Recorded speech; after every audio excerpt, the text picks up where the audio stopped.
Holy smokes, we're live. I think. Hello, hello, hello, hello.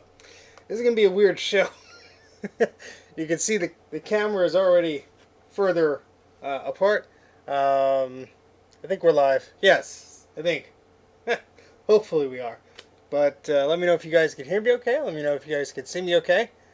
And yeah, so I'm Steve. Welcome to another Mac84 live stream. And I got no idea what I'm doing, so we're just going to be tinkering around with stuff. And, oh,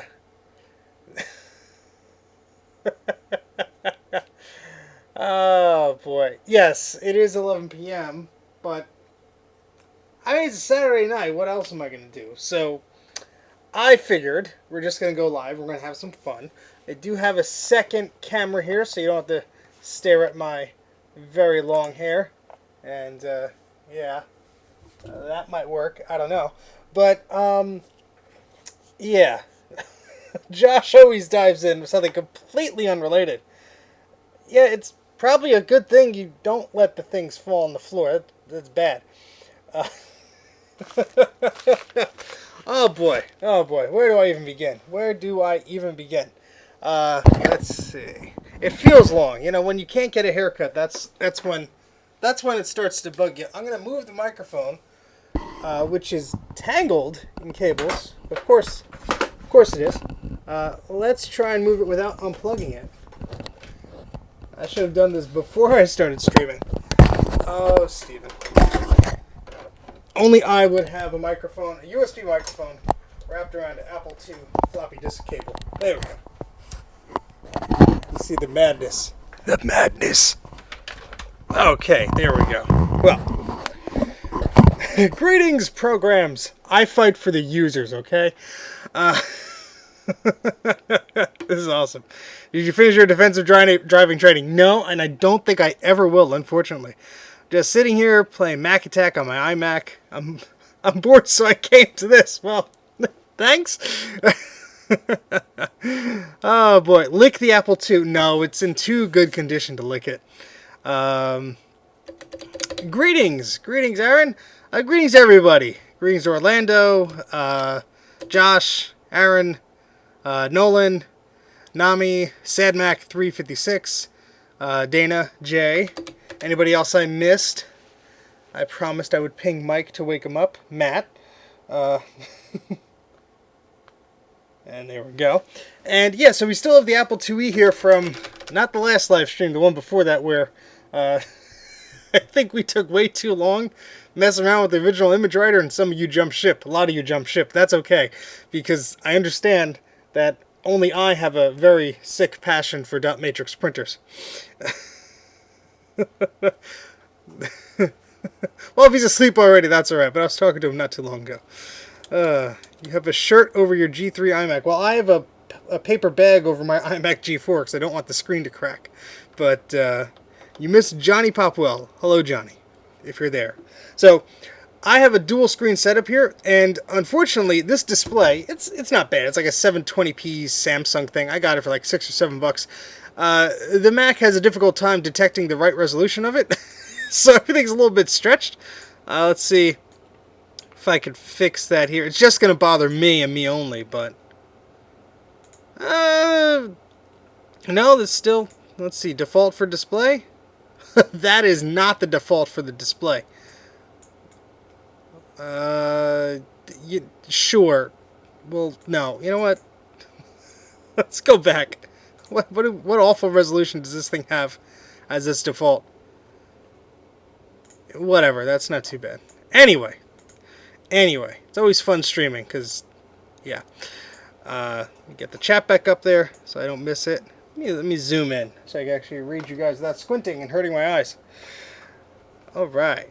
Oh, see, it doesn't help when the keyboard is over there. And okay, so here we go. So I am stoked. I actually was awake and around to see this. Well, thank you very much, sir. I appreciate that. Now you're a knit board. Well, maybe. Yeah. This display is probably not too happy. Oh, thank you. I very appreciate that, Broken JPEG. That's very kind of you. Love the different view. Okay, cool. So, yeah, so I have, I can do some tricks here. There's the back of me, and there's the top of me, the front of me, and then we do have an above camera. You can see how horribly messy this desk is and the crap on the floor behind me. So we're getting fancy here. We're getting very fancy. But yeah, I figured because I'm going to be doing a bunch of different things here, and crotch cam. Now you gotta go to my Patreon for that. We're gonna be doing a bunch of different things here, so I don't actually know what I'm gonna do. Yeah, so the tornado is always in my basement. The basement was made in a tornado. Outside cam, outside cam 2, yeah. Oh, there's always floppies. There's always a billion floppies here. So I'm just going to tidy up a little bit while I talk to you guys. And then what I want to do, one of the things I want to do is talk about Apple Talk networks. And I have a bunch of doohickeys and adapters and all these types of things. And yeah, basically I want to mess around with that stuff. But yeah, so I'm going to be playing around, and you guys are welcome to ask me questions and stuff like that. We will get to the purpose of this video, which is unknown. I'm probably going to play around with Apple Talk stuff and probably show you some examples of some of the networking connectors that were non-standard, that were popular around the time before Ethernet as a T-based standard was solidified. So I think that stuff is pretty cool. And sort of practicing for a video that I'm writing a script for, that I'm like, wait, is that the way it works? So we're going to be playing around with a bunch of different Macs here. Maybe even the Apple II. I don't know. It's going to sit on the desk for now. But yeah, so that's what we're going to do. And yeah, so almost got a Macintosh Plus for $50. It didn't have a boot floppy. When was that, Josh? Fire hazard. Yes, well, I live in a fire hazard. A lot of things can be said about that. Anyway, we're off to a good start already. I'm rambling. Oh, boy. Early 2019. Okay, so that wasn't long ago. Well, boot floppies for a Macintosh Plus, although they can be a little bit difficult to acquire if you don't have the proper hardware, I happen to have a surplus of them. These are pretty cool. What's nice about these is if you look on the back, you'll see... Oh, no, wrong disc. Giving bad advice already. All right, here's a better example. So some of these discs actually will say the system version number here. So this is 6.0. So it would actually say the version number there. And let me see if I can find a better example. Nope. Nope. Nope. Nope. Maybe. Some of them actually say the system version on the back of the floppy disk, which is interesting. Or maybe I'm making that up, because this one doesn't. This one says at the bottom. Either way, check the disk to make sure the system version, because when I was messing around with this printer earlier, not this printer, the one that's off camera, I couldn't get the printer driver on there, and I realized I was running like Finder version 5, so it's a little too old for my knowledge of the Mac operating system. I really started to use a Mac around System 6, and I'm more comfortable with System 6 than System 7. So I'm sort of out of my element. I'm like, wait, how do I do this here? So yeah, so I'm going to put the discs over there. This is just stuff I was messing with that I forgot to put away. So we're just going to put this away. Sorry.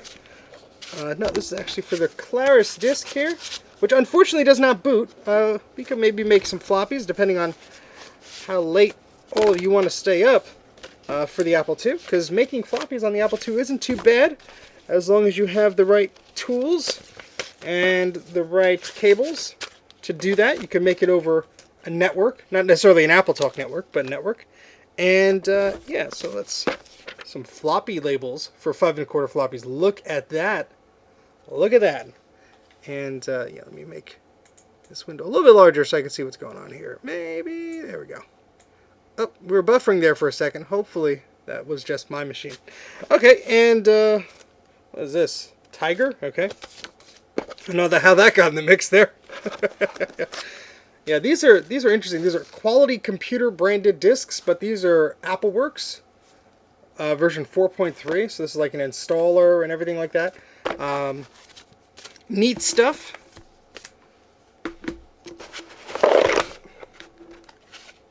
I'm a man of culture. Yes, I am. I'd like to think so. Yeah, this is an Apple IIe. A friend of mine gave it to me. He runs a video game store in Asbury Park, New Jersey. It's called Kill Screen Games. If you're ever in that part of New Jersey, I highly suggest you check it out. He's a very nice individual and has fair pricing and stuff, and has an excellent store. All types of cool goodies there.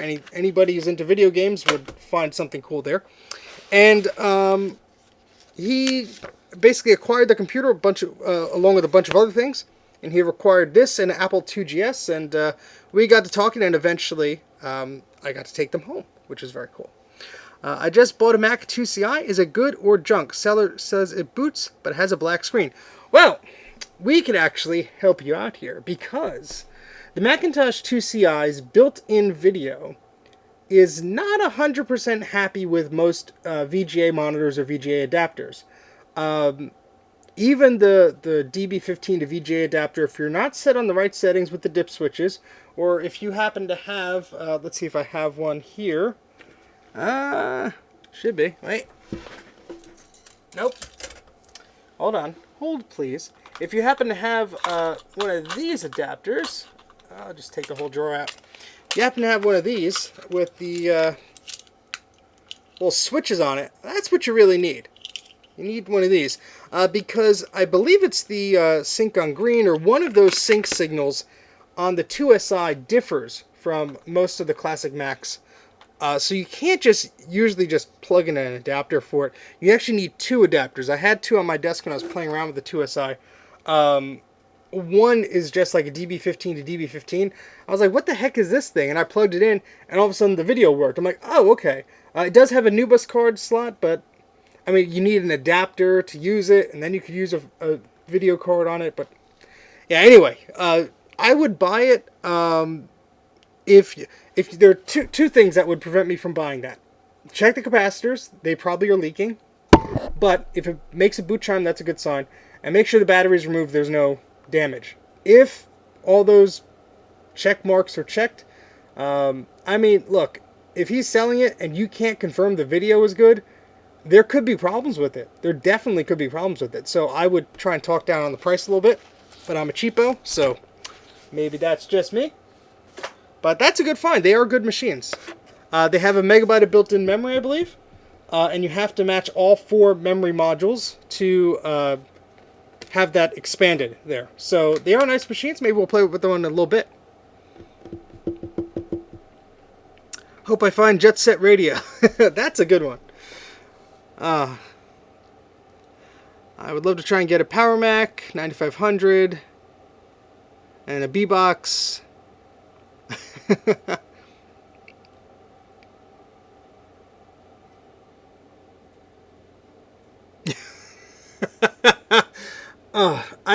I sort of detest the question of can you watch YouTube on it, because the computer was made before YouTube existed. Why the heck would you want to watch YouTube on a 25 megahertz processor computer or something slow like that? No, thank you. I want to watch YouTube. If I want to watch YouTube, I'm going to watch it on a TV, or I'm going to watch it on a fast computer that's modern, so I'm not lagging all over the place.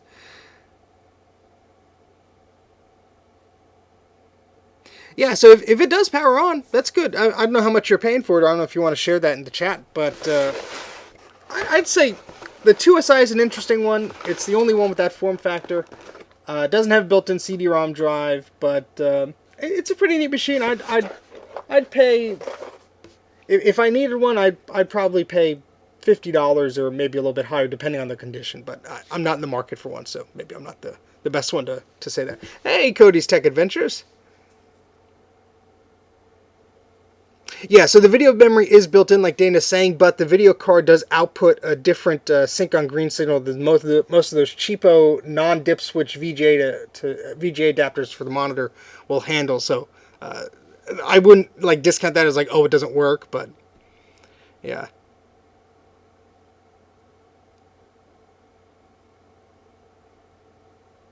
Yeah, there are a lot of workarounds for running YouTube on PowerPC systems using different web browsers and these streaming apps and stuff like that. Look, I'm sure that's all well and good, but I wouldn't necessarily want to watch like a stream like this in 240p. So, yeah, as long as it comes with the keyboard, Nami, that's the only thing. You want to make sure you have a keyboard and a mouse. The mice are probably easier to find. The keyboard, you need it to turn on. Well, there's the power button in the back, but you need it to really use the system. So hopefully it comes with that. I do not have a Flower Power or Dalmatian iMac G3. I don't really want one. I have an Indigo one. So I'm going to blow some stuff up. Don't worry, Jay. Sorry. This is a lot of chat, and I'm not trying not to be rude. Do you know how to fix a capacitor leak? That you got to check your spelling there, Nolan. Don't worry. On an iMac G3 2nd Gen, I would just replace the capacitors. Because if they're leaking, just fix it. More popping caps. No, thank you. I actually have my 2SI right here. And this might be the perfect candidate to start tinkering with an Apple Talk network, because this has a built-in Ethernet card. So this is a Macintosh 2 Ci. Obviously, the case, the top case has been removed. Those are the ports. You got your standard, ADB port on the right here.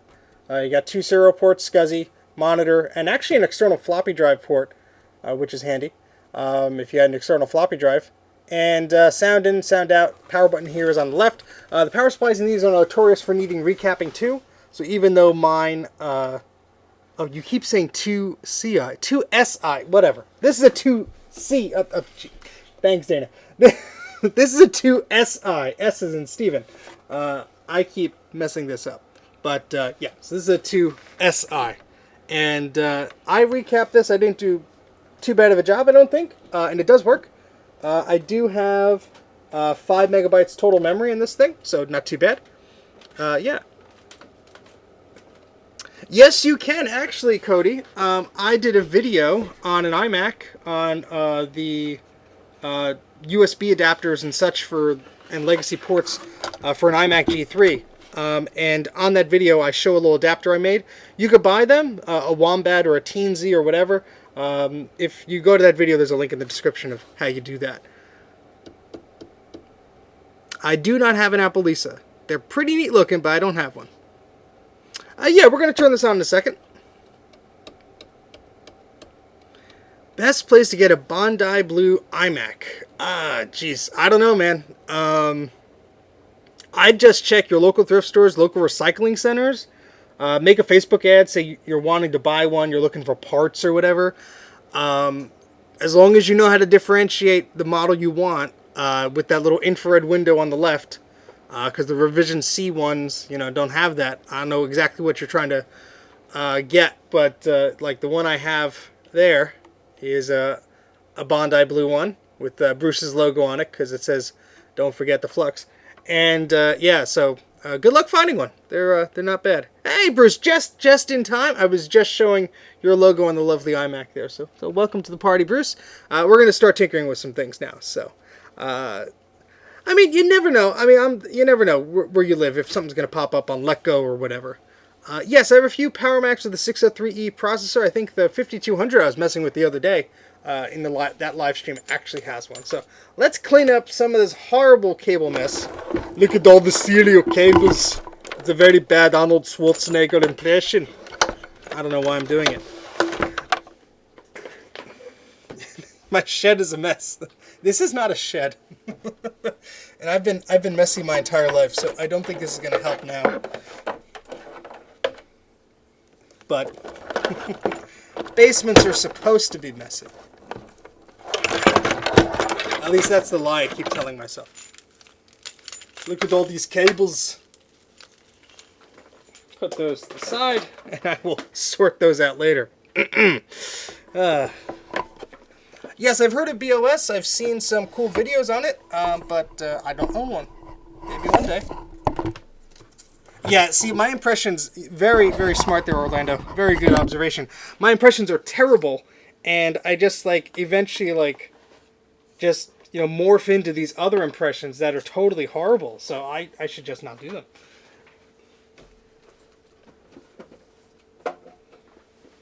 Okay, so we got some of that mess out of the way there. Okay, yeah, so you should do that more. I watched a video on installing High Sierra on an old Power Mac G3. Well, whoever was trying to install High Sierra on a G3 was insane.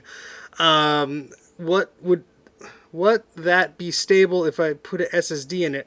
You could get SSDs for IDE machines. I don't know if you're really going to see too much of a benefit. Those SD card to IDE adapters are probably best, but most of those machines have SCSI, so started strong and then went Sean Connery. Never go full Sean Connery. Let's see. 200 bucks. I mean, that's yeah, the drive not worth it.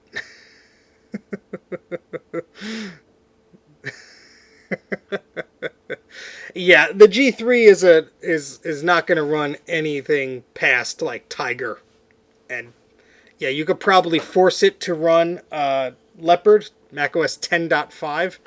I wouldn't do that. So I'm gonna actually I'm gonna move this monitor out of the way because I want to turn this on, and I'll probably put the camera here and face the screen. Maybe, I don't know. Let me see what I can do here.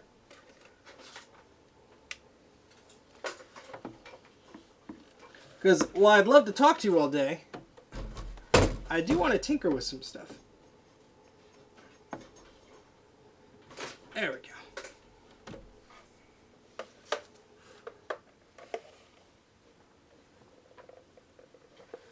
Yes, the old machine literally cannot run it. It's a PowerPC chipset, not an Intel chipset. I wouldn't even run it like a 2008 or 2009 on High Sierra. It's just too slow. I mean, look, if you want to put an SSD on there or you want to pump up the memory and stuff like that, go ahead and do it, to each your own, but I just personally wouldn't run it. Yeah, I mean, iMac G3 with enough memory should run Tiger okay, but Panther is just much more zippy on it. Yes, this is an Apple II monitor. This is an Apple III monitor, actually, the Monitor 3. And this is a green screen only monitor. I do have a color one, but this one right here is a green screen.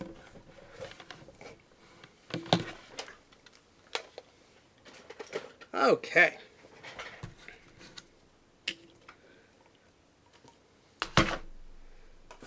And I have something cool in here that I want to show you guys in a little bit. So don't let me forget. This Apple II with, well, it depends on the system and the games and stuff, can have like a little bit of a GUI type thing. The Apple II GS can run GOS, which is basically skinned as a System 6 variant. And that does have a user interface, which is really cool.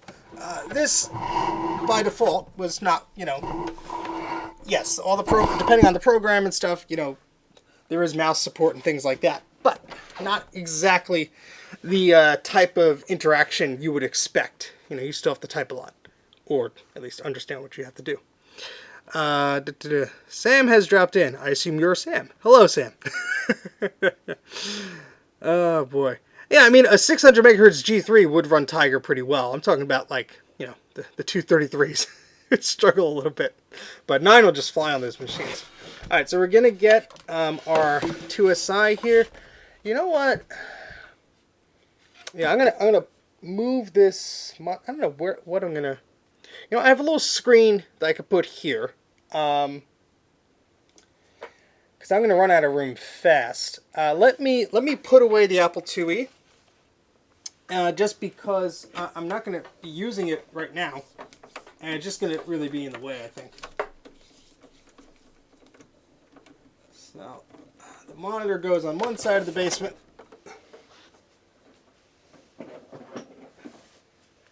And the Apple IIe will go on the other. So excuse me for just one moment. I'm just going to put this on the shelf here. Help if I unplugged it first.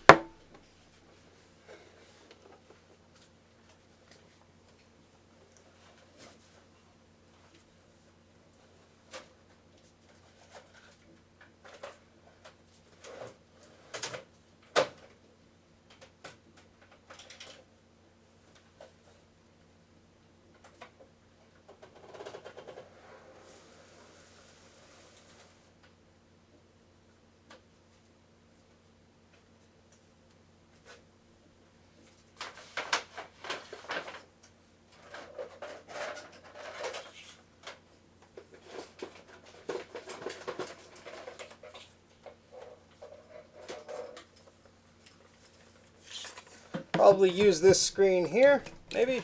There we go. Got so many wires and cables running on the floor. It's a little dangerous. I'm going to run out of the room real fast. I think my EEP is more of a trademark at this point, but I don't think I could trademark that. Yeah, some of those iMacs will have CRT issues. They've been in schools, they've been on for probably way too long, and those CRTs, while they were nice at the time, they probably weren't the most expensive parts that Apple put in there, and they're probably showing their age at this point. I have a few iMacs that are just, unfortunately, they're having CRT issues, and there's nothing really I can do about it. So, yeah, I would not pay for an iMac G3 unless it was like some super extraordinary one. I would not pay more than like, I don't know, $30 or $40, to be honest with you. I mean, the same goes for an eMac. Probably less for an eMac, because, I mean, there are some places where people just, they have tons of them. They want to get rid of them and nobody will take them. There's other places where someone puts one on eBay and they ask $1 billion for it and they get it. I don't know. But, yeah, so this Mac here, just for those of you tuning in, this is a Macintosh 2 SI. Again, that's a 2 SI. I kept saying the incorrect one before. But this little guy is, it's pretty neat. It does have some things that we'll be going over today, which I think are pretty fun. I'm just trying to make sure that I have the right one here. Yeah, so this says it was introduced in October 1990, but discontinued in March of 93. So this was around for a few years. My phone is iPhone 8. That's what I got. Okay. All right, so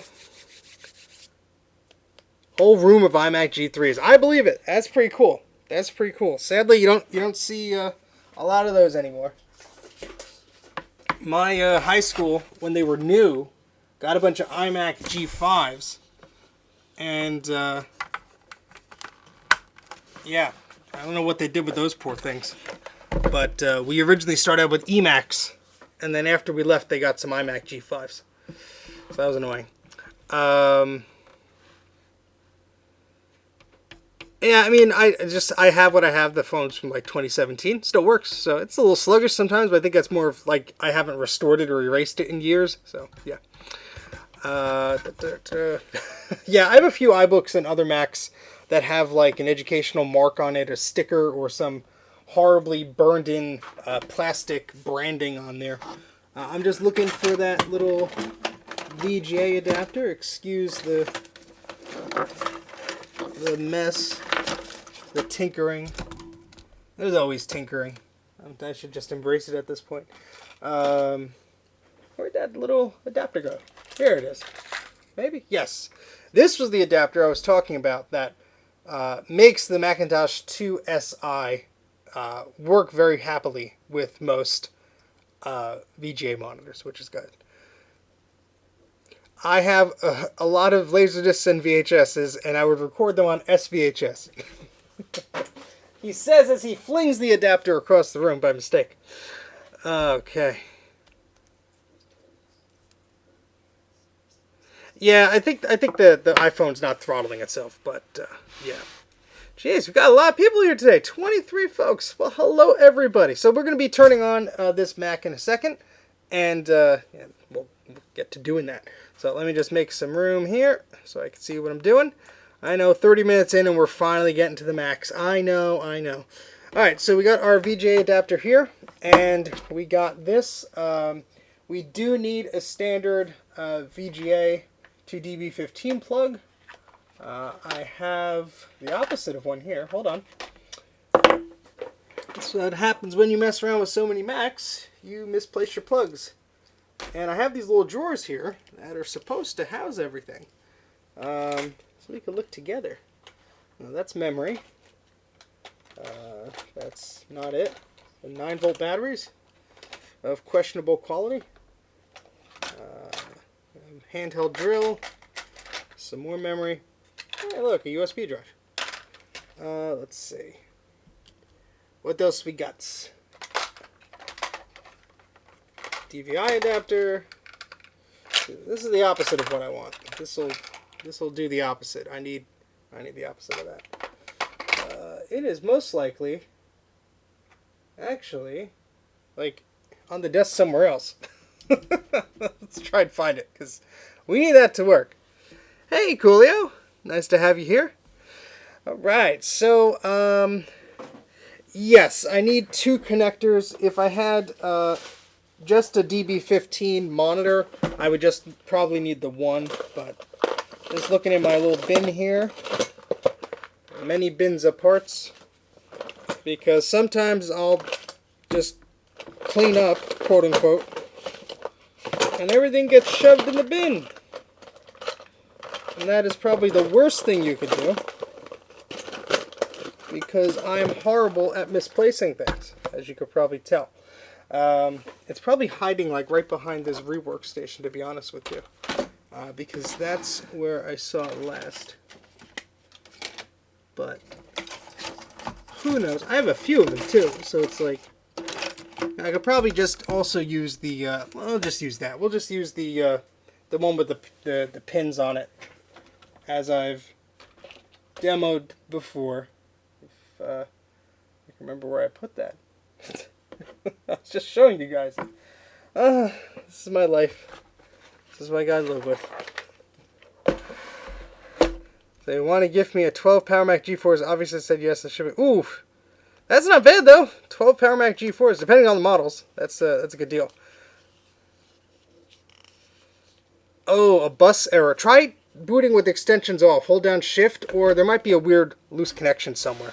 But all right, let me just stand up for a second. I'm just looking to see if those adapters are here.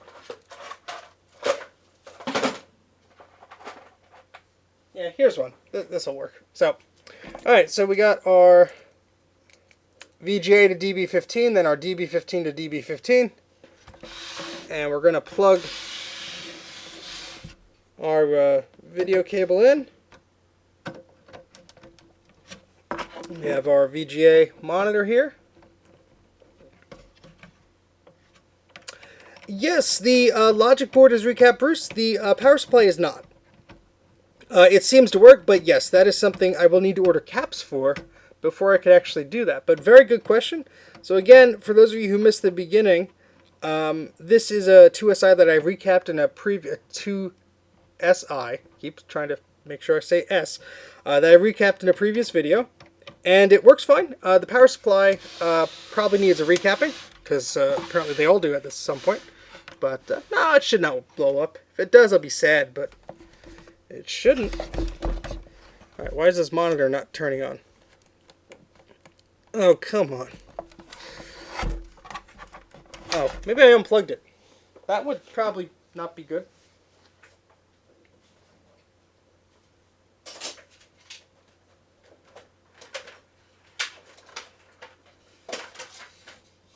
It is unplugged. So let's plug it in.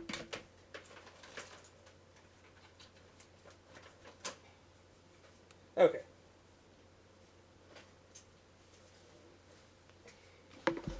Okie dokie. Alright, no signal. Yeah, that's fine. Okay. Let's get a keyboard.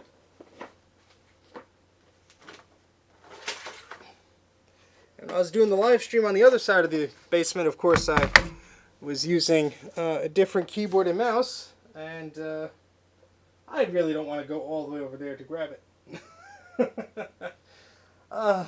Do I have to? No. There's plenty of other crap around here. I just have to find it. Got a keyboard cable, so that's good. And there should be like 15 desktop bus mice hanging around my feet at all times. Because that's the way it feels sometimes.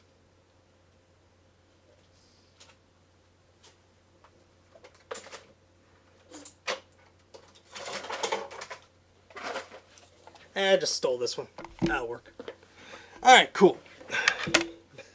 I hope it is too, Bruce, because it worked last time, and then I don't know, like our mystery color classic that, you know, worked and then all of a sudden it didn't. I don't know what to believe after that, but okay. Let's plug this in here.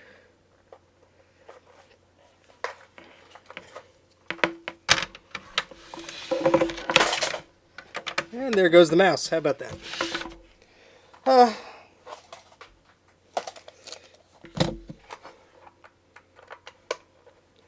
This keyboard has definitely seen better days. It was free from the recycler. It's dirty, has some cracks, but it is fine for testing purposes. And we will plug this in. Now, I don't have the hard drive plugged in, but we'll just see that'll chime and boot up first. So let's get our monitor here. Let's make sure we have the right connection here. Okay, so that's a good sign. Nice happy startup chime. We're getting a green LED on the monitor here. There we go. Works perfectly. The mouse is not working. It's because the keyboard's not fully plugged in. How about that? There we go. Okay, so I need to plug in my SCSI 2SD adapter. You're probably hearing... Oh, I'm sorry, the microphone was sort of tilted away there. Hey, Mike, yes. This is a 2SI. And we're going to be playing around with some Apple Talk stuff today. So I figured, might as well play around with the Mac that has the built-in network card that I have here. Alright, so I'm going to shut this down. And watch what happens when I shut this down. It comes right back up. It might be power supply related. I don't know. Oh, boy. Okay, yes, my color classics are very sentient, unfortunately. They have a freaking mind of their own. And, just getting rid of some of that. So I'm just going to put this padding down. So when I plug in this SCSI 2SD adapter, nothing shorts itself out or anything. So this is a SCSI 2SD adapter version 5.1. You can add on the optional 25-pin DB15 connector here. I soldered my own on. And we have an 8GB SD card in there, which has various versions of System 7.1 and such on there. So we're going to plug this in. Oop.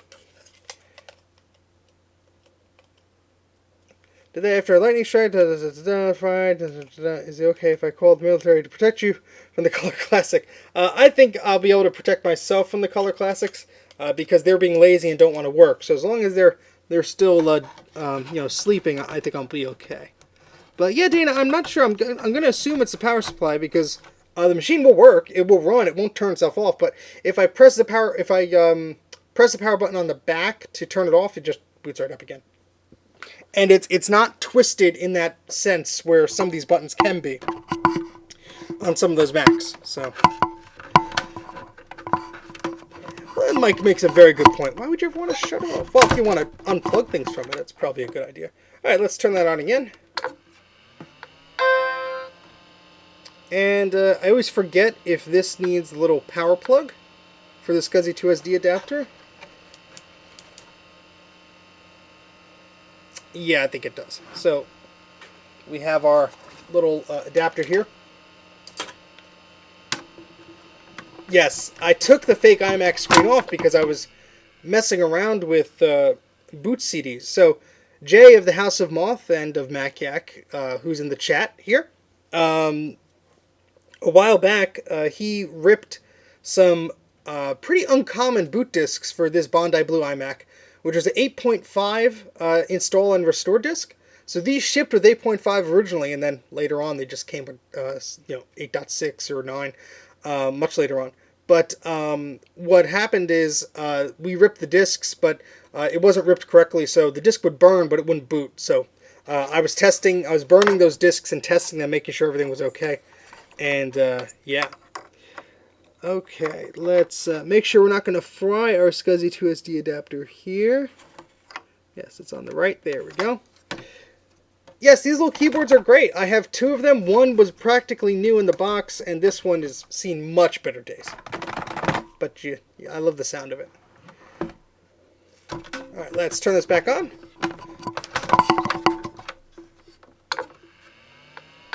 Okay, we've got the little right on the SCSI to SD adapter.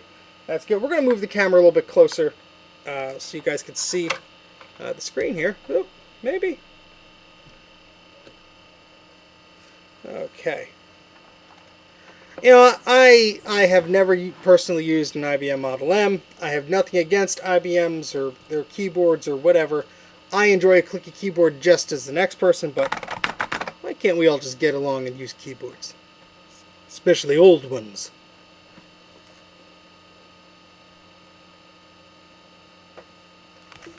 Okay, so we're going to ignore some of these because certain versions of System 7 don't recognize blah blah blah blah blah. Alright, so we're going to go to About This Mac. There we go. We have a Macintosh 2SI, total of 5 megabytes of memory. There we go. And this keyboard, although I love it, none of the keys seem to do anything. Let's go to keycaps. It is dead. It's dead, Jim. Nothing wants to work on it. But the mouse is working. So the pass-through works. But as Jay would say, damn it, Bruce. But I know it's not Bruce's fault. Yeah, I mean it was free. So, you know, I'm not saying it was a bad deal or anything. So, good for parts. All right, cool. So let's open up here. Let's see what things we got on here. Because we will want to test out some networking capabilities. Because right from the start here, I don't think we have the right drivers here. Let's just see. Yeah, we have built-in local talk. It's not detecting that Ethernet card. That's going to be a bit of a fun thing to try and mess around with. Yeah, so let me turn this off. Let me get a proper keyboard here. See, it loves to turn itself right back on. Yes, it is an Asante Ethernet card. I do have I have one more that'll fit in that slot, but let's try. I don't think there's anything wrong with this one. As he spins his chair around, you should be able to. I should using the wrong mouse. Oop. I should do one of those, and yeah. So, can it print to an image writer? You bet it can. And just because you asked, I was hiding the image writer right under the tripod. You could do some weight training with this thing. And if you're quarantined and you got an image writer, this thing's either going to be ended up on the floor or I'm gonna break a sweat here.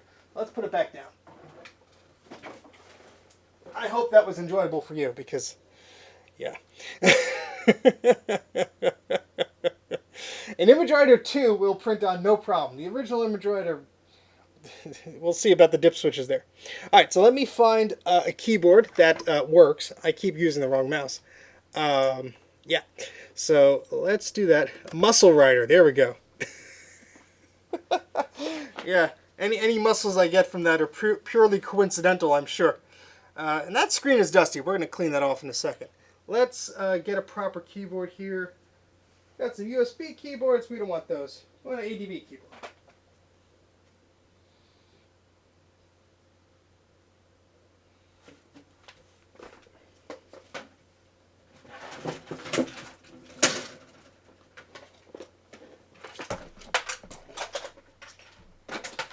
I don't really remember if this one works or not. These are probably some of the worst ones. I wouldn't really want to use this, but okay, Abandoned. I think you're playing around with some Jabberwocky there, but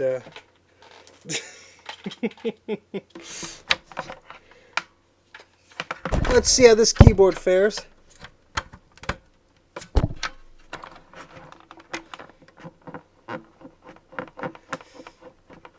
All right.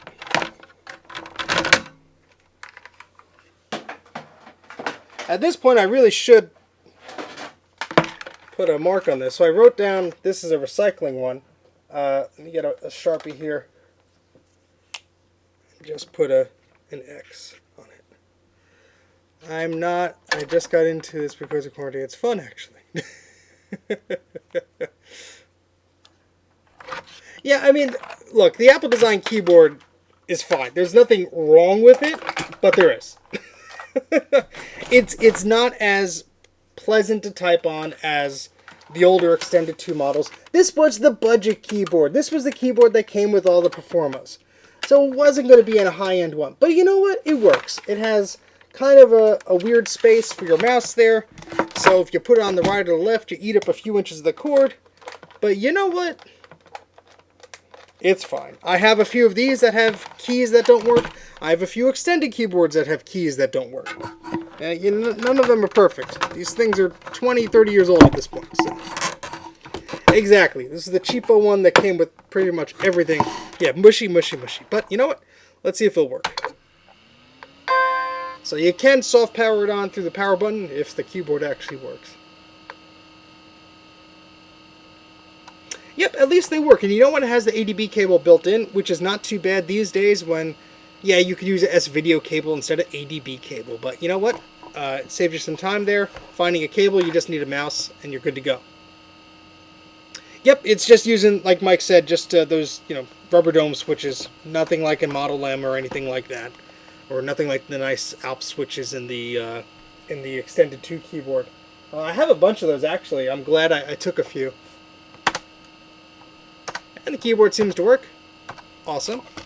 And yeah, we don't have a PRAM battery in here, so our settings and everything are reset every time we reboot. That's completely my fault. Alright, so again, we're going to look at this. Nice little color graphics here. Cool. Alright, so, yeah, the problem being that, yeah, this is just a generic install of System 7.1. So we have like a PowerBook setup control panel. That's not going to help us. Ooh, let's go to sounds. Yeah, it will boot without a PRAM battery. There we go. I mean, Crazy Ken just did his video from the Computer Clan. Just did, his computer sounds video. But to me, that's all you need. Maybe we'll put some Image Writer sounds in his video for the Volume 2 or something like that. Alright, so that's pretty good. Now, this Ethernet card here, so sue me. This Ethernet card here is, it's a Dana Communications, actually. I thought this was an Asante one, but, okay. There's actually a little spot here. So, let me see if I can just move the tripod without dismantling everything here. Maybe. There's actually a spot here for Math coprocessor. So this card is pretty neat in that, yes, it's a networking card, but they thought, you know what? If we put a spot for an FPU on here, people will probably pay a little bit more for it. And yeah, and this is a weird card because this case is compact. It's not as tall as like the Macintosh 2CI or the 2CX. It's sort of a double height pizza box Mac. And so because of that, you can't really put in a standard NuBus card unless you have an adapter. I do have one of those adapters, but we're going to try and get this card working first. Then we'll see. Alright, so let's put this back over here. Whoops. Oh, tripod. Tripods are fun, especially when the foot can't go down because you have a bunch of cables in the way. Okay, there we go.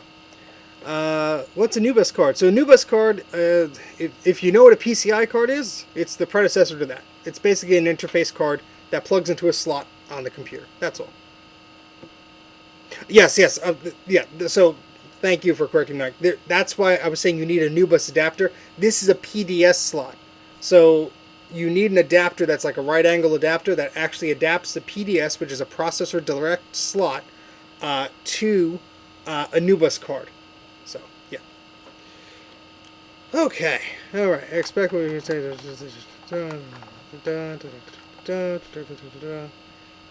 Okay, cool. So, I want to try and get that network card working. We do have an Ethernet cord here. But the drivers is going to be something I probably have to shut this thing down to inspect that card to find out the model of it. Yes, the Nubus card adapter would have a math coprocessor on it also. Okay, yeah, no worries. Yeah, that slot is totally optional, Nami, so it's an expansion slot. So by default, you wouldn't have anything in there. I'm just going to shut this down real quick. I'm going to unplug this. I'm going to take out this card. Now, I only have to remove one part of it, so I'm just going to wiggle this little cable here and pop that out. So this is it. It's a little tiny guy. It's not bad. Making jokes over here. So this is an ESI 30. Now, let's see. Serial number there. Huh. Oh, joy. Oh, this is going to be fun. Dana Point Access M. Dana Communications. Okay, well, you could tinker along at home. There's nothing stopping you. I mean, you could have my... I do that with people streaming all the time. I have my own projects going on while I'm messing with something. Let me just move some of these discs out of the way so I'm not knocking everything over. Put everything back in this disc box, otherwise things will be knocked over. So we're going to put these away. I know I'm switching cameras, it's weird. It's almost like I've been doing this for a while. Don't let me fool me. I still have no idea what I'm doing. I still keep grabbing the wrong mouse.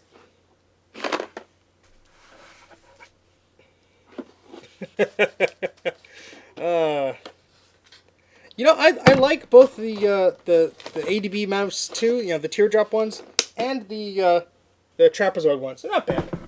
I like both. I'm very nostalgic over the trapezoid ones because that's like the first ones I used. So, okay, so slick. Okay, so yes, we're gonna. There we go. Let's see how many firewall ports you really. Yeah, you could daisy chain those ports. So yeah. All right, I'm going to.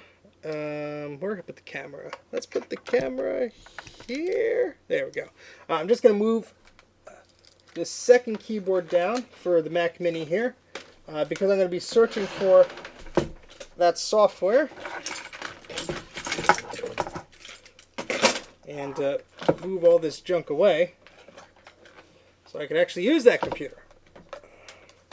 Now the beauty of the SCSI to SD adapter is that if I get the software on here, I can just put the SD card into the Mac Mini, and boom, we'll have the software on there. No writing floppy disks or any stuff like that.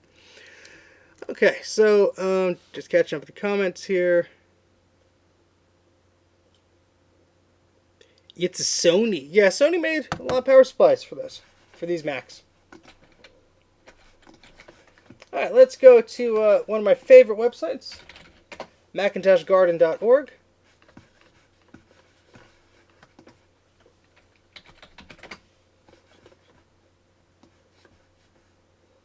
Okay, we have some drivers here. That's for a PCM CIA card bus. We don't need that.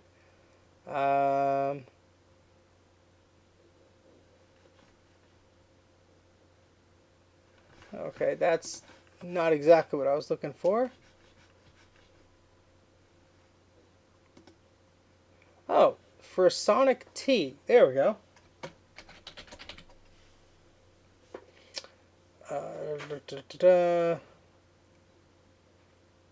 Okay, so System 7.5 and onwards on the Mac OS has the ROM chip. I'm sorry, has the drivers already installed for this card. Okay. That's good to know. I think I have 7.6 on one of the partitions of this card, but I wouldn't really be comfortable running that with 5 megabytes of memory, I can tell you that. But there should be, yes, here, the Mac Driver Museum. So this is vintageapple.org. Very cool website. Let's see, we have Ethernet card drivers. drivers for all of their cards, for all of their classic. Oh, that's the other one I saw. Let's hope this download works. It does, and it's only 500 kilobytes. So let's decompress that. We got oh, okay, yeah. It's hold on a second. It kind of just dumped everything in a folder, and I don't know what was what. So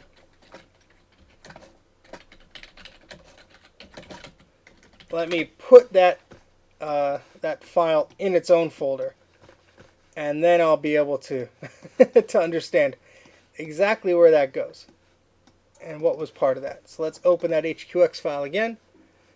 Oh, it's just Dana port. That's not what we were looking for.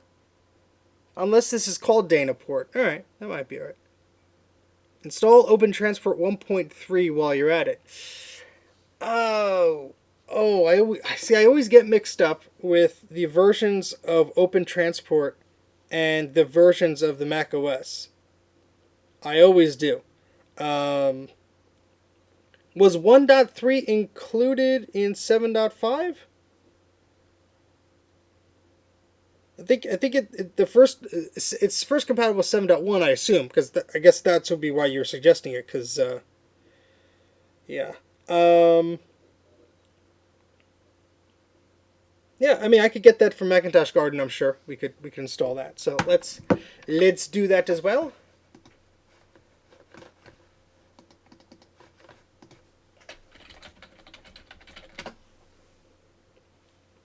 Ah, perfect. 1.3 does work with 7.1. Thank you for confirming that, Bruce. All right, let's try and find that here. Well, that might be useful. How did... There we go. 1.3 Gold Master, or 1.3.1. What is this? An update. For 68K. Files were patched on System Software 8.1 and dropped in place of the installation for any software. If you want to install, you must boot with extensions. Oh, all right, let me download. I'll download both. We'll see what we got to do here.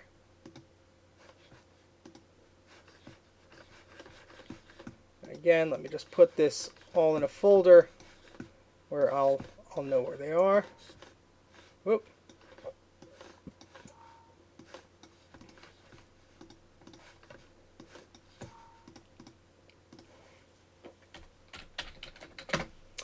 Okay. No, I'm not going to bleed. No, let's hopefully not. All right, let's open some of these SIT files, and then I'm going to transfer them over to our SCSI 2SD adapter in a second. Got some good stuff here. Okay, and let's get Internet Explorer version 2.1. It's not the best, but that uses very little memory from what I recall. I really do prefer Netscape, but I think it does use more memory than that, if my memory recalls. But if we have differing opinions, we can try different ones here. I'm not seeing Internet Explorer 2.1 on Macintosh Garden. But I mean, we don't really need an internet browser. I was just curious, you know.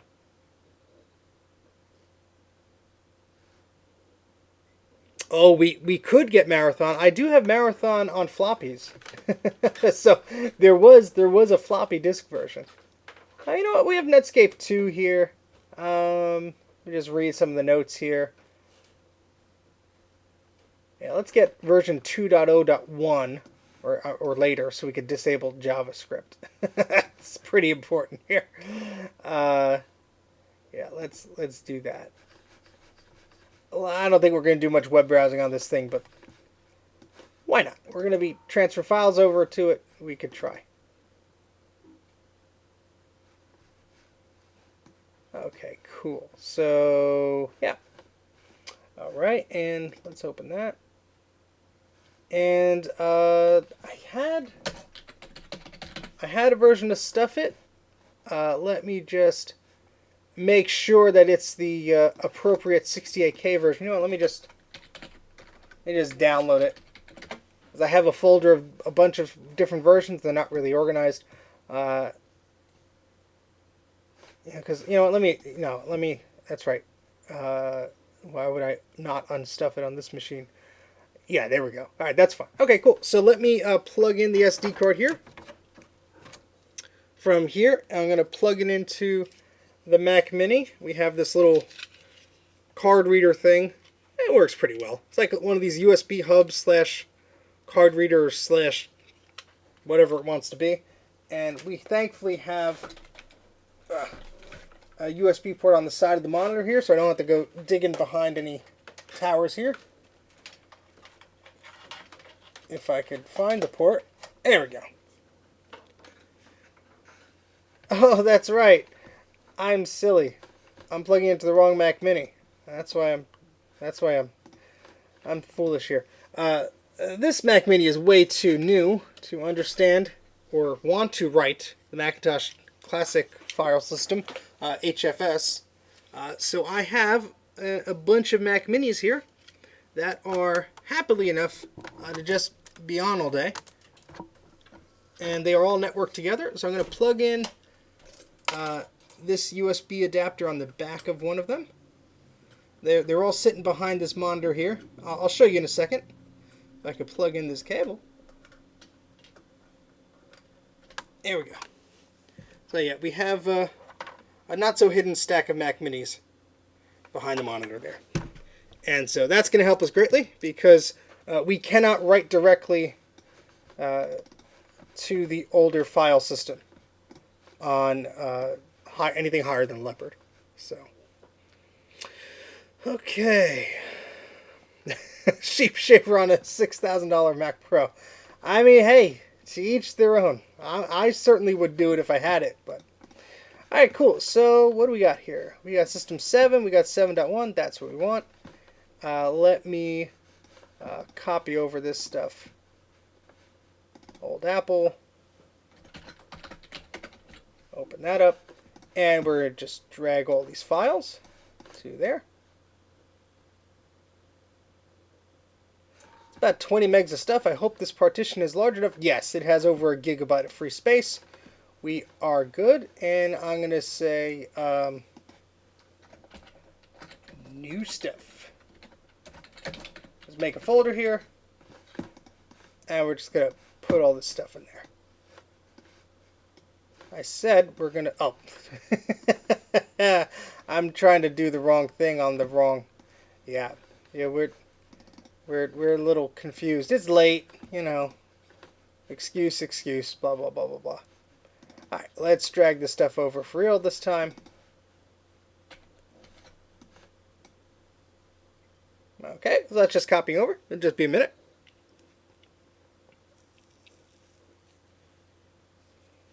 Yeah, I mean, AppleWorks is fine if, you know, you're just doing your own stuff. If you have to really interface with Microsoft Office documents more than just converting them once and you have to collaborate and stuff like that, yeah, I could see how that would get very old very quickly.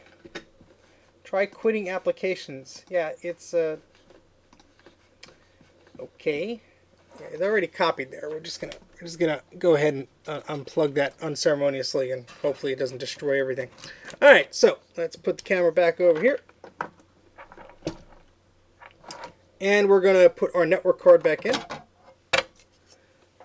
and so that goes into this PDS slot, and we're gonna plug in our little header cable there, and we're gonna turn on our machine again, and hopefully we will get some progress here. It would help if I had an Ethernet plug in there, so let's do that.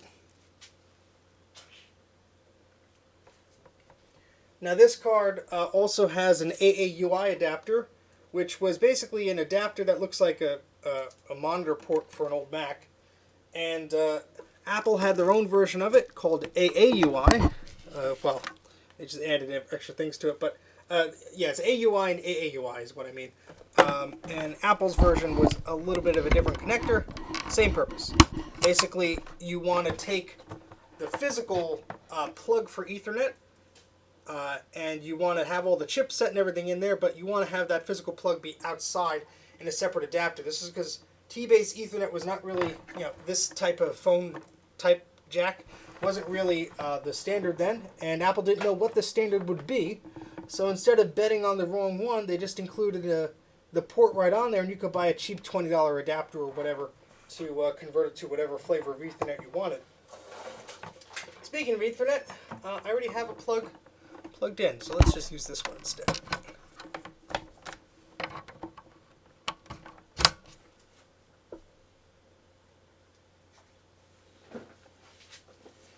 Okay.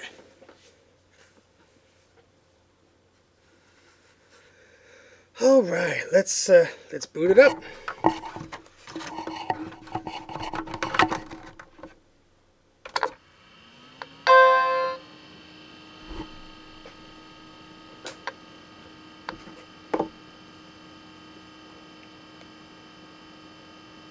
Hopefully you guys are staying safe, doing well tonight.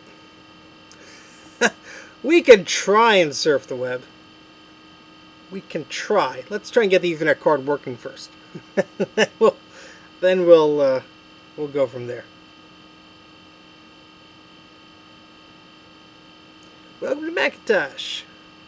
If I had the top on here, I could put the screen on here, but no, we're not there yet.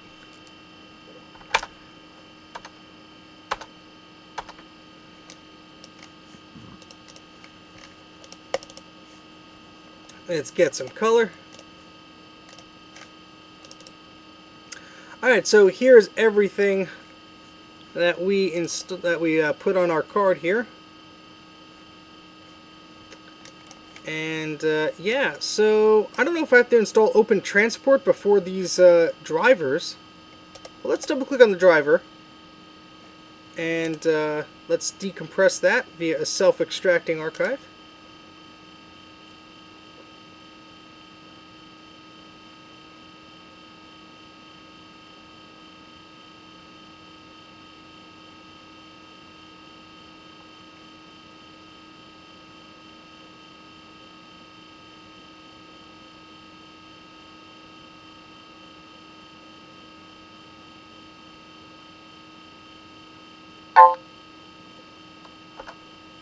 Okay.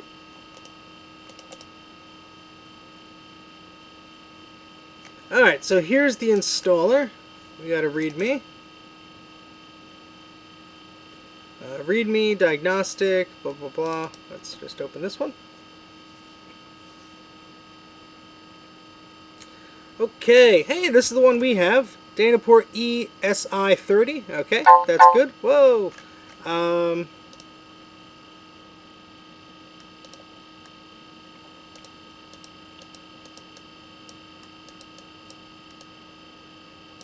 Alright, so this version is a little bit faster than the previous. Yeah, I don't think I'm with Dana on this one.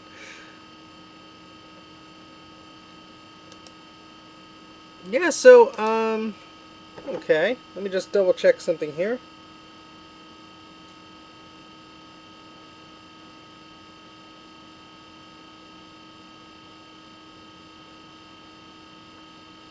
Yeah, so let me see. I wonder what I installed on here. I don't think. Did the 2SI have a built-in FPU, or was it only available with this little card there? Because I honestly can't remember at this point.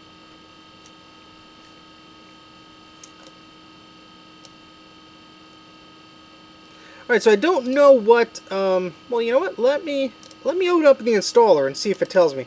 I don't know what type of, yeah, I don't even know if there's a socket for it, Bruce. I don't think there is on the 2SI. I could be wrong, but that's why I think so many of these adapters had the socket in there, because there was no socket on the board. Alright, so let me just see what version of Open Transport, if anything. Wait, the selected disk named is the installer disk. New software cannot be installed in the installer disk. Are you kidding me? Alright, might be one of those things where we have to start up with extensions off just to do the installation. Yeah, but if there's nothing in that slot, like he says, the seller says, then I wouldn't. Yeah, I wouldn't expect there to be one. So maybe the seller's incorrect. Just another reason to talk him down on the price. I don't know which one to install first, Open Transport or the Dynaport one. Let's try Open Transport. Let's see what happens. The other one wouldn't even let me install it. So let's see what happens here. Well, he might have not lied. He might have just not known. I mean, look, a lot of these people find these things, they Google it, they think it has this, they think it has that, they want $1 billion for it. I mean, maybe I'm too nice and I was assuming, but all right. So yeah, let's install this.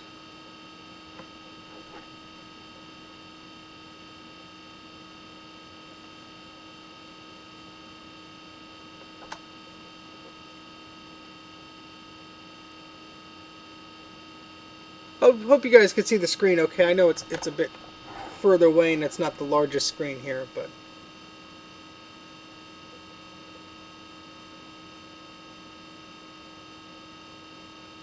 yeah, but these machines were designed to be closed, and this has a little fan in the back that's actually sucking a good amount of air in there. So yeah, I don't think this machine is really notorious for overheating. But oh, were you kidding? Really? Really? That's what you're gonna do?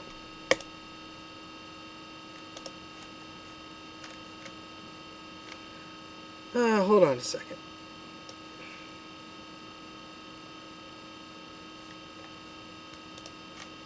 Sometimes this trick helps. Sometimes it doesn't.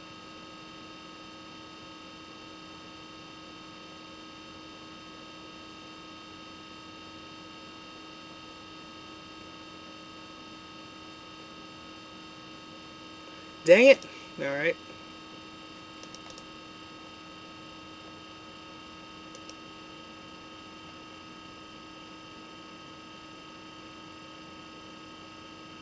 No, the fans in there are cool off the computer. I'm just saying with the normal operation and the fan, you're not really going to have any problems.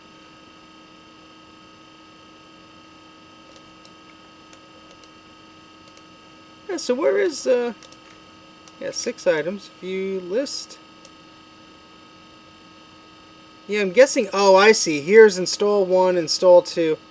So these are like the disk images here. So why did, oh, maybe somebody, so this is just unstuffed from Macintosh Garden. Somebody might have just copied these over here. I'm going to just open this one from the install folder. Maybe that'll make it happy enough. I'm not sure.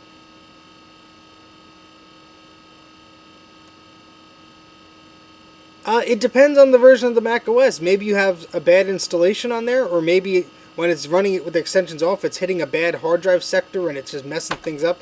This hardware is so old that the first thing would probably be the hard disk, but yeah, I mean it could be a bunch of things.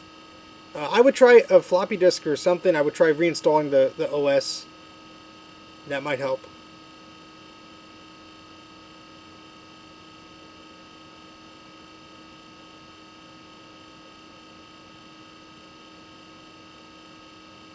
Ah, all right. Yeah, it's expecting to run off disk images, I guess. So we have to create a bunch of disk images. I don't think I have disk copy on here.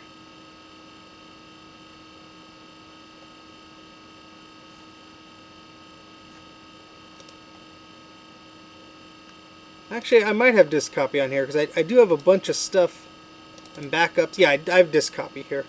Whether it's supposed to work on this version of the macOS or not, that's oh yeah. My other question: does the Performer work fine with the extensions on?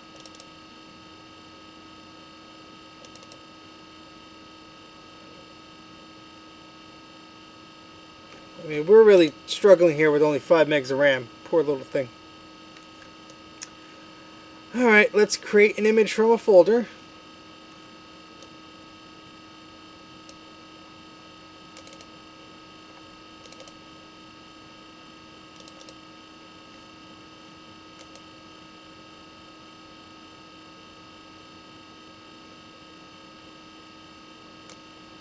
Read only, that's fine. Yeah, let's leave it there. Yeah, so what I'm doing is I am just making disk images out of those folders. So we should be okay. It's just like one more step, that's all. And honestly, I'll probably upload the disk image versions to Macintosh Garden because someone with less background in this will try and install it and be like, what the heck?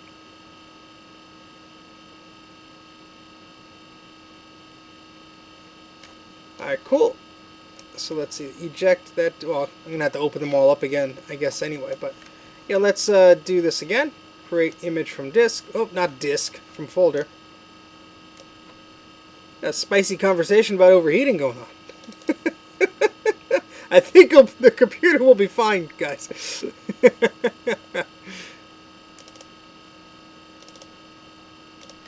Alright, select install 2. We don't need to mount it. Save.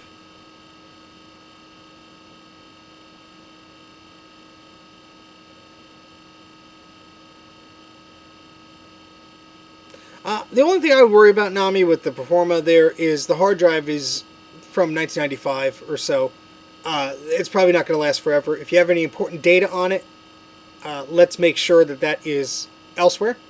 I would shut it down.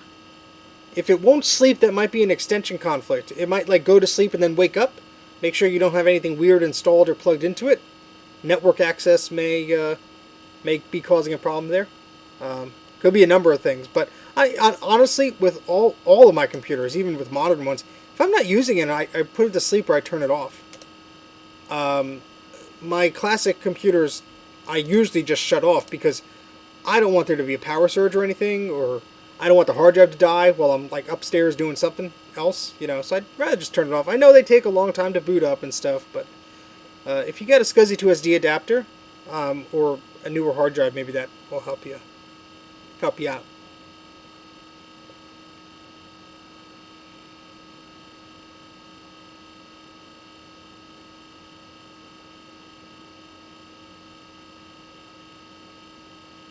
I love the little Clarice the dog cow flipping around. Move!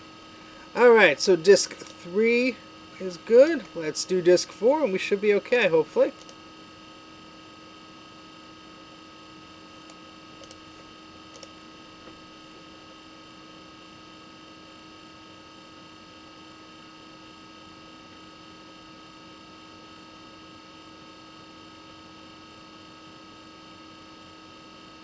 Yeah, I mean, look, those old hard drives are going to be noisy anyway, but you don't want to put any unnecessary stress on it. If it's on and you're using it, that's totally fine.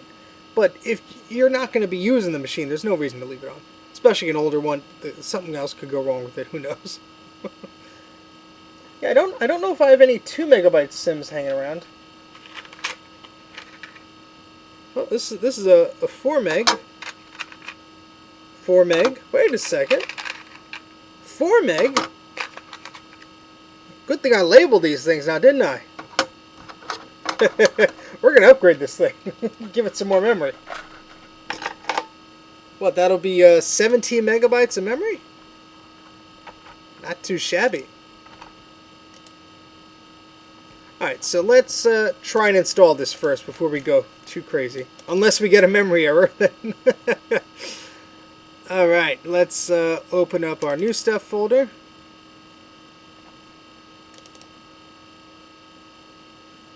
Okay, and we have all of our, if we go by icon here, you'll be able to see, all of our disk images here are good.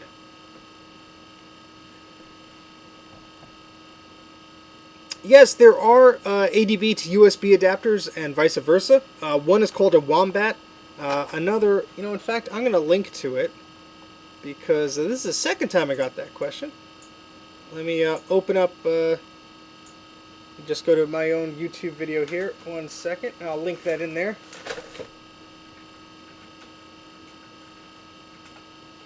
Because you can bookmark it, you can watch it later. Let's go back to the chat here. So if you bookmark that video, watch it later. In the video description to that, there is a thread talking about the Teensy USB adapter. Oh, come on, that link doesn't want to work? Oh, it's going to YouTube Studio? It should work for you guys. Mine is just bleh. It's being silly. But if you read the video description, there should be a link that I'm confirming there now. No. We don't need advertisements making noises. There we go. Yeah, there's a blog post that I will be making, but there's a geekhack.org link that goes into sort of how to make that. And you could buy some of them online. People got it. So, all right. So anyway, we got our links here. Links. See, now I'm going crazy here. Crazier. We got our disk images here. So let's open these up. Command O.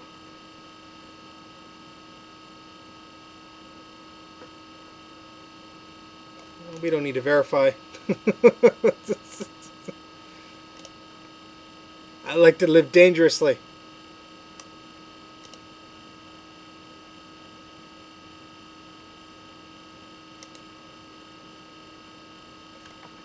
Alright, so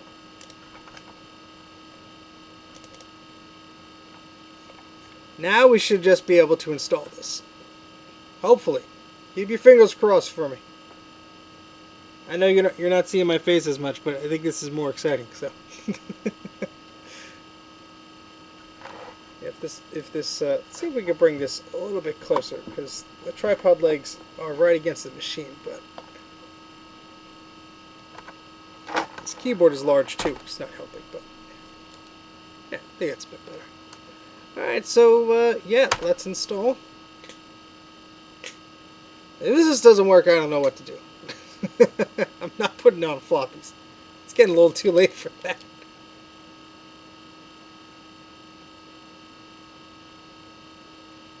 Okay, so for those of you just joining us, what we are doing, this is not the correct install one disk. Make sure you're using the original installer disk and try again. Click continue if you have the correct disk to insert. Click stop. Are you kidding me? I've never seen such a crazy dialog box in my life. I mean, I have seen crazy ones, but... Okay. What the heck? What the heck? Oh, thank you, Jay. That's very kind of you. What the heck is going on here? Several times, yes. Okay. How is it telling that it's not the original install disk? Maybe because the disk isn't locked? No. The disk is locked. What the heck? Is it doing like a... doing like a checksum or something? Yeah, let me try just opening the installer with those disk images mounted. Maybe, I don't know. Let's see. This is strange. This is very strange.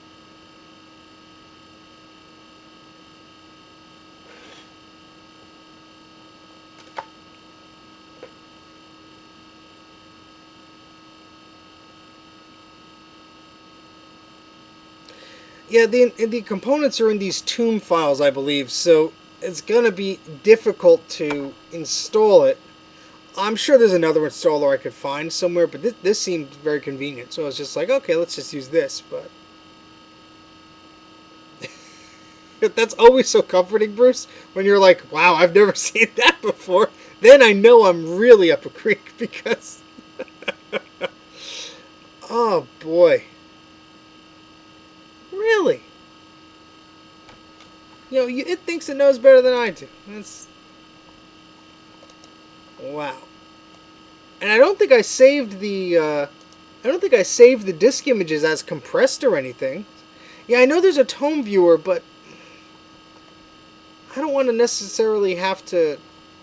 Let me see something. If I open up, like, disk 3 here...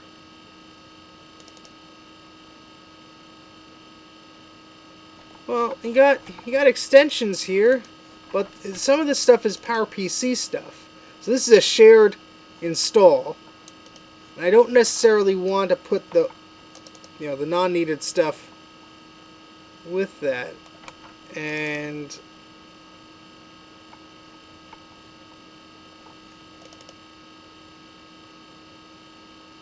Yeah, I mean, look, I guess I could install it manually. Maybe this isn't a Tome installer, but I don't necessarily want to have to do it manually because that's just gonna further risk this thing messing up here, man.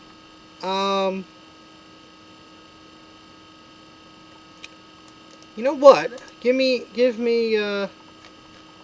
a second here. I think I have. Yes, I have. Hold on. Let's go here. I have. I have a disk image. There's an Apple Legacy CD that I have, and that disk image has a bunch of Apple software. I bet you Open Transport is on here, and I bet you I could just. I could. Oops, wrong one. I bet I could just download it. 1.1. Uh, I mean, it's better than nothing, but really?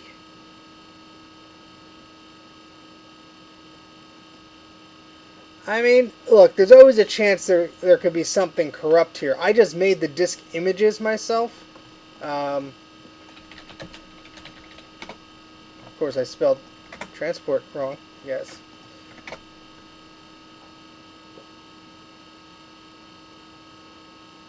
Don't worry, Jay. See ya. Yeah, you know what? That's a very good point. Google Clone. If I put in the extra memory, um, we could just run a newer version of the operating system. So yeah, let's update the memory anyway, even if we don't go down that route. Well, that's interesting. That time I shut it down, it didn't boot up right away. So, and that goes for any of you as well. I know it's a Saturday, but if you guys got to go, that's okay. These streams are always recorded. It's fun to have an interaction live with you guys and everything, but don't deprive yourself of sleep and going to work late or anything. Just on my account. I've been there before. Trust me, it's not fun. Yeah, so let's take out the memory here.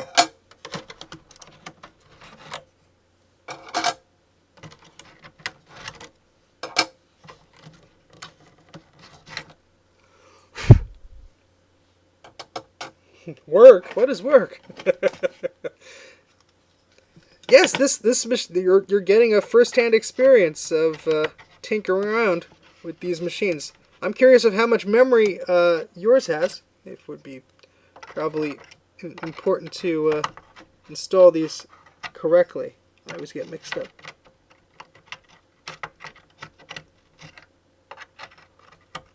Yeah, there we go. So let's do it from this end. Yeah, because although it only has a meg of built-in memory on here, it's always good to have way more than that. I think 5 megs is pretty dismal. I mean, look, if you're running System 6 or something, that'd be fine. But 7 and higher.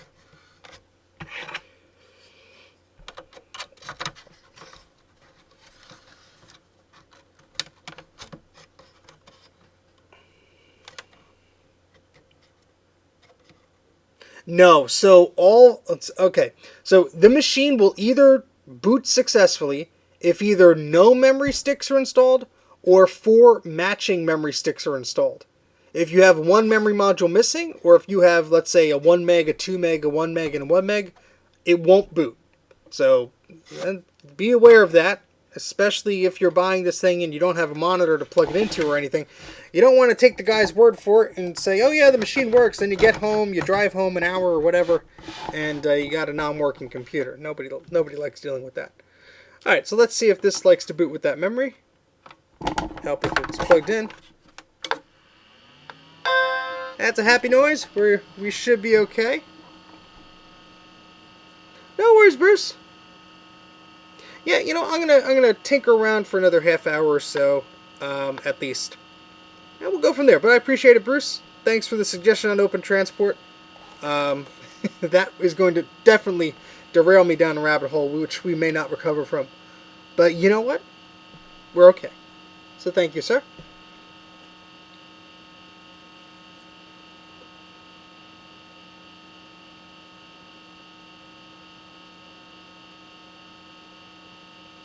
Alright, so we're booting up here. It takes a little longer because it actually has to read all the memory there, do a memory check.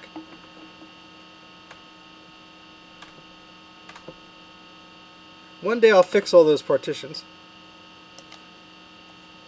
Good! 17 whole megabytes of memory. Look at that. Nice. Okay, good. That should help us run more things at the same time. Now, this SD card only has System 7.1 on it. You know what? Let me do this. Let me shut this down. I have again, it didn't boot up again automatically. That's probably a good sign. I don't think I did anything to help that. I had a small SD card from upstairs, a very small one. This was 256 megabytes. Yeah, that's how small it was. But here it is. I remember getting this on Black Friday at a Walmart. Early 2000s or so. I don't know why I did, but it's coming in handy now. So I'm going to plug that into the computer here. And I'm going to format it. Again, we need a classic Mac to do that. So I'm remoted into my Tiger desktop here. We have our untitled disk. I don't think there's anything on it. Nope, there's not. And we are going to format it. Now, I'm going to erase it. I'm probably going to have to erase it again. Shoot. Yeah, this could be a little tricky.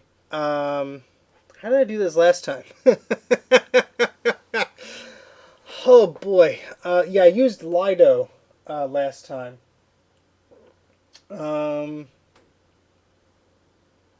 Yeah. Yeah, I'm just thinking out loud here. Oh, not really thinking out loud because I'm not saying anything. Yeah, let's go to. Let's just try this here.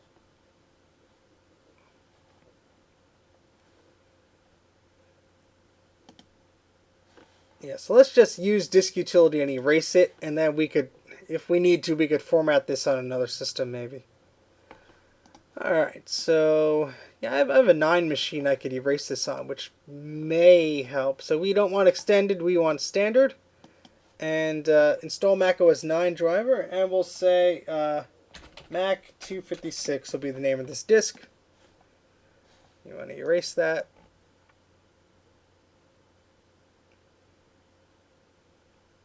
Yeah, you should be able to do that. You should be able to flash a disk image meant for an emulator onto an SD card. There's a little bit of a trick with formatting to that, but you should be able to do that. No, Tiger is not in a VM. I'm just networking to the Mac Mini stack that is hiding behind there. So below is on the very bottom is a 2010. Then we got an Intel. Then we got 2 G4s up top. So these are all various Mac Minis, but I find that works pretty well. So what I'm going to do here is I think I made a backup of one of those disk images here. Maybe not. Thought I did. Because I thought I made a backup image that I knew would work, but you know what? This network access would. A majestic Mac stack. I like that. I like that a lot. It's very majestic. Yeah, so this is going to be a bit of a problem because yeah, I'm going to copy the system folder over here, and it may not be blessed. We're just gonna try it. And I know for a fact our SCSI2SD adapter is not configured for this SD card. That could be problematic too. But we do have 2 SCSI2SD adapters. Maybe we could play around with both of them. I don't know. Hey, Dana, no worries. So the installer, no matter what we tried, was being very, very rude and was saying, you're not using the original disks, blah, blah, blah. So since we have 17 beautiful megabytes of memory here, we decided, well, we could just go ahead and install System 7. So 7.5 or 7.6 rather. So that is what we may do. I'm just trying to see if the SD card I'm using, because I don't want to overwrite my working system. I don't want to do that because I'll go through I go through a lot trying to get that working again. I just want to see if I can find my other SCSI2 SD card here, so we can maybe boot off of that. I don't know. Let's see. Just standing up for a minute trying to look for that. Hold, please.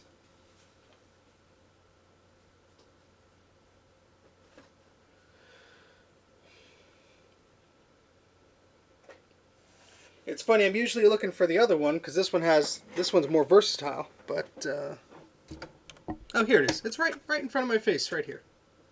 It's right here. All right, so this is going to be a little interesting. You know what? That's how we could do this.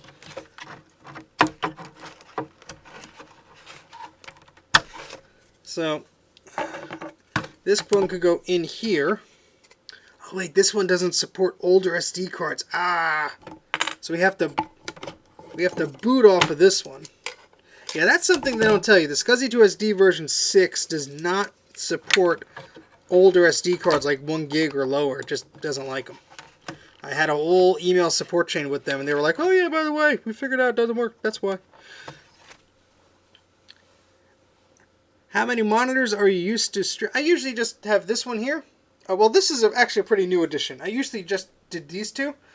Problem is, I'd be streaming with this, and with the chat windows and everything, I couldn't navigate the OS or whatever. And this machine is just used for streaming, so there's just a bunch of junk on here. When I started doing the Mac84 podcast very frequently down here, I wanted to use this screen to look at like the show on YouTube and some of the notes. And here I wanted to chat with everybody, so I wasn't, so I had more time. So I usually just leave this screen up, and this was a cheapo screen, but it works pretty well. Yeah, so this is from the same Mac Pro, actually. This is the same machine. But this one is plugged into the Mac Minis stack here. Only one of the Mac Minis has video input into here. But, yeah. Yeah, people selling old Macs, I don't know what is in the water, but some people are going a little bit crazy.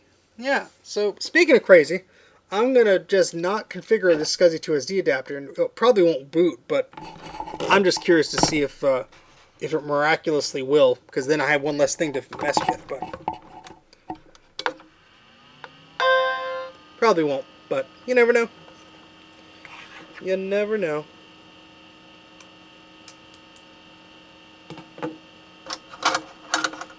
Take this memory off here.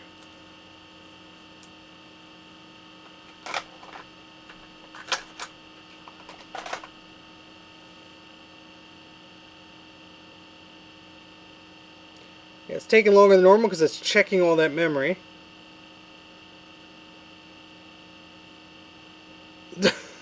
Look, and I love lime green iMacs just as much as the next person, but $500 is out of my price range.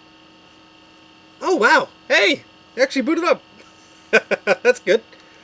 All right, cool. And you know what? Look, it's actually recognizing all the partitions here. So this doesn't like doing that, but this one does. Maybe it's configured differently. Let's straighten out this camera here so we're not as lopsided here. Here we go. Look at that. Oh, something's good's happening for once. Because now we could just we have different partitions here, and we could just install System 7 on another partition. Because I have an external CD. Ooh, all right. Be right back. I'm gonna get the install disk. We're gonna install System 7.5 or 6 or whatever on this thing. Hold on.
Okay. Alright, wasn't gone that long. So we got a CD, we got some SCSI cables, and we have an external SCSI CD drive. Woo! Alright, let's shut our machine down because we can't plug anything in while it's turned on. And so let me adjust things here. So this is not an Apple CD-ROM drive. This is a power user CD-ROM drive. Hopefully this should work. Hopefully. Just catching up on the comments here. Hope can drive a man insane. Yes, it can.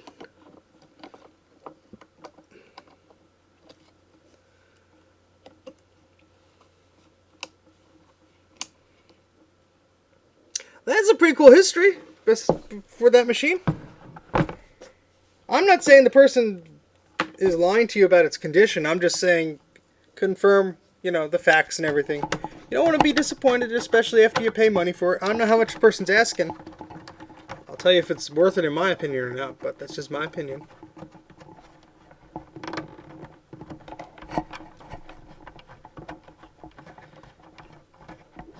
Let's watch a Blu-ray. We could watch maybe a CD-ROM video. That's about it, but not with this processor, I don't think. All right, so we need a power cable. Let's see. There's one right here, plugged into my feet. Well, near my feet, not in my feet. That would hurt. Yeah. So let's eject. Let's put in our CD here, and let's hope this works.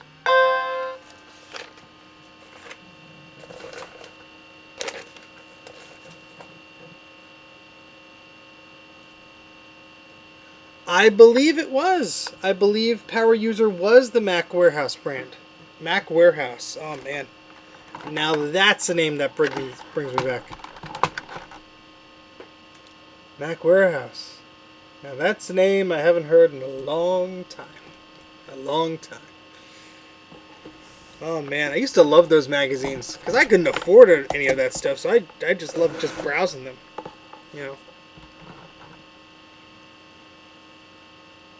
$40, not bad. You know what? If it boots up, even if it requires some extra love or parts or anything, $40 isn't too bad.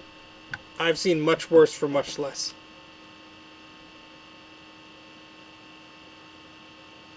I'm sure Dana would agree with me. I mean, look, the Macintosh startup chimes were just what they used. So they didn't necessarily change them because they didn't really need to. Oh, this probably has a bad SCSI ID. It's probably conflicting with something. Let me get a paperclip to change it. So it's just, they changed them over the course of the years of the machines, but it just, look at the year of when the PowerBook 100 came out, and look at the year of when this came out. This came out in 1990, so, yeah, that explains it. Let me turn this off here.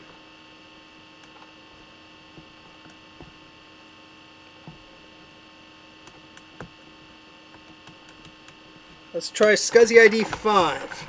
Let's reboot it.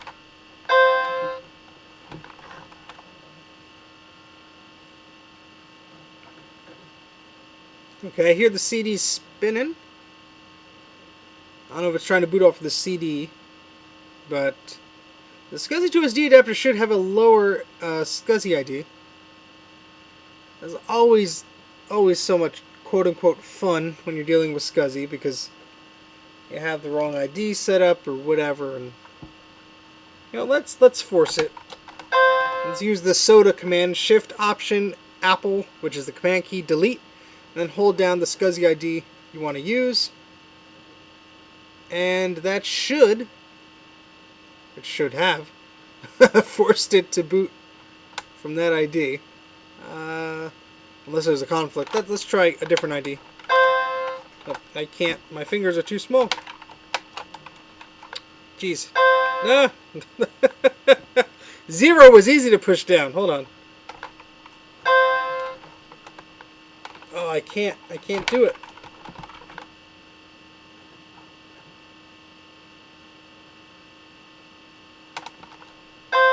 There we go. Let's see if that works. It's a very awkward key combination, especially on this keyboard. I'm just very lazy and I don't want to plug the SCSI 2SD adapter in and change its configuration and blah blah blah blah blah. Speaking of configuration, what the heck am I doing? Hold on. Let's unplug the SCSI cable just for a second. Boot it up without it. I want to see the SCSI IDs that this is using. I should be able to see that. That is a nice PowerBook Duo battery. Maybe it didn't get a lot of use. You never know. That's sweet, man. All my batteries are dead for the PowerBook Duo. I have 2 of them, I think. One, the machine won't even turn on with the battery inside. I have to unplug it. Yeah, so for those just joining in here, we have a Macintosh 2SI here, and we're just doing some upgrades to it, apparently. So we upped the memory from 5 megabytes to 17, because it has a megabyte built in. Okay, and we need a disk here with, let's see if it's in my backups folder.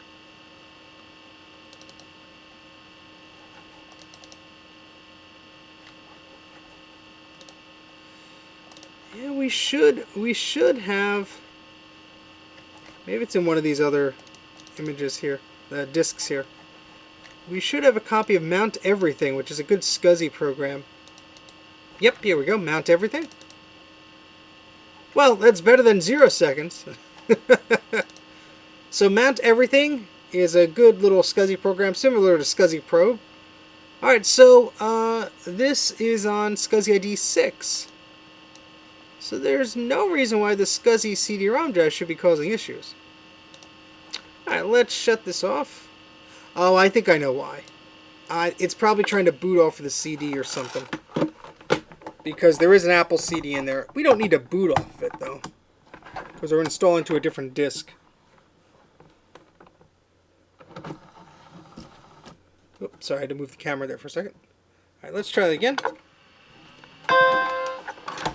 It also just may not like the burned CD, but we'll see.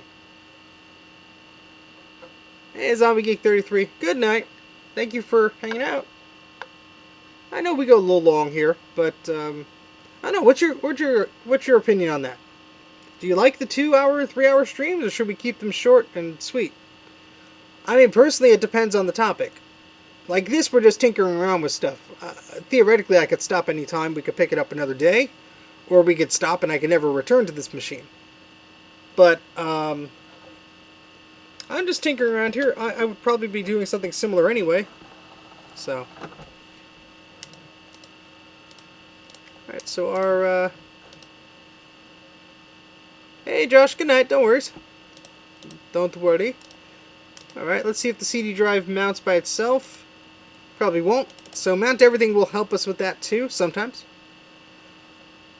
Unit attention, here we go. So this is a, looks like a 24X CD-ROM. A Pioneer CD-ROM. And let's use Mount Everything's built-in driver. This probably will crash the system. Sometimes it does. Yeah, look at that garbled cursor.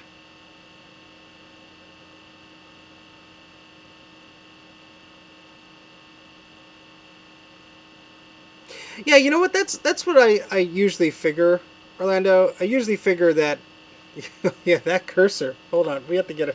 I'm sorry to interrupt my train of thought, but what the heck? That's an interesting cursor there. Yeah, I told you it crashes the system sometimes. Yeah, we're gonna have to reboot. But yeah, so I mean, the replayability of these live streams, I admit, is not ideal. And honestly, that's never the intention of these. I do it live because I like having the company. But there are some people, and I'm surprised by this, who will watch the hour or 2 hours or whatever, and be, comment all the way through it. And that's great. If you want to do that, that's fine.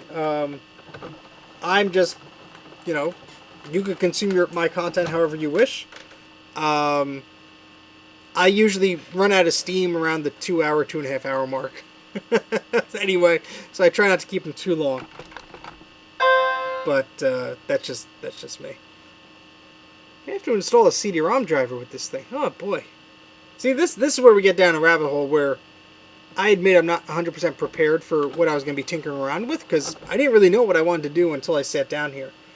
But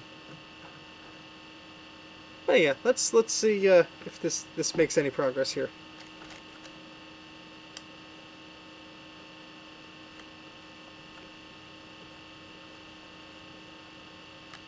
Yes, you know what? Let me copy this mount everything to the System 7.1 partition, because that is a very handy program to have.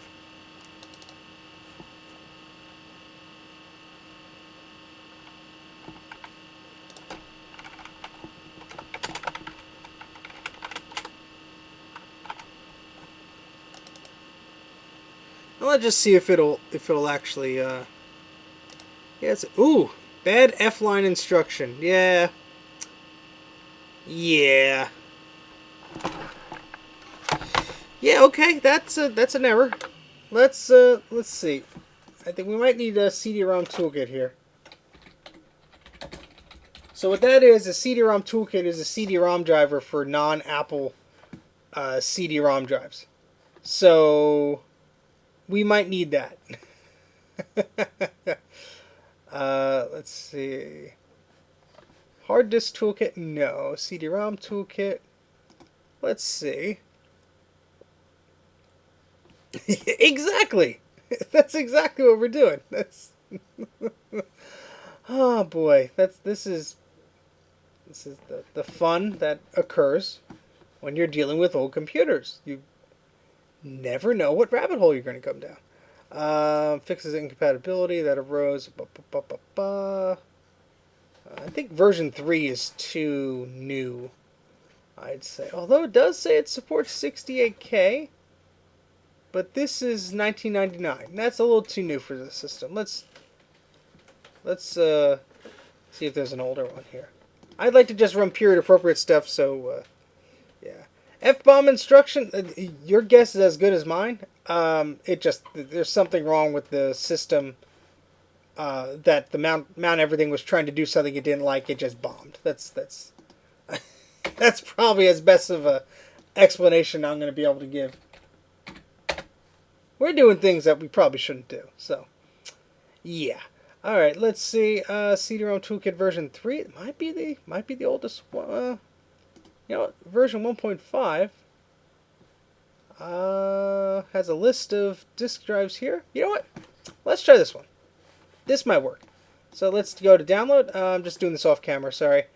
This is just a zip file. So we're going to grab that. We're going to put our SD card from here back into our Mac Mini over here. I guess I'm not doing this off camera. See, that's what happens when you try and be slick. You drop the camera. There we go. Sorry about that, folks. There was some turbulence there.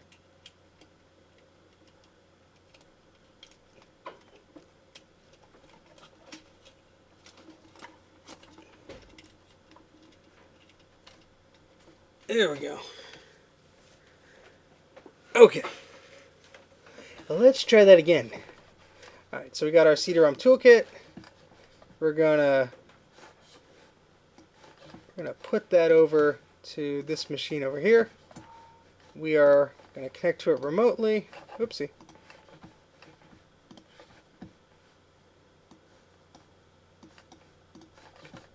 It'd be nice to have you know, something better than 7.1 on there as an option. Okay, so we got our disk images here.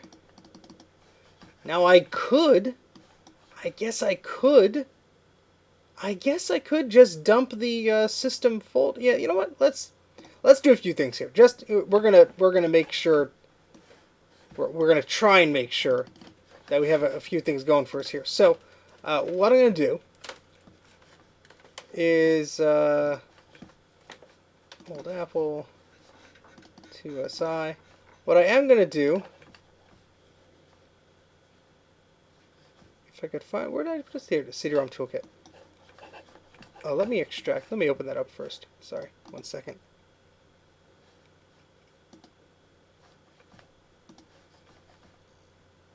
There we go. There's a copy over both. I'll put the new stuff there. And we're going to do the same with the stuffed version. Why not? So what we're going to do is, because what we're trying to do is we're trying to install that operating system. It looks like we have a few different partitions here. We could use one of those partitions just to install things from. So you know what? System 7 here has a bunch of stuff on it. It has a gig available. So what I'm going to do is I have a disk image already mounted here, or at least I did.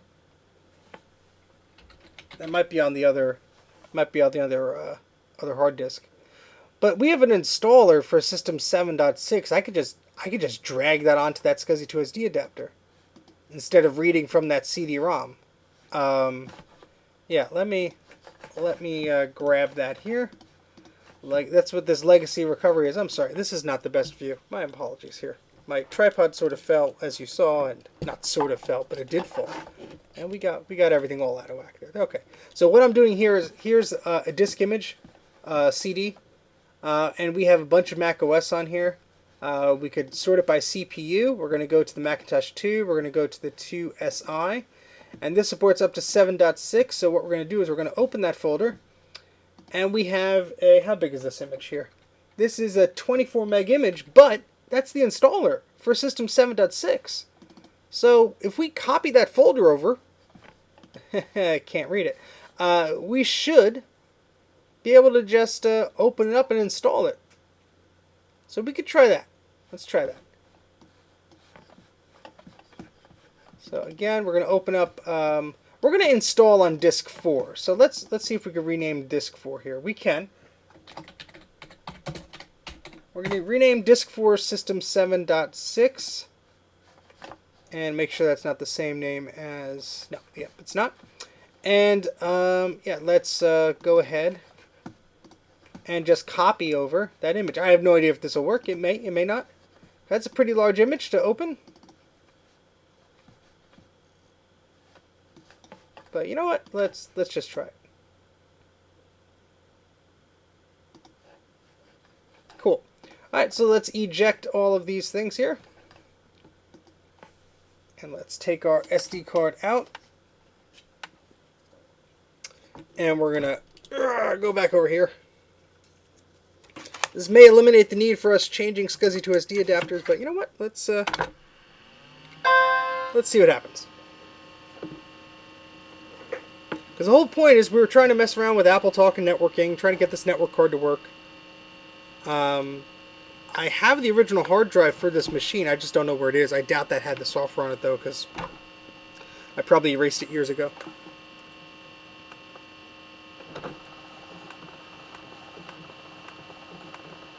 An abandoned is back!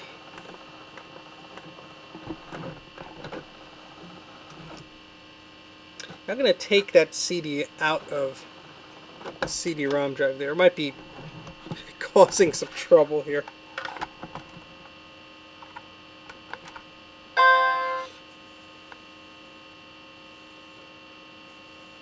Your parents finally fell asleep. Oh, I remember that feeling. Like, party time! You'd stay up late, eat junk food, watch TV. Oh, man. Alright, cool. So, we got System 7.1 here. We have our partition where we want to install System 7.6. Before we just go ahead and do that, I want to see if we could get the CD-ROM driver. Maybe? Yeah, let's just try that. Let's just, real quick. You know, no, let's not tempt fate. I'm just curious if this disk image will open up here. So if it does, that'll help us out a lot.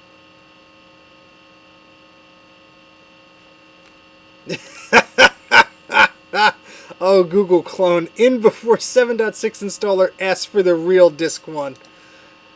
Yeah, let's hope it doesn't. I mean, it shouldn't. I've used this disk image enough before where I know it should be happy Yeah, this is going to be a little slow. That's why we're going to skip this, because it's going to check 25 megs of stuff. Okay, cool. So we have the installer for System 7.6 here. And we have enough memory here. That's the only reason I didn't do this before on the 2SI. I kept it on System 7.1. But, you know, the whole reason of having multiple partitions here was to have different systems. I have one for System 6, 7, 7.1, and 7.6. And you know what? 7.6 is my preferred version of System 7. So I'm you know, 7.5.3, and those are fine. I have nothing against them, but 7.6 is there's a lot of things compatible with it, and it seemed to work pretty well. So, alright, so we're going to switch the disk here to 7.6. There we go. Easy install. Should be fine. It should automatically detect everything here. And if we press install, we should have an installation going. So 7.6 is the main installation here. There is an update for 7.6.1. I have to do that after 7.6. But, you know, 7.6 is pretty stable by itself. Do you have a really loud dial-up modem? I think by default most dial-up modems are very loud. The answer is yes. Many, many times yes. I have a lot of dial-up modems. I did a Dream Pi episode, which is about a little Raspberry Pi setup connected to a Sega Dreamcast that allows a Sega Dreamcast to dial up to the internet via a modern connection that's not a dial-up modem. If you go to my channel, in fact, while this is installing, I will put the link in there. I have a lot of cool older videos that new subscribers may not know. And although that video does talk about the Dreamcast,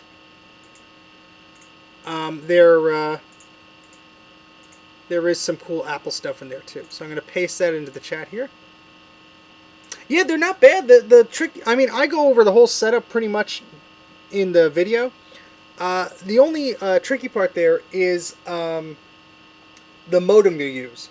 I had, in the video, you'll see I tried a few different modems. I only got one to work. Thankfully, my recycler friend Vlad had a modem that he gave me. But, yeah, there are some, like, knockoff modems. There's, like, different versions of the same model of modem that don't work. You just got to keep messing around with that. It is worth it if you're trying to mess around and make something that works. And it did take a while. I had to build a voltage line inducer. I needed a little, what's the thing called? A little resistor and a 9-volt battery. In fact, that phone cable is still probably behind my computer somewhere. But yeah. So okay, so we're installing the full version of 7.6 here. We're going over QuickTime here. Yeah, he had this dial-up modem, and yeah, he didn't need it, so thankfully I got it at a good price. All right, Abandoned, see ya. Thanks for joining. Wow, 21 people here at well, 20 people here at 1:13 a.m. Hello, everybody. Happy Sunday, I guess. Well, we do have an Ethernet card, so we don't need a dial-up modem. But of course, we could plug one in. In fact, I got a Quadra 600 that came with a Hayes dial-up modem that is with the box and everything. So we could try that one of these days. I'm slowly restoring that machine. I got it. The capacitors were bad. I recapped it. Still, there was a problem. Turned out, as I showed on the live stream, that you could spin over to me, I guess, that the corrosion was so bad by one of those capacitors that one of the legs of those chips was just not making a connection. So I had to run a wire from the bottom of the board all the way to the edge up top and, you know, plug it into the right spot. And then it booted fine. It worked great, which was insane. Not the most elegant solution, but it did resolve the problem. Well, I'm glad it's different times elsewhere. That's why I do these at weird times. Sometimes it's not convenient to me, but I know I have a lot of viewers that are not in the United States or outside of. I'm in the East Coast of the United States, I'm in the same time zone as New York, so I understand that we have different time zones, and so it's fun. You know, I do live streams at different times. I see people I don't normally see. I see people live in the chat that I usually see making comments, so that's always nice.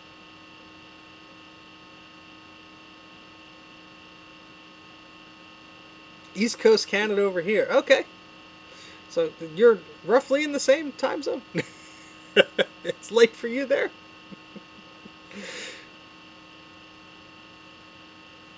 Alright, so what is this doing? This is installing Color Picker. What is it doing? It's installing printing preferences. I'm in Maryland and Puerto Rico. You're in 2 places at once. Okay, so you're even worse than I am. You're at 2:15.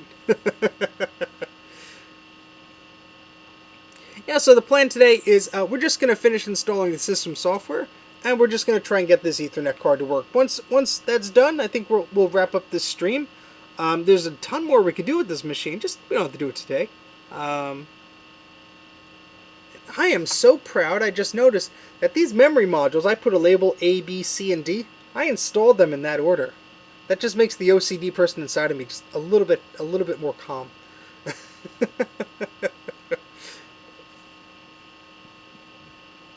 I think this is installing pretty quickly, because although we're using the same SCSI adapter with one SD card that's reading and writing at the same time, and this SCSI bus can't really support asynchronous transfers and all that stuff, I think it's doing its best.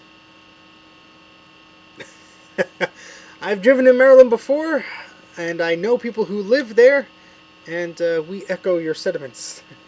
Sentiments, but yes, some people do not drive well in that state, unfortunately. Not that I should be complaining. I'm in New Jersey here, so we get a lot of people going through our state to New York or whatever, and yeah, a lot of interesting drivers who don't like to use their turn signals and their headlights and all that important stuff. So I'm curious, those of you who are in the chat, do you have any, those of you who haven't told me already, do you have any vintage Macs? Are you working on any vintage Macs? Do you want to get a vintage Mac? Because I see a lot of viewers here who ask a lot of questions, which is great, but I'm not really 100% sure if you're using something for the first time, or you're trying to get into the old Apple scene, or maybe you're more of an Amiga person or more of an Atari person, which is cool too. I mean, hey, they're all old computers. I like old computers. Of course, obviously, I'm playing with an old computer here. But, yeah, I have, I don't have too many non-Apples, the older stuff. I have a few 8-bit Atari machines I'm trying to fix up. I have 2 Commodore 64s that I'm trying to fix up. One works. Yeah. So Google Clone says, I have a current Project Mac SE, just waiting on replacement parts to arrive. Cool, what are you replacing in it? Orlando says, it's too many to list. A huge purge is coming. Oh no! No! Hopefully they go to a good home. Not the trash. Overseer Cave says, I have a Power Mac G4. I want to do stuff on it, but OS 9.1 doesn't start from the disk, and I have to wait for a network switch to use networking fun stuff. Okay, are you talking about an OS 9.1 CD-ROM? And if so, where did you download it from? And if you downloaded it, where'd you download it from? Because it might just be a poor disk image, or sometimes you have to burn those disk images very slowly at like 1 or 2 or 3 or 4x speed to make the disk a little more reliable on those disk drives there. Mostly duplicates so you could buy more. Ah, that's the attitude. 2 Macs I have are a clamshell iBook and a Power Mac G5. Well, I have to ask, what color clamshell is it? Yes, I do have Windows machines. There's a Windows PC right there that a friend gave me. It's an i5 box. Yeah, it works fine. Not really my cup of tea, but... Okay, cool. So, yeah, burning with toast should do it. Try System 8.5. You know what? No, never mind. I'm giving you bad advice there, because depending on the version of the... Actually, wait. Let me ask this question. What type of a Power Mac G4 is it? Dana, yes. Dana has an awesome collection of Macs. Depending on the type of the Mac, depending on that Power Mac model, macOS 9 booting may not even be supported. So depending on the model, may have some issues there. But yeah, is it a graphite one? Is it like that bluish, darkish bluish color? Is it a silver one? If it is a silver one, does it have the mirror drive doors on the front? Or is it one of the Quicksilver models that just has the regular CD drive on the front? It's not a mirror finish. Those are all important questions to help identify the model, and let us know. Maybe we could help you out there.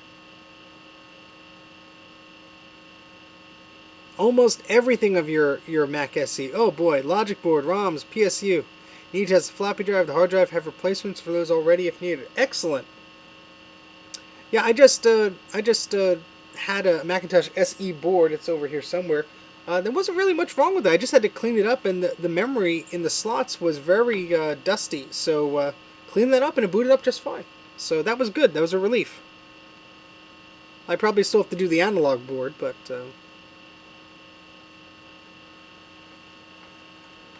You know, a silly little thing I always did since I was a kid. This cursor right now, I think I could pop this off. Yep. This cursor right now has little hands, you know, just counting. I always like to do this. Just put it right on the same line there, so it sort of like looks like it blends in. And just let it sit there. I don't know. Just amusing to me. I also like to put the cursor here, like where the progress bar was, and leave it, and then when I came back I could see how much it actually progressed.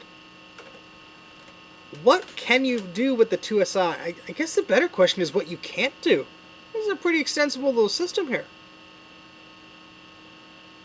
A gigabit graphite. Okay, that should run 9.1 perfectly fine. I believe so. In fact, let me help you out here. I'm going to do a little quick search.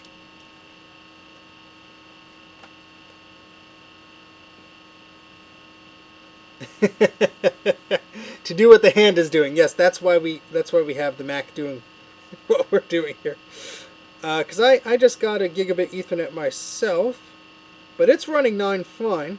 It might need like 9.2. I'm not sure. Let me double check here. If it's a gigabit Ethernet, the original version of the macOS was 9.0.4. So 9.1 should run okay. Try a 9.2 disk. You know, it never hurts to try another disk. Ah, okay, so Alex is saying actually a 9.2 disk didn't work.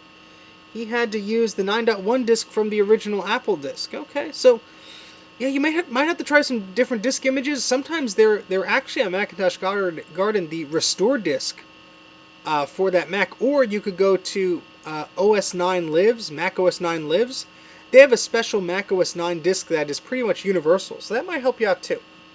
All good options.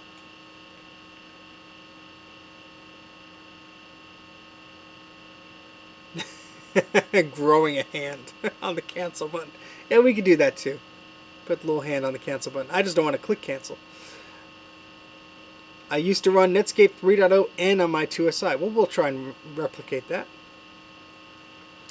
Well, you know what, Overseer Cave, I am going to, I'm going to do a Google search here. Let's see if that Mac OS 9, let's see.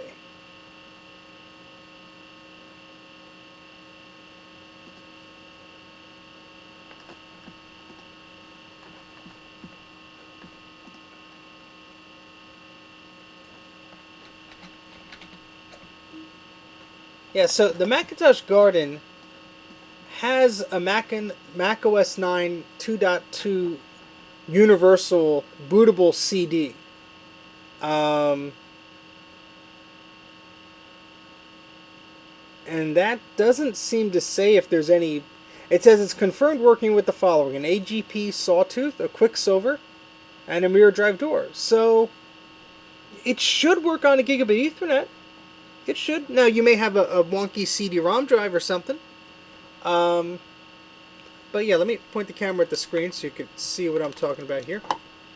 If you go to this page, Overseer Cave, this 9.2.2 Universal, it wouldn't hurt burning that first zip file there. Of course, you have to decompress that. and it's an ISO image. You want to burn that with disk utility or IMG burn if you're on a Windows PC or whatever. But people are claiming that works. It doesn't hurt to try if you have another blank CD. Confirmed working on a bunch of models. So, yeah, I would try that. I mean, read the comments too.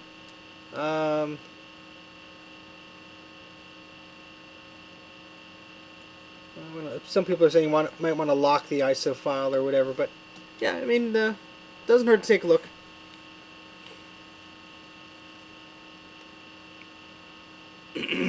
Alright, so we're slowly installing the system on here. Sorry that I keep fiddling with the camera. It's not on the tripod I usually use. The tripod I usually use is behind me. And this is what we're dealing with here. So the Mac2SI is here, and yeah, so this is what we're dealing with here. And my hair is terrible. I need a haircut. A lot of us probably do. And yeah, but just giving you a different view for a bit while we're installing. We're about, I'd say 55-60% done. I didn't think it was going to be quick, but hope I'm not boring you guys. Okay, cool. So you're downloading that now. That's awesome. Hopefully that works out for you.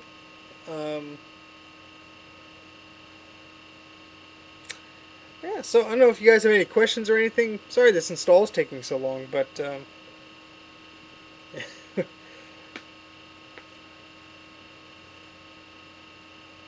oh, it says finishing installation. Actually, let's switch the cameras.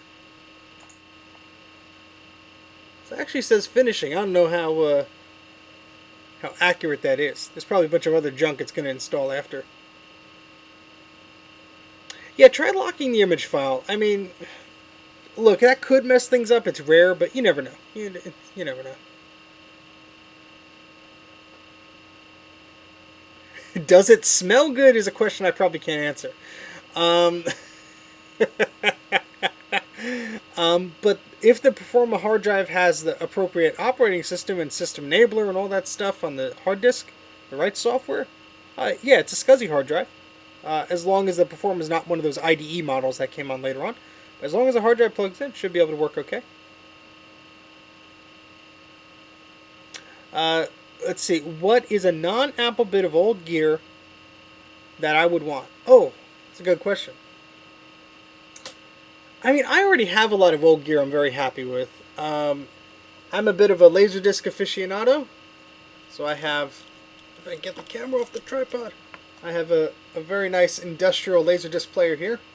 That's a Pioneer LDV 4400. It works. And yeah, it's a bit of a clunky one. I have much nicer ones that play both sides, do Dolby Surround, stereo, and all that. And look at that. Our installation was successful. How about that? Well, it took a while. Oh, I really do badly need a drink of water, and you could probably hear it in my voice right now. So I'm going to quit the installation here. I always forget to bring a glass of water down, or I'll bring one down and it'll sit on the desk for like 3 months. That's how this works here. Yeah, Alex is making good suggestions on booting the system up from the CD, just to make sure you're trying to force it there. I'm going to take Dana's suggestion. Just grab a glass of water real quick. I'll be right back. Give me about 60 seconds.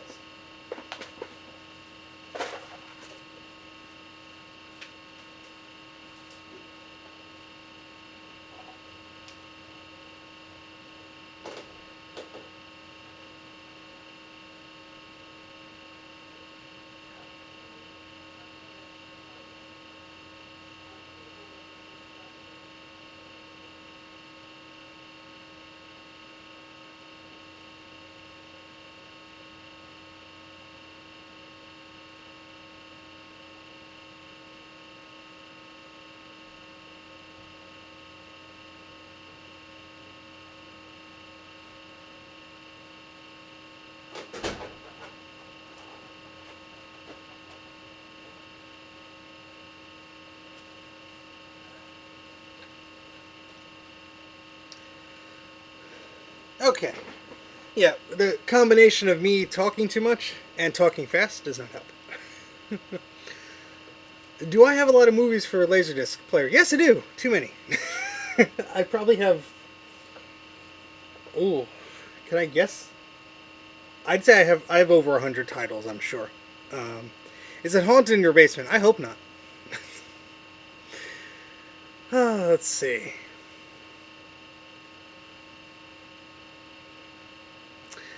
Most non-Apple keyboards, unless it's wireless, should be actually, if it's USB, it should be fine. Well, of course, it has to be USB. It should be fine on the Mac. It should detect it pretty well. But yeah, I love the Laserdisc format. My wife and I were in a record store, and she pointed out an Indiana Jones uh, album. And I'm like, that's not an album, that's a Laserdisc. And I shortly after got a Laserdisc player, and kind of addicting because you get a lot of interesting movies on there. I mean, yes, it's standard definition, but I like it. I think it's pretty cool. Original version of Star Wars, then all the special edition garbage and all that fun stuff. Oh, I have a very nice Macintosh Plus. I did an unboxing video on that. Since I've been linking in my videos through this whole stream, why not add it in there?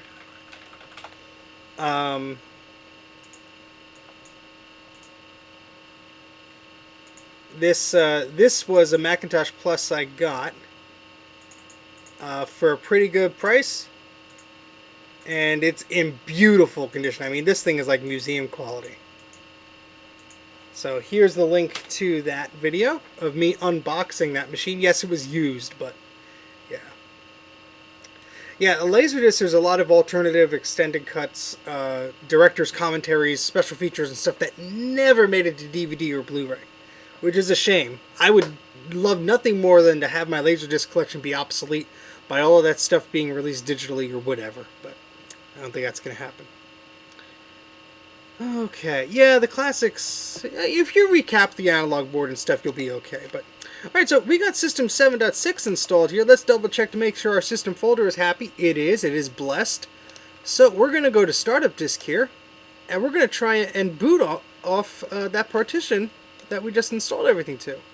And hopefully our network card should just work. So let's click on that. Let's reboot. Let's cross our fingers, guys. Oh, mini disc. Yes. I was on those forums, and I'm very sad to say, doesn't look like it's booting. Maybe. Wait. I don't think it liked it. No, we're still in 7.1. All right, we'll figure that in a second. Let me finish my mini disc discussion. I think mini discs are great. They weren't really popular here in the United States, so it was very much something I was like, oh, that's a thing.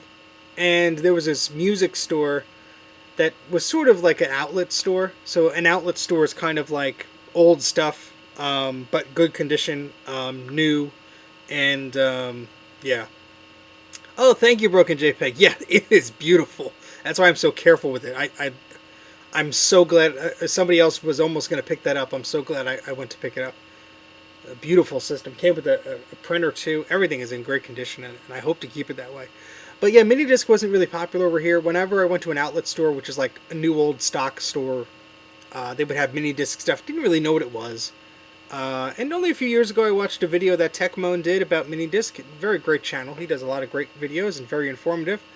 And I got a player for about $30 off eBay, and then I got a bunch of mini discs that someone recorded just random stuff on, and yeah, they had a bunch of interesting radio programs and stuff from like a college campus or whatever, and it just interested me. I thought it was really cool, and when I had the privilege of going to Japan last year, I picked up a mini disc player. It was a Kenwood model, not the best, but it worked. And then just recently, I happened to be in an antique store, and they had a mini disc player. I got it for $5. Doesn't have all the things with it. The battery was corroded, but I did get it to turn on after cleaning it up. The sad thing is, I have 3 standalone mini disc player like set-top boxes. None of them work. I don't know why I'm talking without the camera on me. The first one I have is I'm spitting all over. The first one I have is a Sony one. You put the disc in, it ejects it. That's doesn't do anything. The second one I got is a mini disc combo CD burner by JVC. This beautiful unit. Unfortunately, you put the disc in, it ejects it. The last one I recently got, this was a bit of a heartache. I paid $60 for it, so it was more than I wanted to pay, but it was a really expensive brand.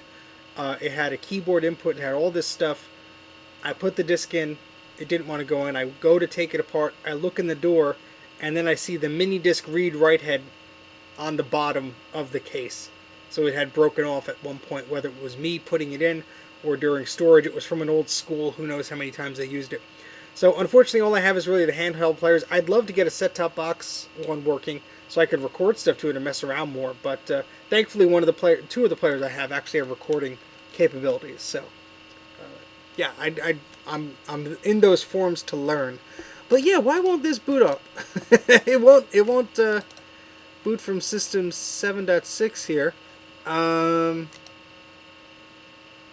That might be maybe a SCSI2SD configuration thing, or this might simply be, I mean, there's no reason why it shouldn't boot to that folder. Let's try again. Revenge of the Driver. Yeah, I wouldn't be surprised at this point. Okay, all of them are selected. What the heck? I've never seen this before. Why are they all selected? That's not a thing. Dana, am I stroking out here? What is going on? This is... Oh boy. Okay. Yeah, that's not supposed to happen. Huh. Let me try this. Let me start off a floppy. We have a nice labeled floppy I made here. Let's boot off of this and try and force it to boot off of where it's supposed to, because I don't know. This is very strange.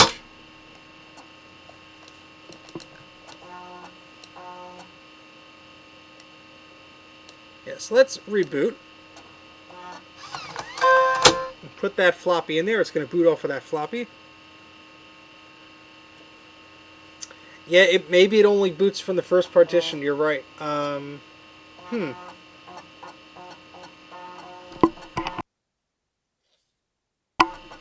That might be the case. If so, I have to probably play around with the settings on the SCSI2SD adapter, but it's kind of annoying.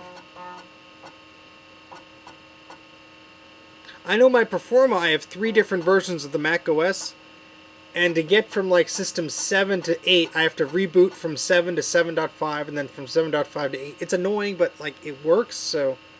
Huh. Let's just see what happens. Let's try and boot off of the floppy, and let's see if we can get into System 7.6 from there.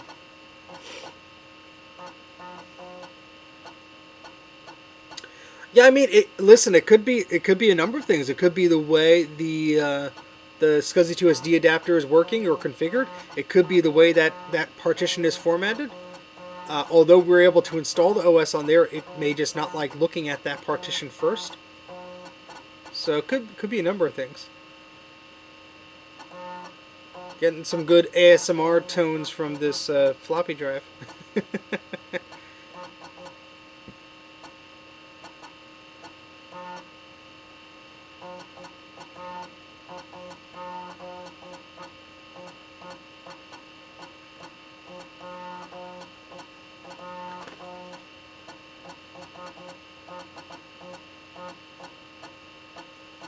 There's a cool person on Twitter I follow, Newton Talk. It says, 25 years ago today, Apple announced the Newton Software Bundle, a suite of productivity tools aimed specifically at educators. Ah, the Newton. I love my Newton. I need to play around with that more. This is probably going to tell me those partitions are unreadable or whatever, but...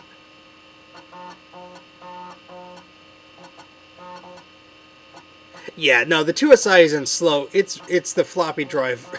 it's booting an entire operating system off of a floppy drive here. So, because as you can see, when we're working from a SCSI2SD adapter or a hard disk, we're not running into that issue. Yes. It's as noisy as it is busy.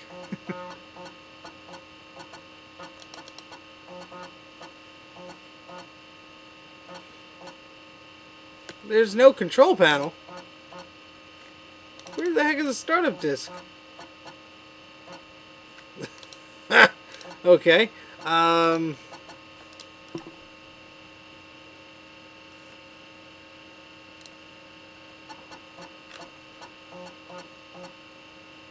Well, this is a conundrum.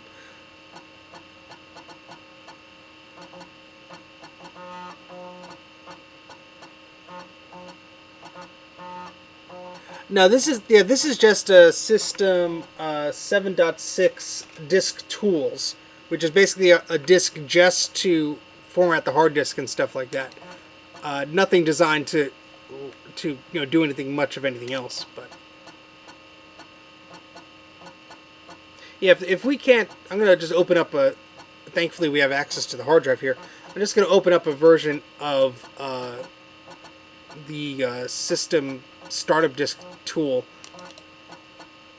and yeah, because I think the problem here, the SCSI to SD adapter, everything is one SCSI ID, so it's booting to probably the first partition, and I don't think that's not really anything that should have happened in real life.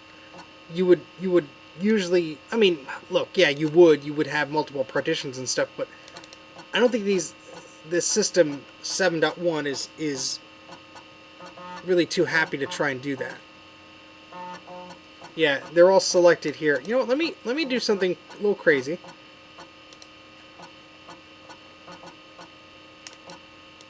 Let's open the 7.6 folder.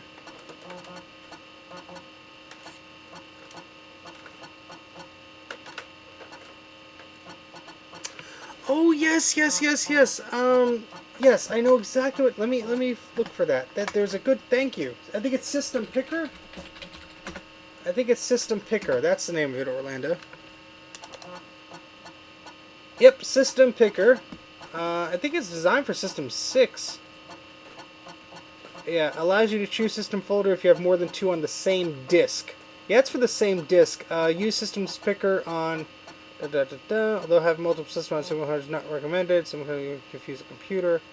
FUI doesn't work on. I'm just wondering if it'll work on 2 different partitions.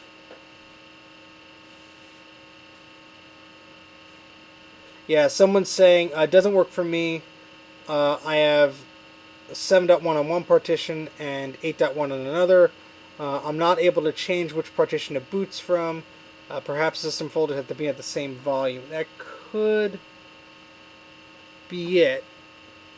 But let's just try this one more time. And I could always, I could look up the SCSI to SD configuration. Maybe we can mess around with that. Yeah, the system folders are blessed. We saw the little computer icon on the folder, so we know it is blessed. This is so slow. This is painful.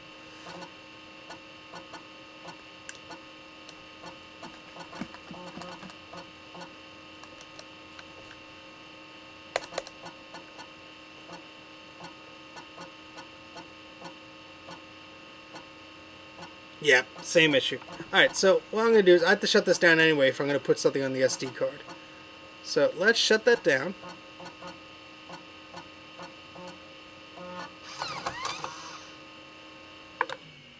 Okay, let's unplug this. Yeah, I mean, I could put 2 system folders on the same volume, but again, that's not really recommended.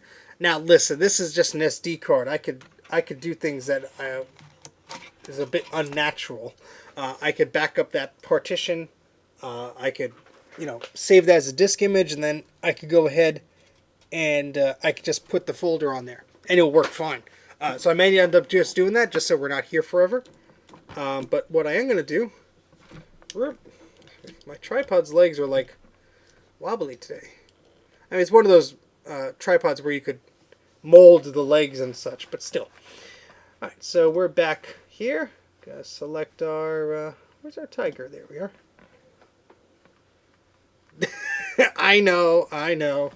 But it does work, though. I have done it before. So, here, System 7.1 is the first partition on here.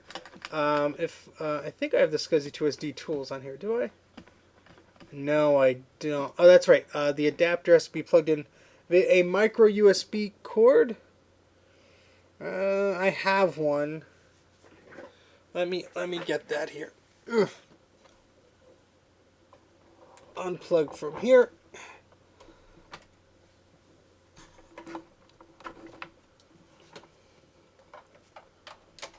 Okay. And we're going to plug that. Sorry, 1 second. Of course, I braided the cord to be short, and now I need it to be long. It's always the case, isn't it? Barely fits there. Okay. And what I'm going to do is there's a tool for this.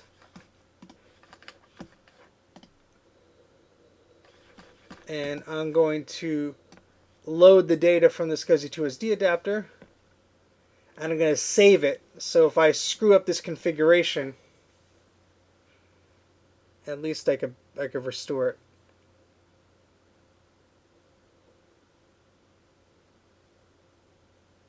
Load failed. Oh, that's fantastic. Oh, that's right.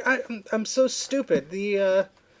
On this version of the SCSI2SD adapter, the configuration is actually saved on the SD card. So without the SD card and the SCSI2SD adapter, we're not going to get anywhere. So let's try that again. I'm used to working with the 5.1, which works a little bit differently. Because with the 5.1 model, the configuration profile is saved right on the machine itself. And I forgot, if I just plug it into USB here, I can read the data off it. Alright, so let's go to load from device. Load complete. Perfect. So let's save this. We'll say working V6, April 11th, 2020, system 7.1. Alright. Alright, so we have multiple devices here.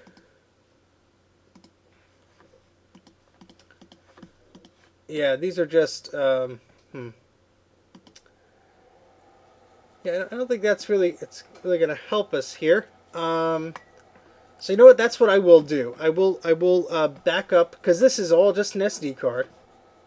So what I will do is I will take System 7.1, and because I have a lot of different programs and stuff here, I'm going to basically just delete the system folder. And applications doesn't, I'm going to just name this. That's right, I can't rename anything. Alright, let me eject this all again. See, this gets convoluted fast, because I can't write to that older file system on an Intel Mac. I have to do it on a PowerPC, or at least an Intel Mac that's running an older OS than I care to run on this Mac. Alright, let's try that again. I can go here. So go to System 7.1 here. So what I'm going to do is I'm going to use disk utility and just make a backup of that. We have plenty of space on here.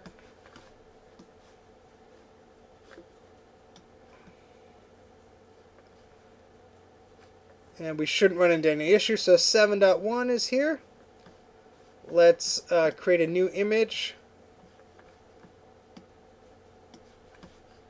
from that.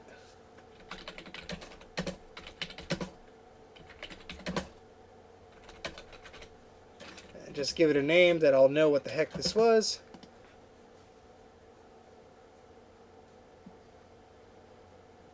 Alright, that should be pretty quick. I think the whole partition's like 2 gigs, but I only think 1 gigabyte is used on it.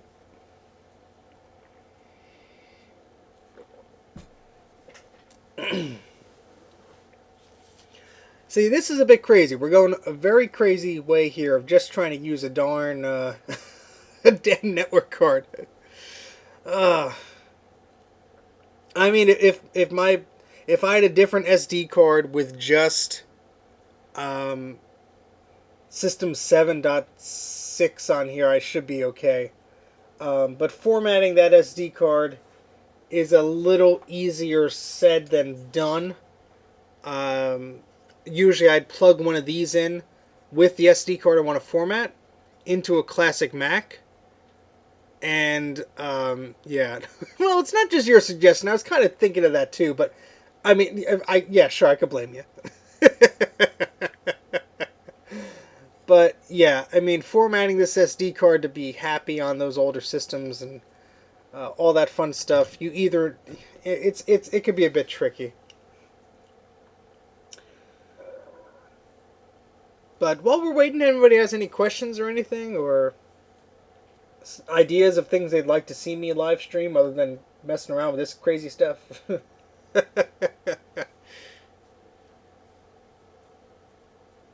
It would have probably been far easier to just install that version of Open Transport we found and just gone with that, but with enough memory here, you know, we should be able to run System 7.6.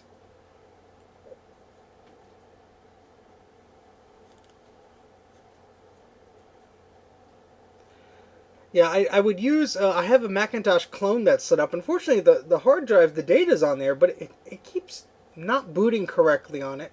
I have to use a CD just to access the hard drive, so something's going wrong there. I need to fix that, because I've been using that machine as a stopgap for a lot of things. There we go. So I made an image of that. That was happy. And what I'm going to do is I'm going to make an image of System 7.6 just because this is a fresh install. And it's not going to take long to do that. I'd rather save it than have to do a manual reinstall all over again.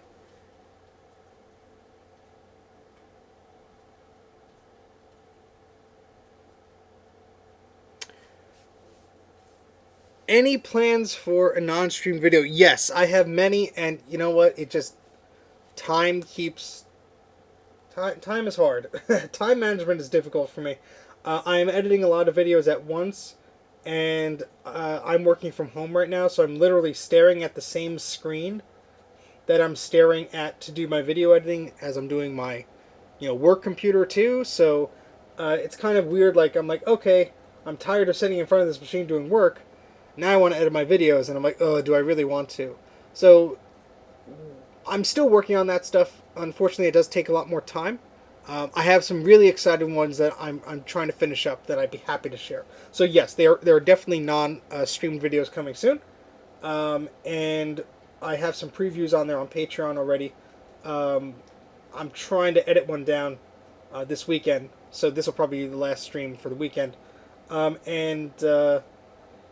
Yeah, I mean, there's just so much stuff I want to cover. And it gets a little overwhelming. And you have to write the scripts and have to do the video and all that stuff. But I really love doing that stuff. So there's always going to be that. The live stream is sort of a nice social distraction from me, especially being so isolated. That it's very much a nice way to socialize with others. So, yeah. Yeah, so the comparing the speeds here, the Macintosh 2SI has a 20 megahertz 68030 processor, whereas the 2CI has, I believe it's a 25 megahertz processor. So there's a 5 megahertz difference there. I'm sorry, you were saying the 2X and the 2FX. My bad. Let me look that up, because I don't have any of those. There's a 2VX, I believe that's what you meant. The 2VX is a 32 megahertz, so that is a bit faster. And the 2FX, let's look that up too. The 2FX is a 40 megahertz. Oh boy, yeah, the 40. Yeah, that's gonna blow it away. Yeah, that's that's a zippy one there, because let's say I think the Quadra 840 AV had the same bus speed as that, 40 megahertz, but the Quadra 840 AV was a 608.040, so it was a bit newer. So okay, we did our boring backups here. Let's just copy over our stuff. So I'm gonna take System 7 here. I'm gonna take that system folder. We're going to trash it. And then we're going to take our system folder from here, and we're going to copy that over there. That's just going to take a minute there.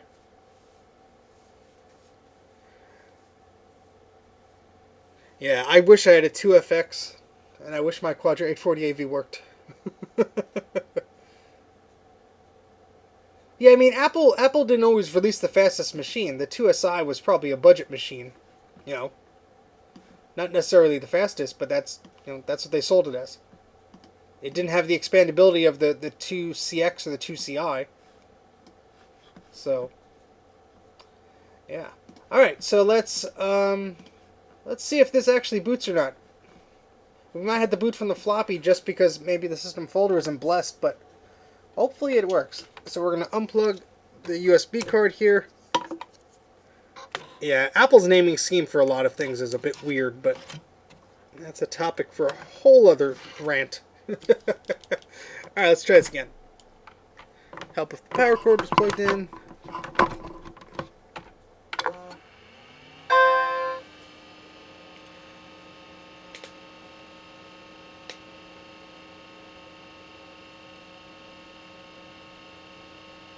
A power user.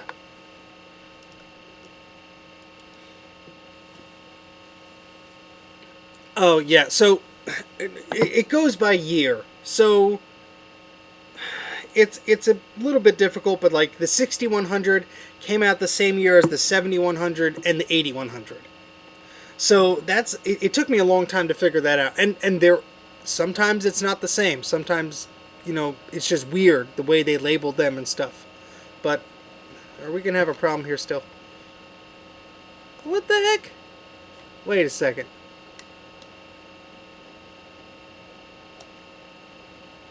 We're still on 7.1 even though I trashed the system folder? What gives?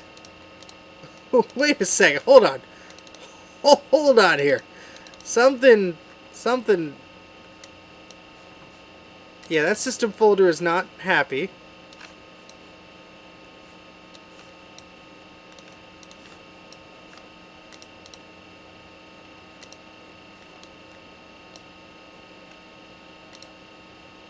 Oh, come. Oh, wait. Do we have two system folders on here? Let me get that system picker thing, because that might get me out of a pickle here. Hold on. We're almost out of the woods, I promise.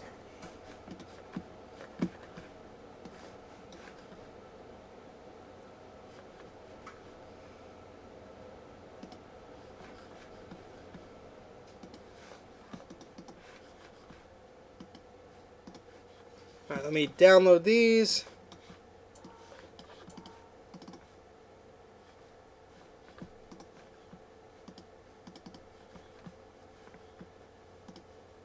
Okay, and let me copy these over. Sorry, guys. I know you're probably enjoying this, but I like seeing things work, so... Alright, let me go over here. Go, and...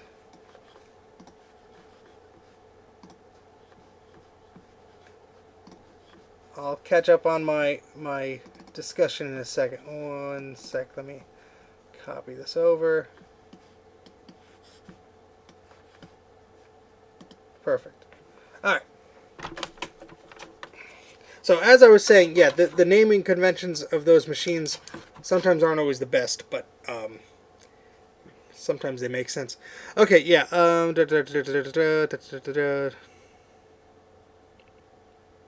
Yeah, so like the 6100 was like the low end, the 7100 was a bit better because it had more expansion, the 8100 was the best because it had everything, more expansion, faster processor, etc. Yeah, that DRM is haunting me forever. And that continued. The 7200 and the 7300 and 7500, 7600 were all a little bit confusing. But for the 8100, they had the 8500, then I think the 8600.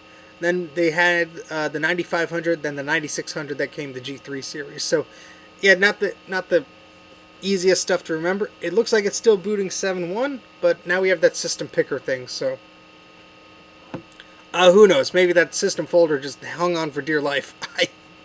Actually, wait. Let's see here. I think, yeah, no, we're still. Oh boy! All right, let's get system picker on our side here. Come on, buddy, help us out here. It's searching.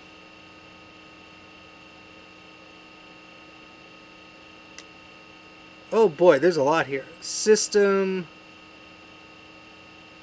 Oh, that's why I had a copy of a Macintosh SE hard drive here. Well, we could delete that because we made a. Well, we can't delete it because we're booted up from it. But yeah, let's boot to 7.6. Hopefully, then we can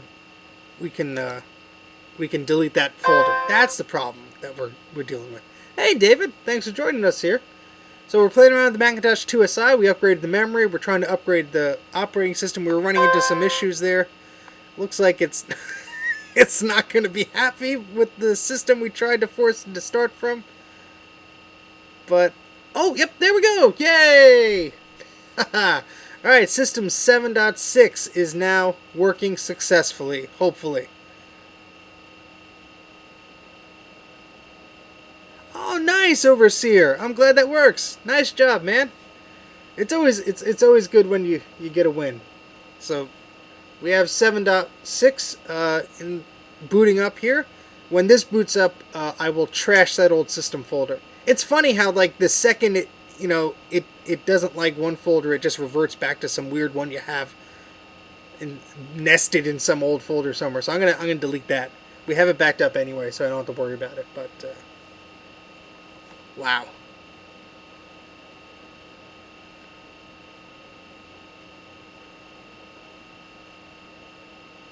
Yeah, the Macintosh 2SIs are pretty fun.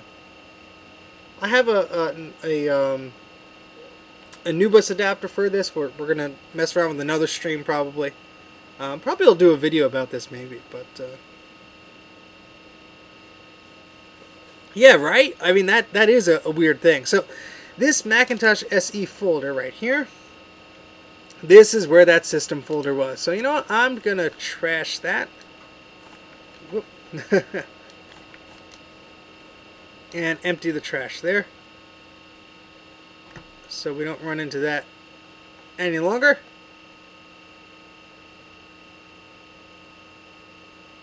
Yeah, I mean it's awesome at finding it, and you know what? Honestly, I was probably very helpful back in the day if you moved the folder or something got screwed up, but not helpful when you're trying to do weird stuff like we are. But I am glad that we had some success with that. You know, almost makes me forget what we were trying to do in the first place. Anyway, let's open up and then make this color here. Nice colors.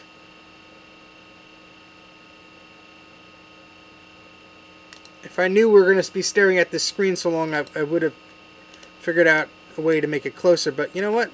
We have System 7.6 there. And we are running with 17 megabytes of memory. I'm going to just hold the camera here for a little bit. And let's go to control panels. We do have Apple Talk here.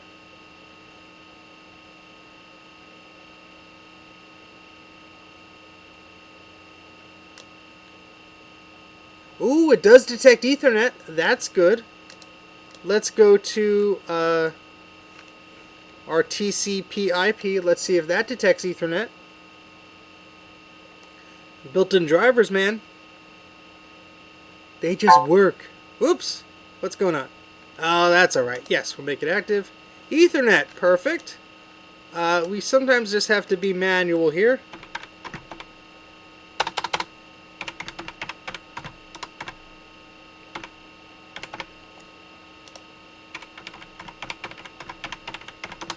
For some reason, my switch sometimes doesn't like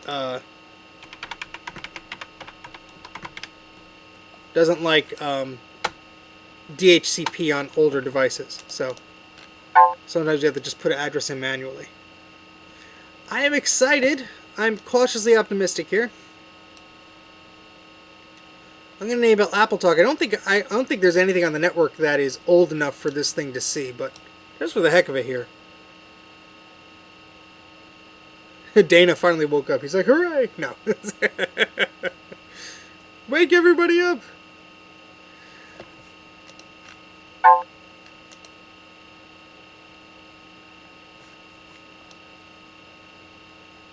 Hey, Callum, we got some progress here. I'm pumped too, finally.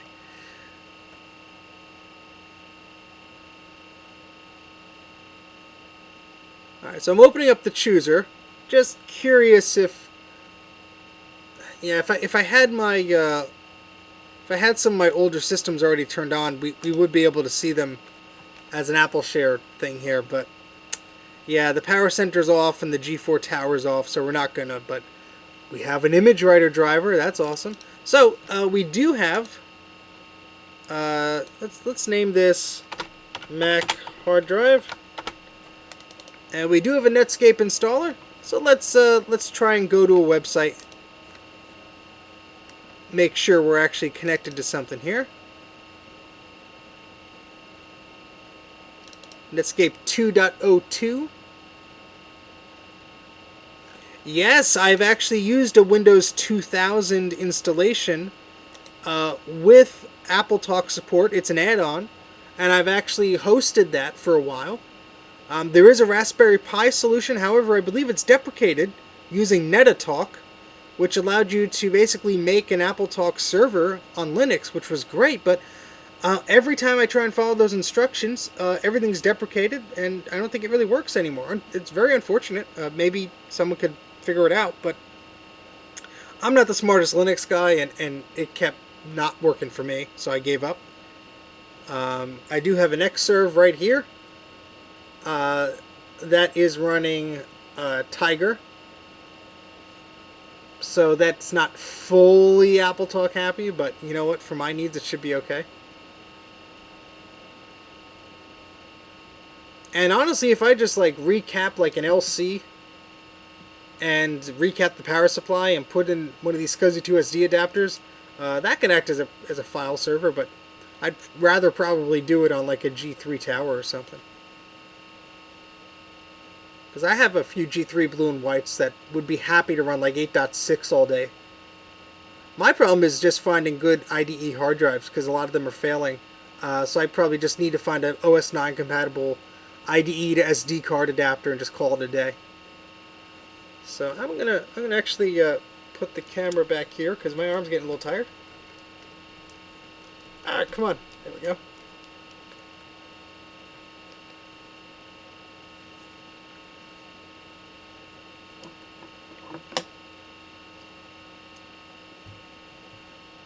Let's see if we could force this to sort of rest.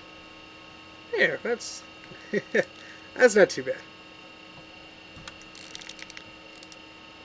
Okay, so let's quit.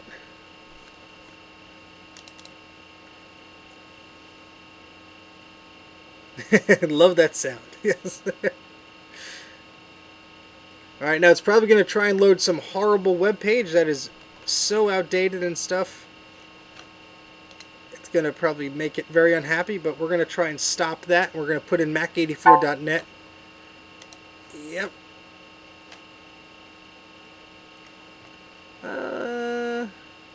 I'll do that later.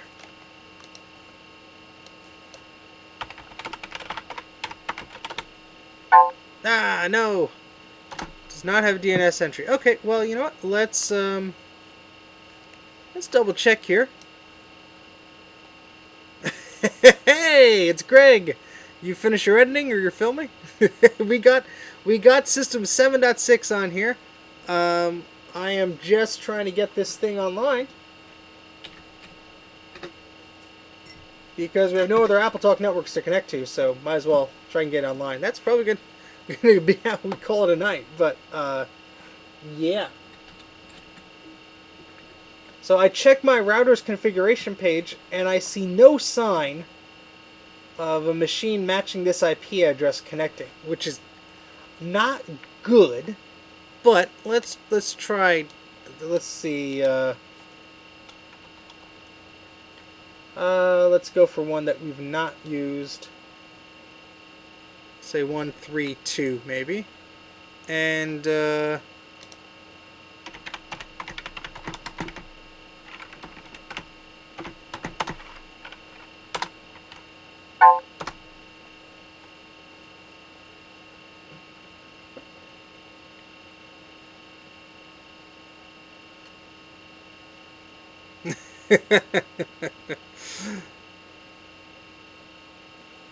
it came to life. Good for him.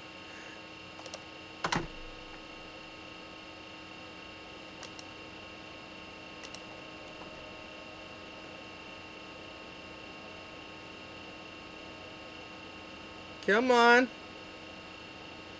Now let's quit this and open it up again.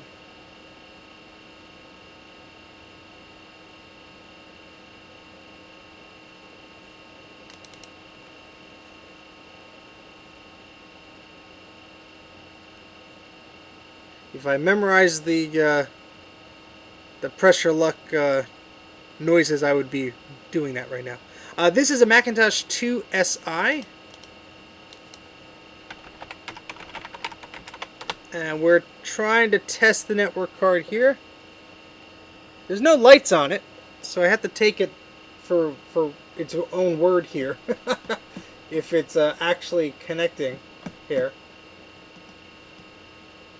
It might very well be doing that. I don't know. The DNS entry. You know what? Let me...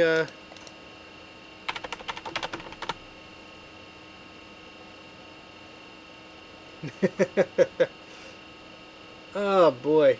Come on, we're so close here. We are so close.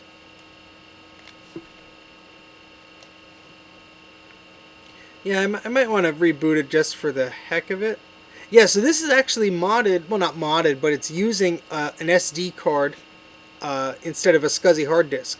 So it actually boots pretty quick. So we're actually going to shut it down.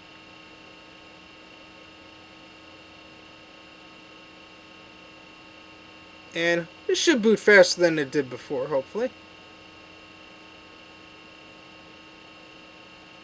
It's taking its time to shut down, but we'll boot it up. And so this is the SCSI to SD adapter here. It plugs into the SCSI port on the motherboard, and it's using a standard full-size SD card adapter to run the operating system. So these old Macintoshes use its SCSI, not the ID interface, so yeah. You know what? It's about the same performance if you're on a good drive, and it's way better than a bad drive. The reason I say that is the SD card and the output of the SCSI device and everything, you know, this could be pretty zippy. The problem is the way these things work. You can't really read and write at the same time. You got to sort of pause it before the SD card can, like, it's not, it can be slower than a real hard disk sometimes. Oh my goodness. Malto Nitho. Eep! Thank you, man. That's a first. That's a very kind super chat from you, sir.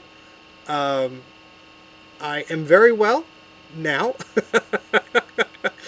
I appreciate you joining, and I'm glad we're entertaining you here. You have any questions or anything? You want to plug something? That's very generous of you. I'd be happy to do that for you. That will buy a lot of capacitors for my projects. Thank you very much, sir. Or madam. I'm not really familiar with the name, so I don't want to assume. But that's very kind. Thank you. Yeah, let's set this up now. Maybe that was part of the problem here.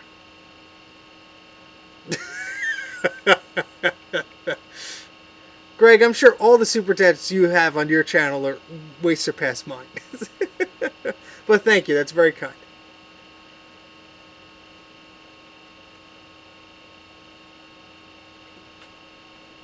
Let's wait for this setup to go through here. I don't know if it's actually what it's. Oh, it's going. Okay, I see it. It's trying to go to home.netscape.com/home/setup. Yeah, that's not going to work here. Let's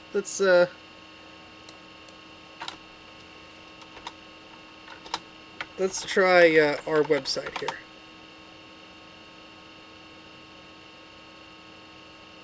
That's all right, Andy. Don't. I'm assuming your name is Andy. Don't worry about the questions. That's what makes it entertaining.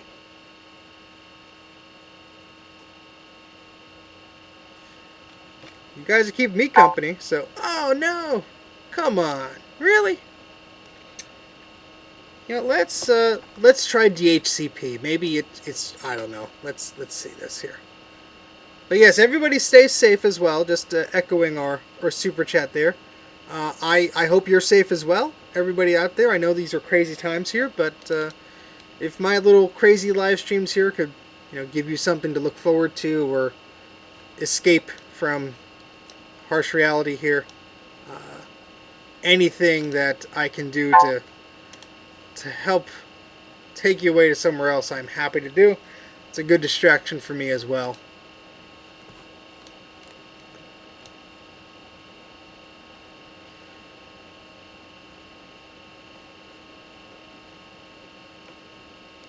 Yeah, the social distancing thing. Look, I have a lot of friends and family who don't have the best health right now, so I'm happy to keep away from others who have compromised systems and such, and we'll all get through this together. I know we will. It stinks, but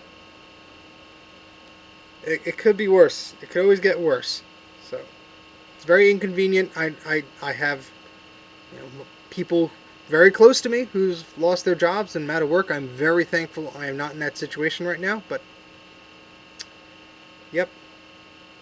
Yeah, we try and keep it family friendly here, so I know we get a little excited. That's okay. But I curse myself sometimes. Especially when something works after 8 hours of tinkering with it. Oh boy, did this thing just freeze up on us? Come on. We have 17 megabytes of memory. We can do this. Come on. Maybe. I don't know.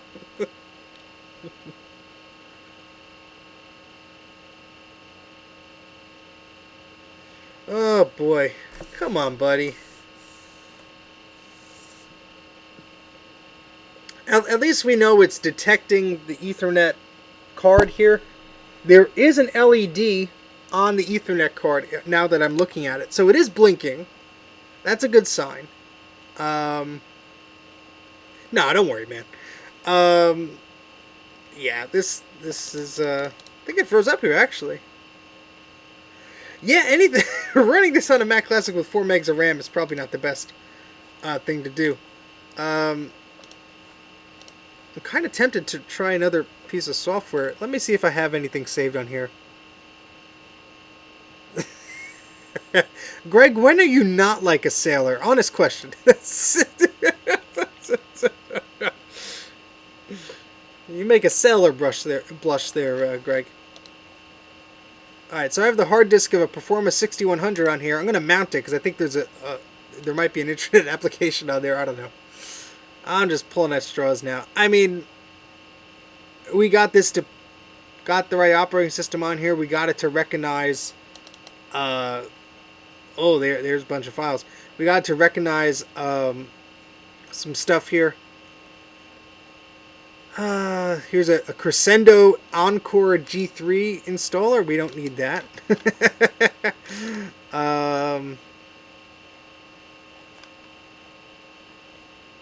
Yeah, teleport accessories, Monopoly, that's a fun game. Jeopardy, iOmega tools, applications, Microsoft Flight Simulator, ClarisWorks 2.1. Oh, Spectre Challenger. I'm copying that.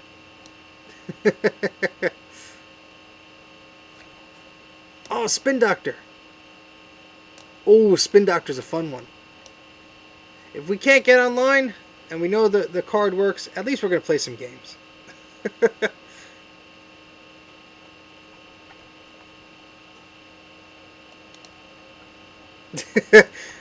Greg, if you didn't have extra screws lying around, I'd be more concerned than you are at this point. Let's see if Spectra will run out here. Yeah, DHCP manual, wasn't happy either, but I will try again. I just wanted to do something on here.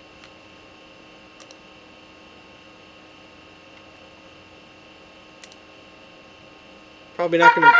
Oh, that's loud. The screen is so dusty. Alright, so this is running pretty smooth, actually. Oh. Gotcha. I could play this game all day. Oh, no. I got shot, so I'm spinning around. He's right behind me, isn't he? Got him! That was a lucky shot.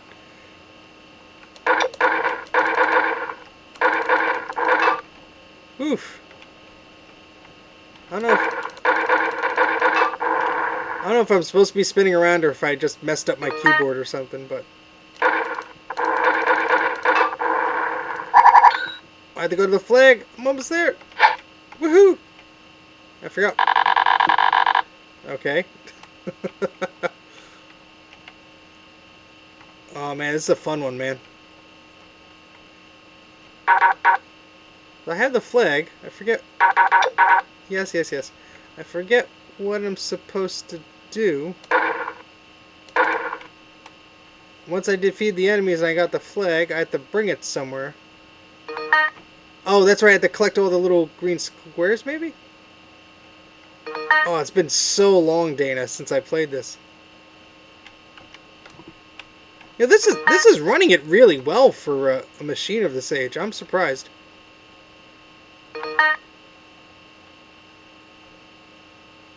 Maybe these squares aren't really necessary? I don't know. Again, I haven't played this in years, so it may just be... This is a fun one, though.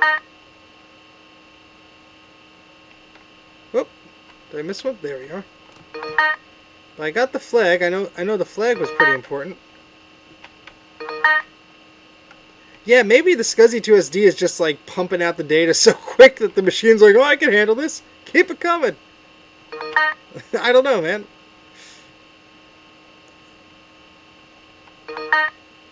It's still like pulling me into one direction. Maybe this keyboard is a little messed up, but it keeps wanting to turn left on me.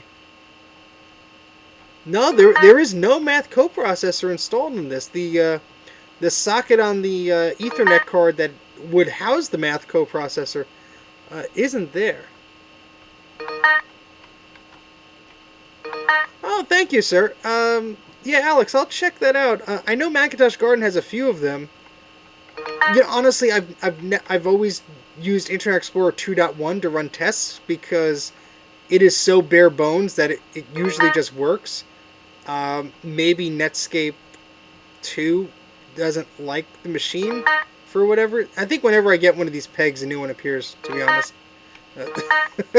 Oh, there's the other flag. Okay, I think there's one. That's right. I think there are multiple flags. So I think that flashing yellow dot is yeah, because the green is the health, I think.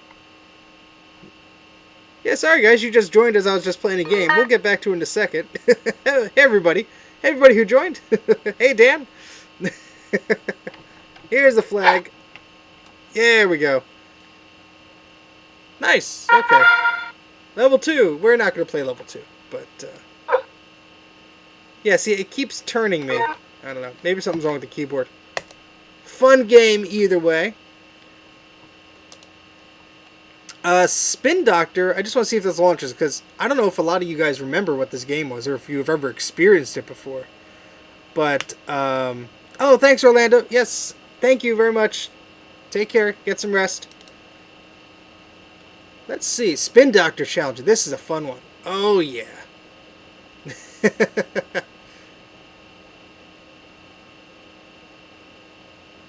Yeah, I think this is the shareware version. It's not like pinball. You'll see. It's a little hard to explain unless you see it in action. So essentially, once this loads up here, yeah. So it's telling me how to purchase it. Costello1 at AOL.com. Yeah. Let's see if we can just play at least one level here.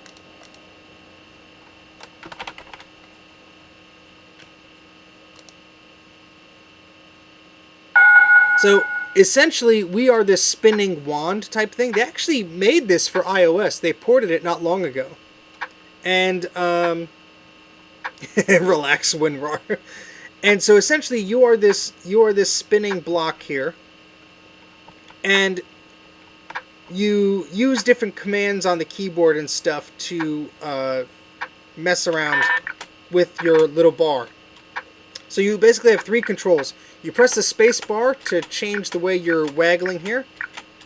You use the option key to bounce off of any of these points here. And then you hold down the command key to swing. So see, I'm sort of like going across there. And if I let go, see, I could go from 1 to 1. It's pretty cool. Now, the whole obstacle here is to get these little sparkling things. And it starts out pretty simple.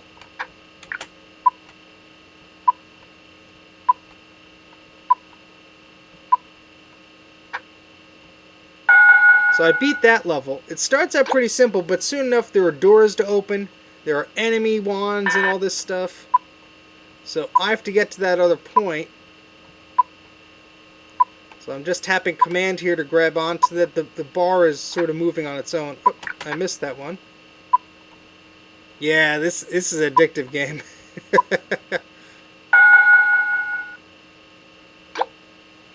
Yo, this is probably one of my favorite classic Mac games. Yes, this one, you got some walls. They're not going to hurt you, though. But, you know, to navigate around, you just need to be pretty efficient here. Oop. Oop. But yeah, some of my favorite classic Mac games, this would be one of them. Let's see. Oop.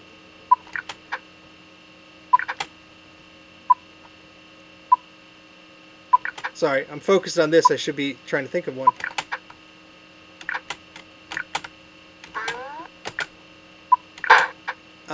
Unreal Tournament is a good macOS 8.6, 8.9 game.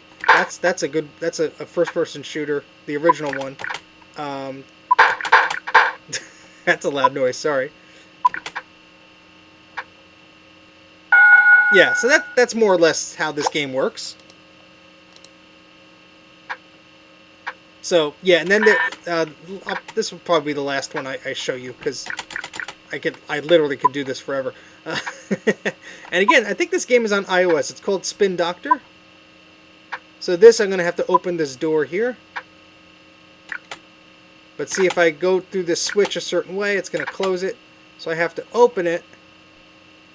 Go here. Go there. Go there. Go there. And yeah, I mean, that's basically how this game works. It's pretty neat. Oh, hey, let's see. I'm legit just catching up. What are we recapping? Nothing to plug, just happy to see a live stream. Shout out to Steve and Greg and Jay and anyone else I'm forgetting. Well, that is very kind of you, sir. In fact, unfortunately, my screen resolution is stretching your name there, so I apologize if I was mentioning it incorrectly. Let me zoom in. My vision's not the best. I have my glasses on even, but there we go. Now I can read the text better if I zoom this out. There we go. So Malto, thank you very, very much, and hello. I'm sure everyone at the Mac84 team and Jay and Greg say hello as well. Now I can see everyone's avatar is much better. I should have done that from the beginning. Anyway, yes. So let's get this out. We'll recap something next stream, I'm sure, and I'll dedicate it to you. But very, very glad to have you watching, and very, very happy to have your support. Always very much appreciated. So what I'm going to do is, you know what? I'm going to download Netscape, but I have a G4 tower over here. I'm just going to turn it on. It's going to automatically start up its file server. We're going to see if we could see it on the chooser, and that'll confirm our network card works. If that works, I'm satisfied enough. So let's try that.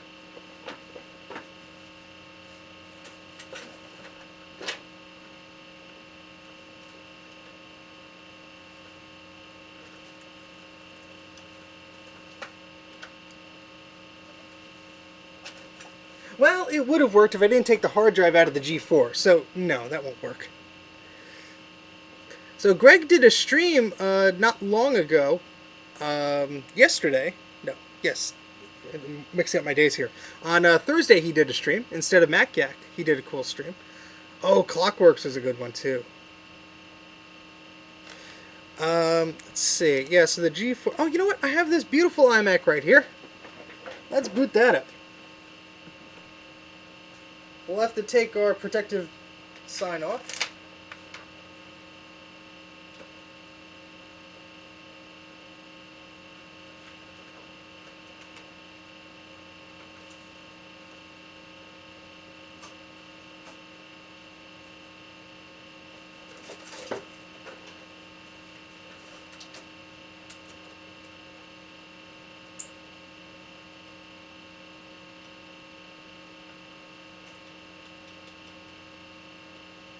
It would be helpful if it was plugged in.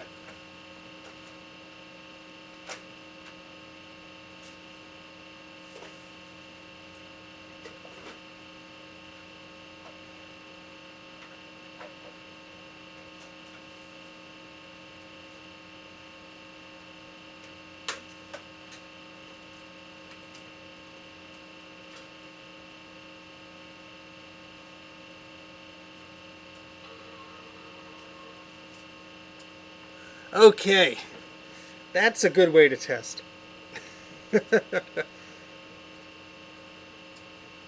Thank you. Yes, I'm doing all right. Appreciate the kind thoughts. And yes, I hope, yeah, I hope Greg's not as dizzy as he was the other day. All right, so we got that iMac booting up. You can see it's running 8.6. That's my little Bondi Blue iMac there, as you've seen in a few videos probably. So we'll be able to hopefully just network with that, and then that confirms the card's working. The internet will probably be a thing we tackle, but you know, while that boots up, let me shut this down. We'll put a different version of Netscape on there, just to try it out.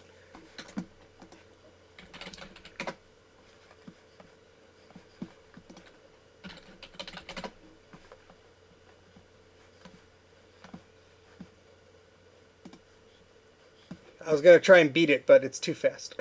The iMac is too quick. Let's see.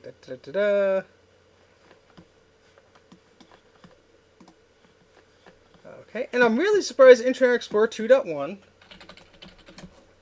is not on Macintosh Garden, although maybe, you know, it's just, maybe it's under just Internet Explorer. Let me try searching for that.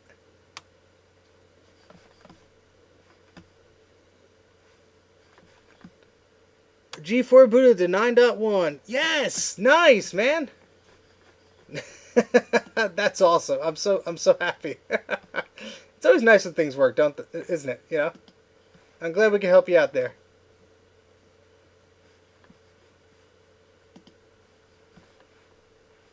Huh.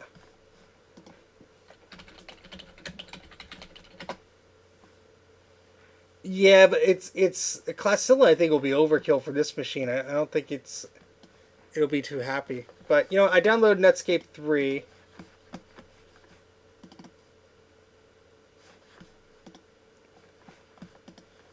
And let me just copy that over there.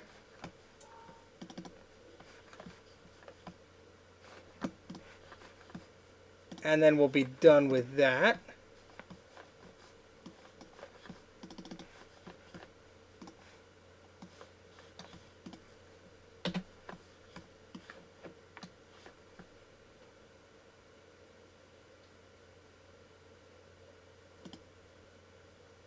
Yeah, Classilla is way too new, both hardware and software wise, for this little machine. This machine cannot go past System 7.6. I don't know, maybe with the right enabler or something we can get it to 8, but I'm not into that. I don't need to do that on this. Let me just go to the iMac here, make sure it's set up.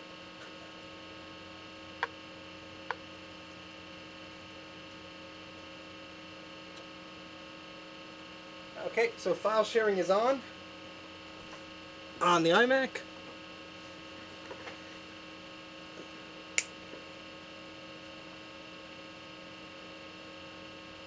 Yeah, I guess an older version of iCab may work.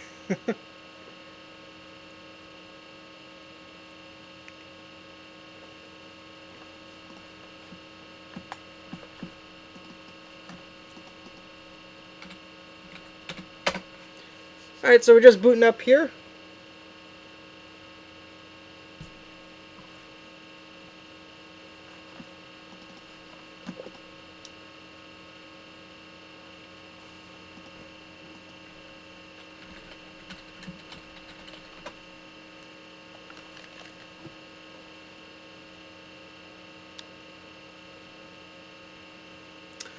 Microsoft Empowerment for the Mac. Okay. I'll have to search for that. That's a... Should have just... Alright, well, download that. That's a good 200 megabytes there. Alright, so let's go to Apple Talk. Thank you very much, Google. I'm sorry, I've been saying Google because the text was so small on my system. I very much apologize. You are Googie clone. There we go. Now I can say it correctly. Apple Share. Hey, where's my iMac here? Maybe we have, you know, let's see if the opposite way works. We turn on file sharing. And let's share to the iMac. Maybe the iMac will see us. So let's go to Steve.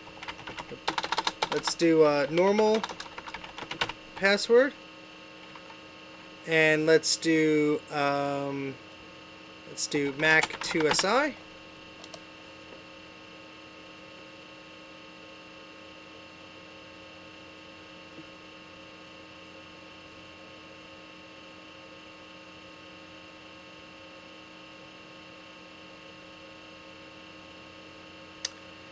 Alright, well, file sharing is starting up here. I really thought the iMac would come up on here, but guess not. Let's try the other way around. I don't know, maybe this Ethernet card is the light's on there, but who knows. This thing came with the machine. For all I know, it's busted, but the system is detecting it. So file sharing is on. From the iMac, we should be able to see it.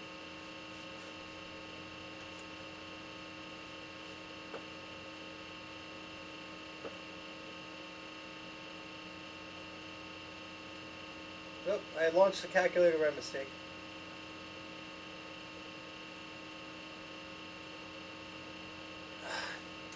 It sees the Mac Mini.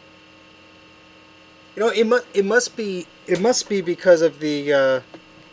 I'm gonna guess it's because maybe it's the TCP/IP control panel. I don't know, man. Something's going on here. It's weird. Because Apple Talk should work. Let's try manually. Yes, use the power of Thor. Oop.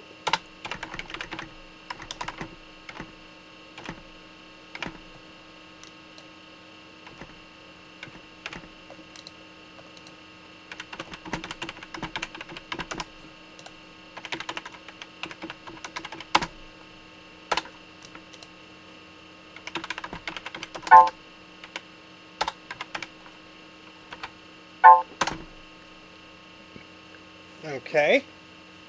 And you know what version of Open Transport are we still on, like 1.2? Yeah, I was trying that before, but you know, we were trying to install Open Transport 1.3 before. I'm thinking if we're on an older version, it might be a bit weird here. I mean, Open Transport isn't the most reliable thing anyway.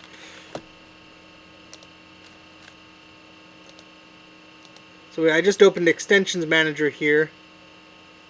Open Transport 1.1.1. Yeah, we could. You know what? Let's see if it complains now. We have the Open Transport installer here. Maybe 7.6 is more forgiving.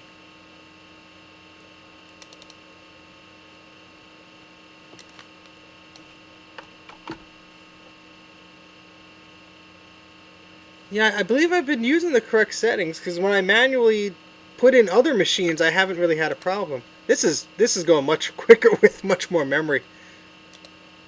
I mean, we're going back to the disk images that we made. Again, if this gives me the error, I'm just going to try looking for another Open Transport installer maybe because I know this is insane, man. And I'm sorry if I keep calling people man. It's not. I'm not trying to assume everybody's a man. It's just. Oh yeah. I mean, sure, I could write these to physical floppies. I could, but there's probably a larger issue at play here. If it's, if this is being weird.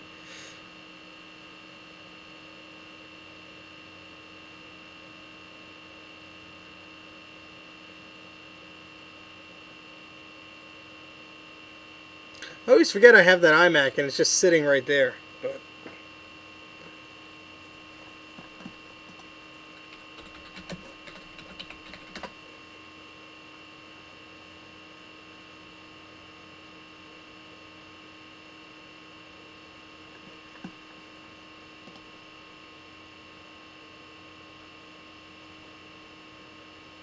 come on. Ah. Yes, it's a colloquialism, man. What the heck, dude? Come on. Well, I am. You know what? There's an update here. We have an update of what version is Open Transport on this thing. Open Transport on this CD-ROM I have. That's right. The CD-ROM is still plugged in, isn't it? Maybe System 7.6 likes the CD-ROM drive better. I also have the CD-ROM toolkit, because I have Open Transport on here.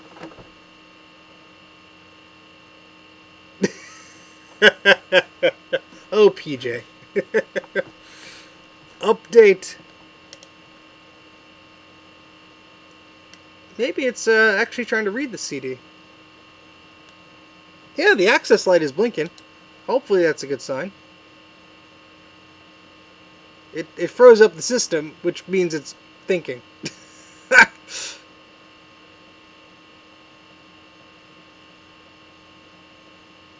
Forgot I had the CD-ROM drive just sitting on my desk here the whole time. So we have this here. It's our CD-ROM drive.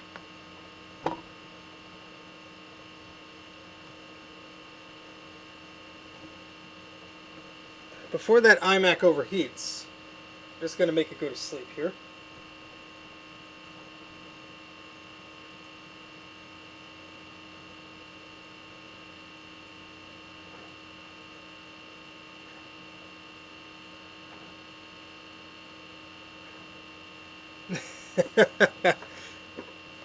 Wait, I think it's yay, the CD mounted. Look at that. Yes, the CD-ROM drive is a multi-purpose multi-purpose unit here. All right, let's do two things here. First off, we have a System 7.6.1 update, which wouldn't hurt.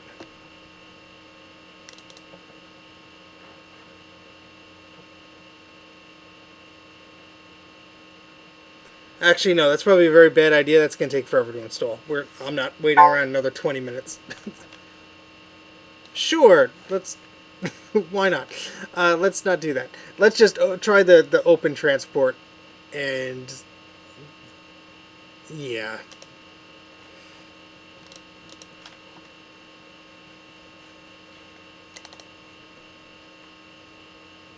But we even got CyberDog on this CD, I believe. That's Apple's old browser. We can try that. It's not going to work.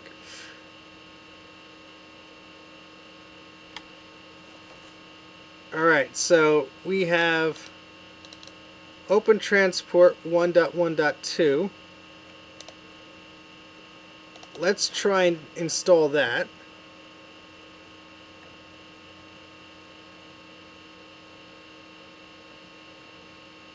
I mean, that might already be installed. This copy cannot update the disk image driver because... Oh. Okay. Oh, that's right. These installed disks from the other thing are already... Yeah, that's what it was. I mean, we might already have 1.1.2 on here. I don't know, but the extension says 1.1.1. Let's just try it.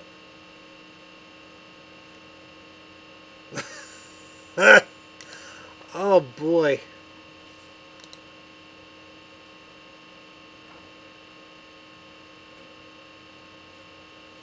It's extras.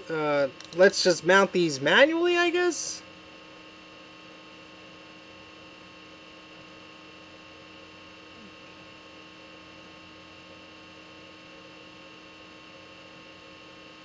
Either this CD-ROM drive is very old and slow. Yeah, let me click disagree actually, because I'm going to copy this so we're not reading off the CD drive, because this CD drive is very slow here. I'm going to copy this to the SD card here. Let's see if we can finish this up. Come on. Let's see.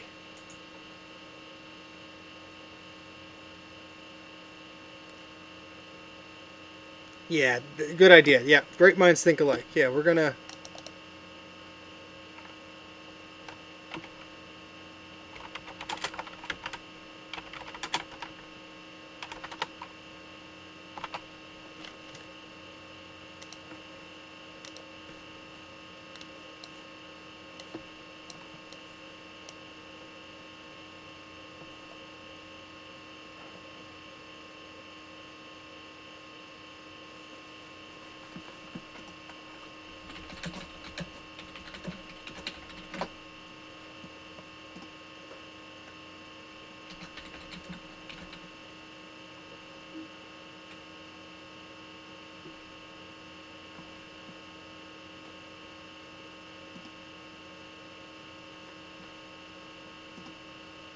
Oh, wait, I found a different download of Open Transport. Let me just double check here.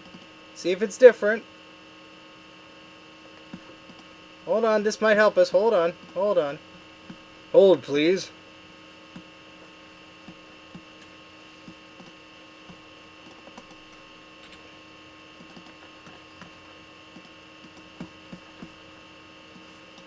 Instead of doing all this garbage.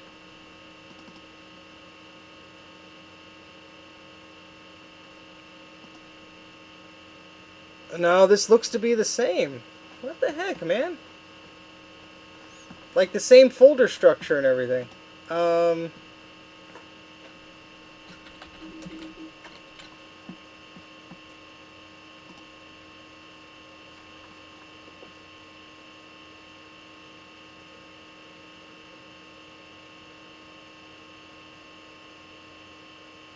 Hold on, I'm just catching up on this.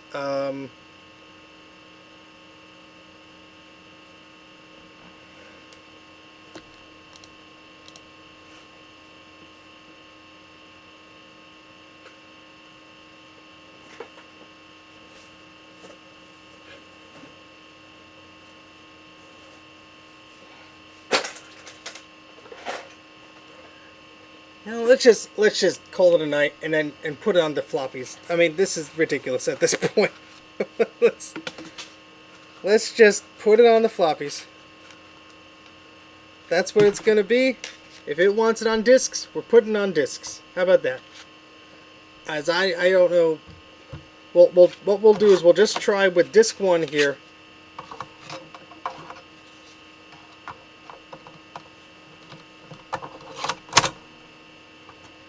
fancy discs.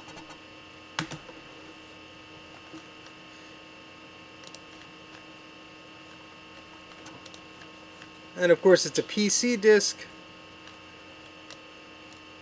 Yeah, sorry this is taking so long, guys.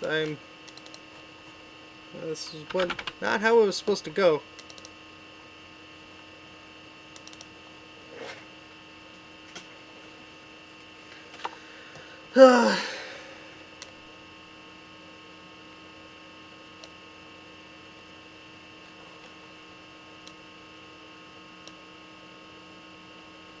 I'm trying to install 1.3, and it keeps giving me weird errors about it not being the original discs and this and that. No, hold on. Before doing this, let me just try copying over this other version I found. It looks identical, but maybe it's not. Who knows?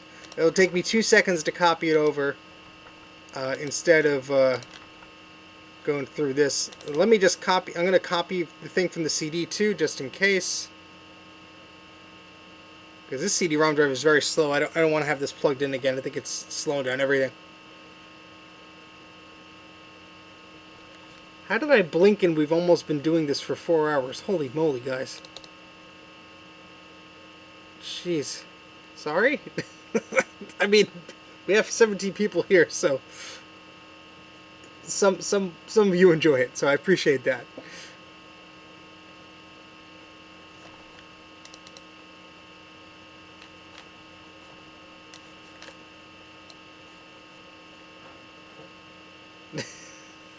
Let's hope not.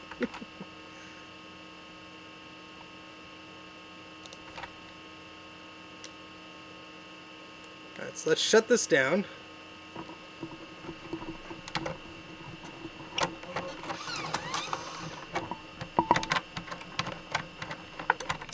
Yeah, I've opened Transport Extras too. You could open that up. I have no idea what's in there.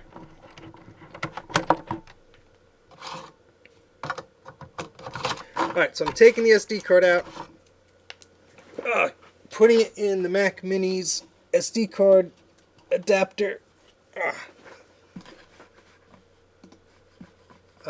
going on to here, copying that over,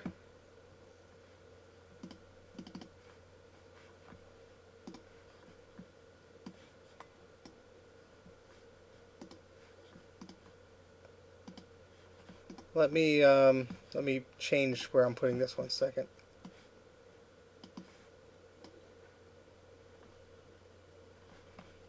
Okay, let's eject that. It's probably the same exact darn thing, but you know what? It never hurts to try.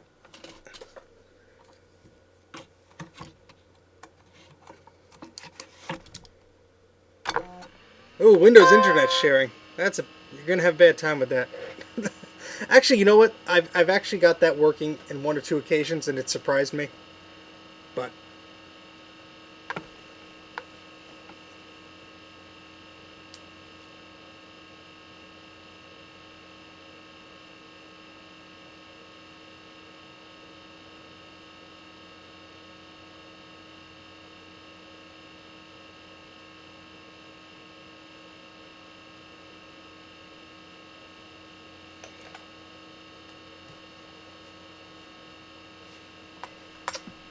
alright, let's see.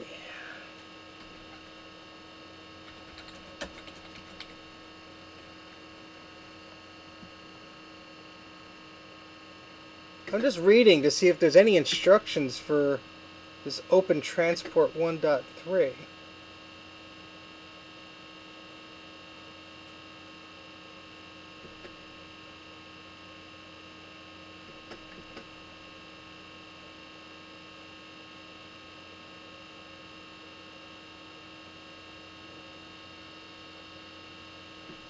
Because let me just Google Open Transport 1.3 original disk or something. See, yeah. So someone else was having the problems. Let's read their. Has been some time since I've done this. Thanks for reply. Responses directly. Thanks for helping us. 2 more things here. I've continued to poke around. Everyone says it opens up going in front of it. Now I'm totally confused. I'm probably not worried about it. From what I found out, so someone's saying that Open Transport only works on System 8.1. So we may have some bad information here?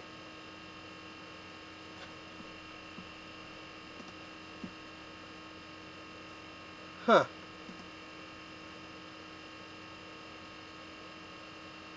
Let's just see. I'm just reading this again.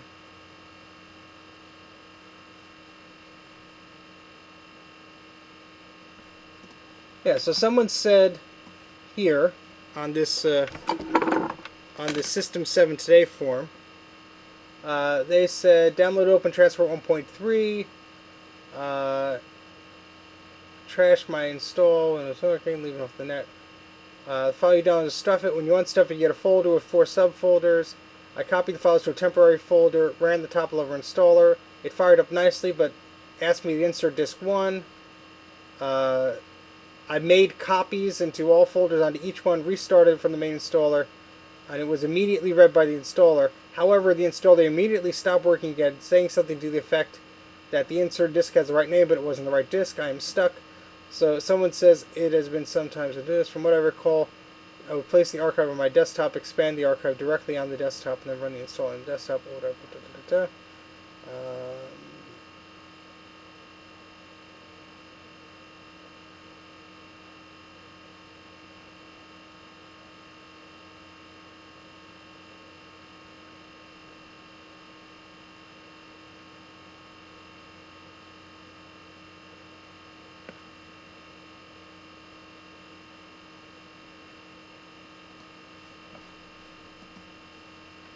Yeah, so this is a conundrum here.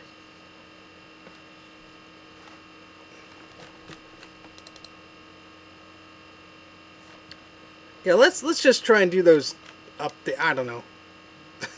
at this point it's this is driving me crazy here.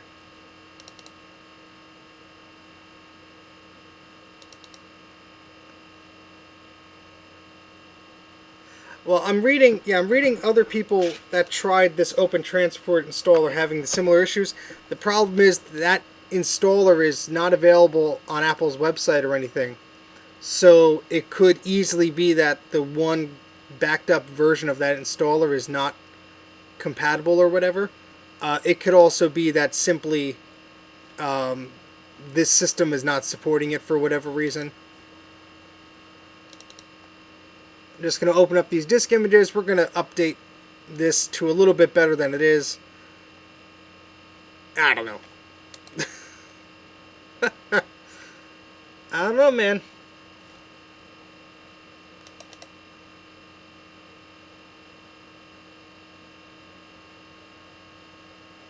Alright, so again, for those of you who are just joining in this marathon of a stream here, we are simply trying to get this network card to work. We do have a Macintosh 2SI here.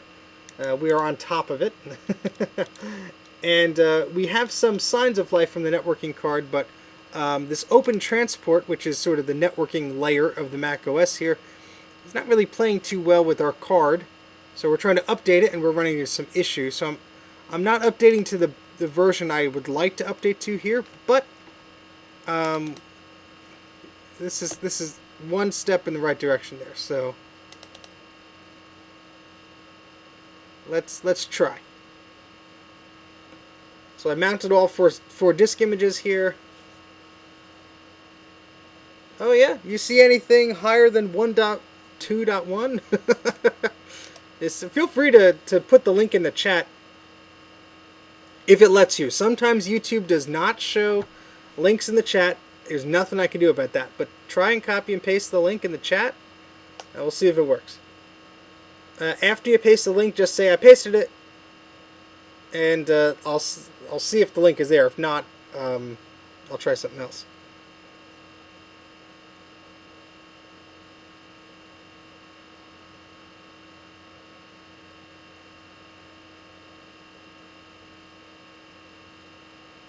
Yes, see, I believe I have that. That's the one from Macintosh Garden, Danny. The problem is, as you probably saw during our stream here, when I try to install that, I get an error, and it claims that I'm installing from disks that are not original, and it just makes itself very unhappy. At least this seems to be installing a slight update. So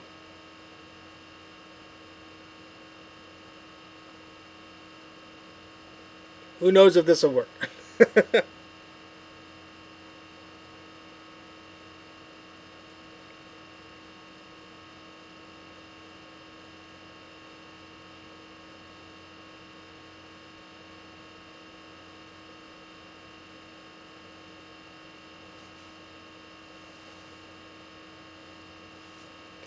You know what, Alex? I'm moderating you just briefly. Now try pasting the link in, and I'll demote you in a second. But try pasting the link in now. All right, we're gonna reboot this. See if that helps. So, Alex, if you want to try pasting that again, that link there, if you're still here, welcome to do that. And we'll see if it wants to work this time. Sure, no worries.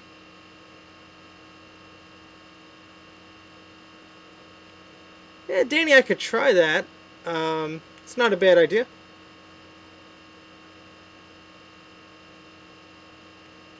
There's one more patch for this, so I'm just going to try in and see if that patch will install. If that won't, then I'll restart with the extensions off, and we'll try and do that. That's a good idea, though. And if that works, hey, I'm gonna I'm gonna add that tidbit to the website there, to the Macintosh Garden site.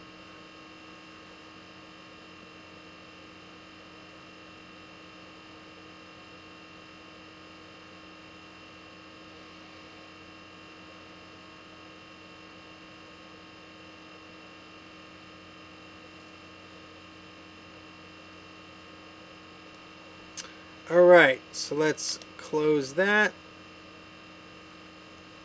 We have, I think there was an update. Where did I put that update?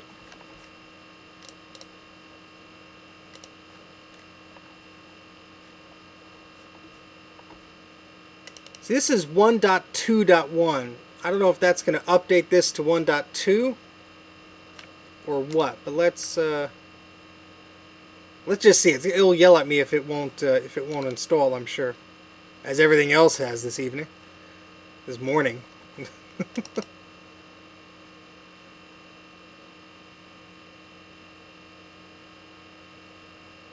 Fixes a bug with 1.2. Yeah,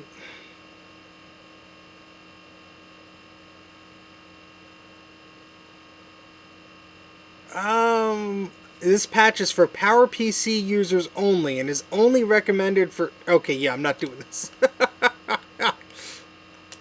I'm not doing that.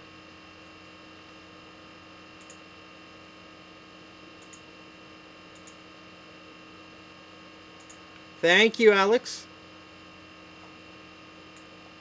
I actually have a mirror of this downloaded somewhere. Yeah, I might be limited. It may be the case.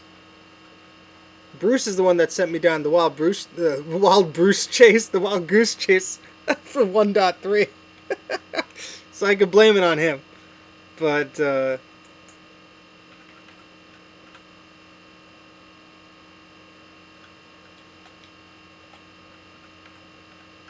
I'm just searching on that page here. Yeah, because that version of 1.3 may not be the one that is sort of patched to work. But you know what? Let's do that. Let's do what was suggested. Let's just boot up with extensions off, and let's just try the install. And that'll probably be the last thing we try. Famous last words, I know.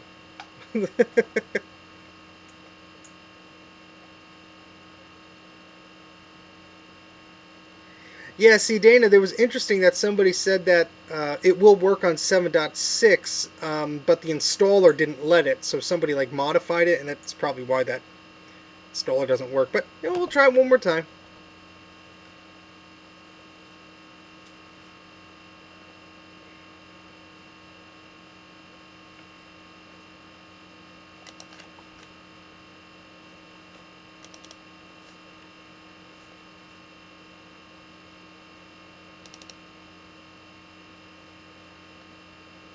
Let's try dragging this to the desktop here.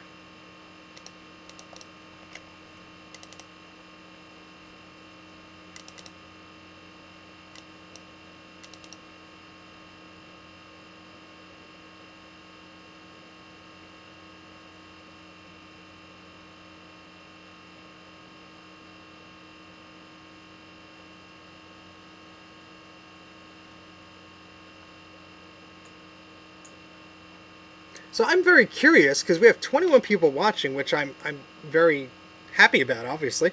But I'm very curious, where are all of you from? So you don't have to name your state or your small part of town or whatever, but I'm curious what country you're from, you know, or what state or town, you know.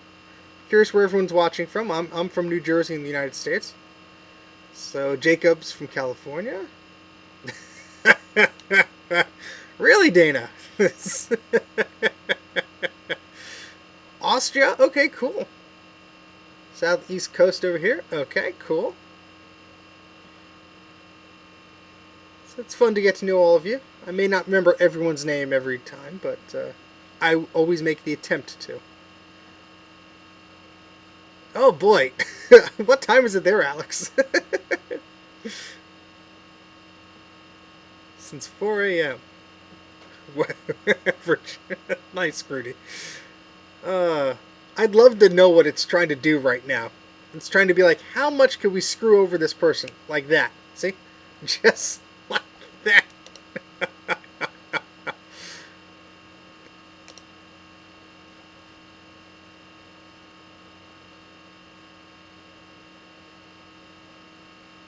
Oh, cool. The ghost of DRM passed. I got quite a little international spread here. That's very exciting. Thank you, everybody, for sharing. And let's try opening these up, because why not?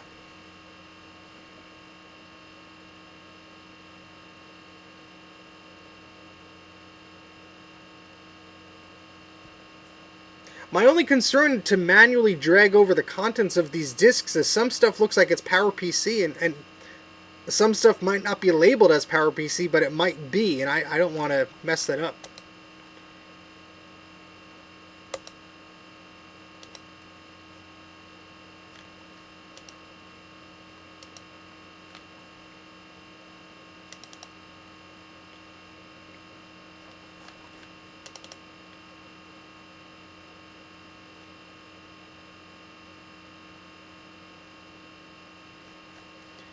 Waiting. Come on. And for those of you who are up very early in the morning here, thank you. I know you're making a sacrifice to your sleep schedule and everything. Yeah, you know, someone said they did that and it didn't work, but I'm curious. I'll at least try disc 1, and if disc 1 doesn't work, we'll give up.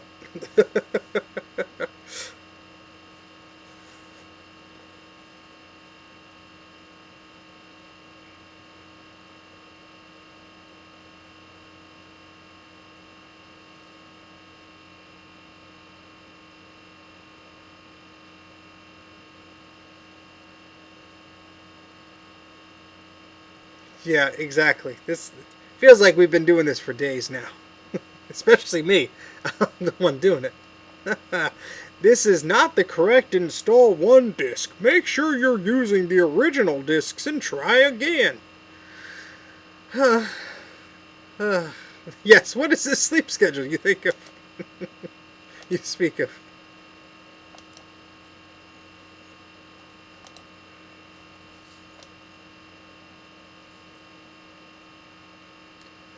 I do not have an Apple IIgs on the network. It would be fun if I did.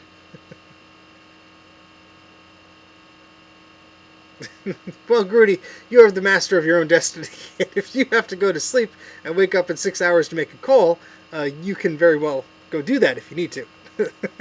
I'm not going to stop you. Alright, let's make at least 1 disc here. For crying out loud.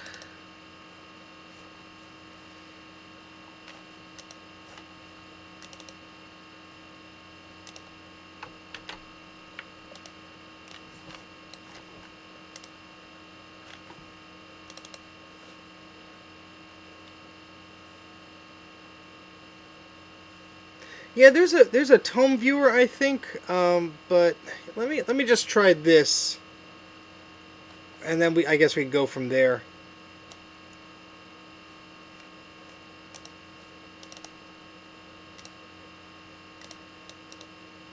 Oh, that's right. Put it on the desktop. Huh? Why isn't it showing the images? That's weird. They're all images here, but disk copy doesn't like it. So if I go to make floppy, okay, this is very strange. It's not. It doesn't. What the heck, dude? Ugh.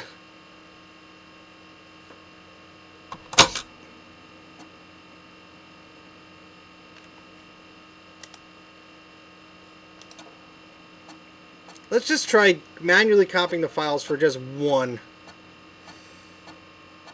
Oh, not the tomb, the one next to the installer. Okay, I'll take a look at that. So today we are just trying to work on getting this network card to work on this Macintosh 2SI. We've had some success. So there's this Dana network card here, and it's connected to Ethernet. We do have some signs of life on it. We updated the operating system. We are having trouble getting the latest networking layer installed on here, and we've been going at it for a few hours now. And unfortunately, we're not having too much luck right now. But we're going to try a few things, and let me look for an installer of 1.2. Let's see if we could get that going. Because maybe that's a bit easier. Who knows? Let's see if that FTP link has 1.2 on it. No. I only see 1.1. Oh boy, what a mess.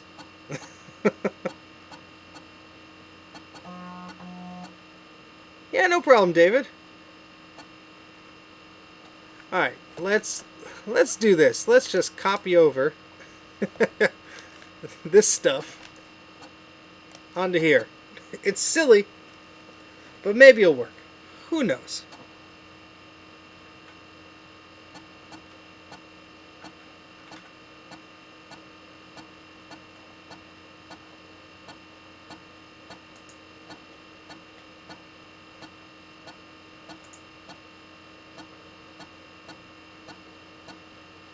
Now this CDEV, I think that's like the code source, or there's I know it's I've seen that on a few things before. It's a beautiful sound.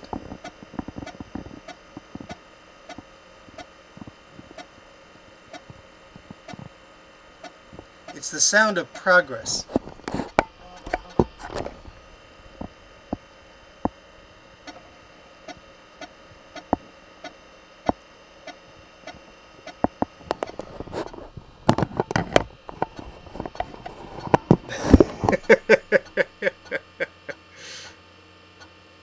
Yeah, CDEV. Huh.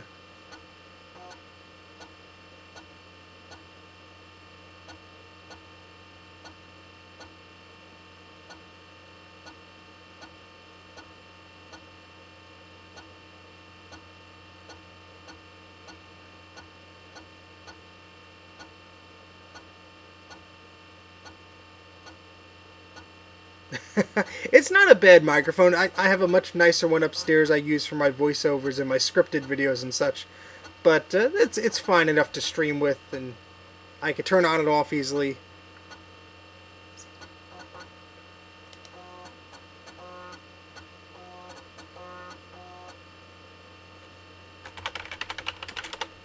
All right. let's see something here.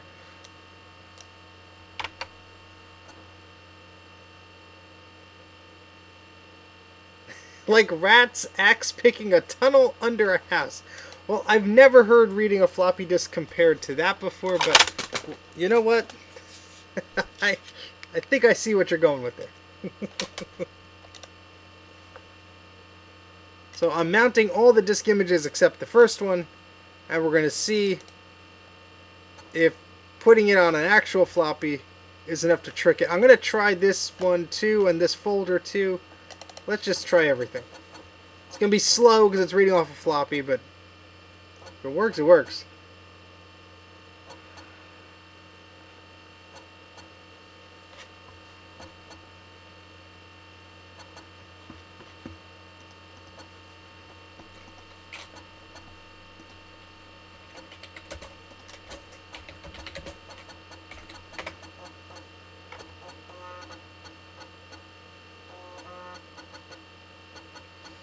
It is slow.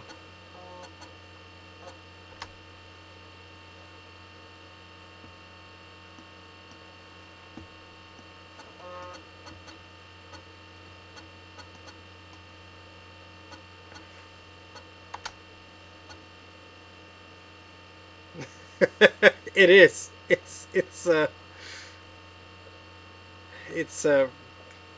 really making this suspenseful, what it shouldn't be. As someone here is saying, OpenTransport 1.3 is the best, most bug-free version of OpenTransport, capable of running on System 7.1 and later. And come on, please work.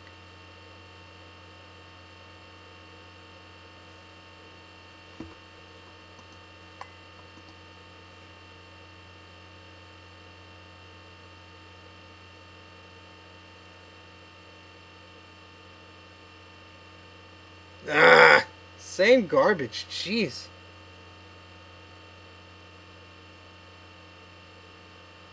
Oh boy.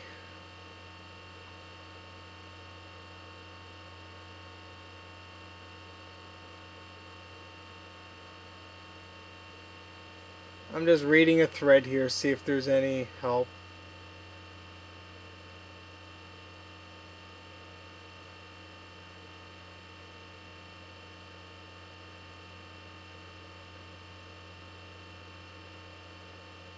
So someone's claiming they have OpenTransport 1.3 running on System 7.1.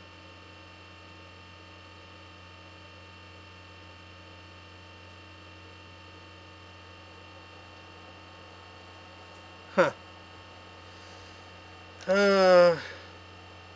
Well, I'm going to consult with some people who... I recognize some of the usernames on the forum here. I'm going to consult with them and see if, they get back to me. Maybe there's a trick that I just don't know. That could be very possible. Maybe the install is bad. Yeah, that's the zip file I got from System 7 today. And it did not seem to... this is what downloaded. But you know what? Let's try this Open Transport installation installer document. Oh, thank you, Greg. Eep! that is very kind of you, sir. Catch you later. Enjoy your phone call tomorrow, and good luck with everything in your potential new vehicle. It's very exciting. Yeah, so that installer script, I think, opens the installer itself, and we'll get the same garbage, I'm sure. Maybe there's folders or something on that disk that it's not expecting, like that. Yeah, let me see something here. This is Hey Dylan. So we have a Macintosh 2SI here that is missing its case, but we're working on it. And we installed. There's a network card here, and we're plugged into Ethernet. We're trying to install a network compatibility layer on here so we can network to other machines. It's not going too well because the software may or may not be supported on this machine, and yeah. Yeah, it keeps giving us weird errors. So what I'm gonna do is thinking of something here. Let's see, what could we possibly do? Let me close this. Let's see.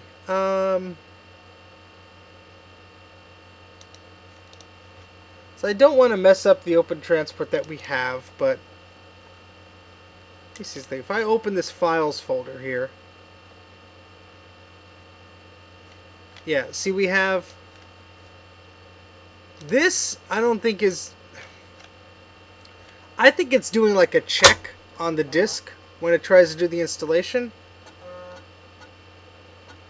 Let's this is just a guess, but let's try it. Let's go here and let's delete that Apple Talk thing.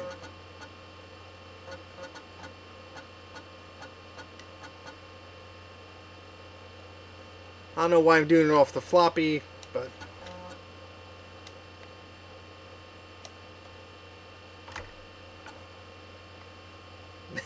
stupid foreigner. That's a username. That's what I'm saying. I don't know. What's your real name, individual? Could be offensive to some of our viewers here. We have a very wide audience, and I don't want to make them feel bad. Jeez. And for those of you who are watching this without the live stream next, the chat next to it, that's the person's username. John, okay. Sure, your kids did. No, we're kidding. Hello, John. Welcome to the stream. We're messing around with the Macintosh 2SI here.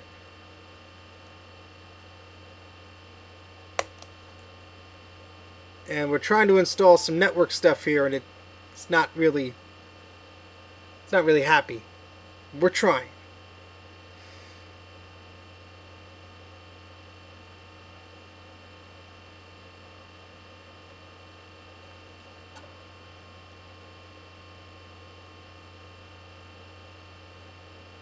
Preparing to install. Yeah, so I downloaded disk images and the installer files, and the installer keeps complaining that we don't have the right disk. So I was trying to put the files on an actual disk itself to try and resolve that issue. But see, yes, this is what the issue we keep getting. It says it's the correct name, but it's not the right disk, and blah, blah, blah, blah, blah. And apparently this is sort of a hacked together installer anyway, so it's probably not the best thing for us to mess with. But that's currently where we are. We're kind of stuck here. Now, what I'm probably going to end up doing here is, because I think we all want to see this work, what I'm going to do is, because I'm trying to interface with this iMac behind here, which is running a way newer version of the Mac OS. What I'm going to simply do is we're going to get another System 7 Mac, the same version of software and everything, and we're going to just do a local network over Ethernet or whatever, just to that old Mac.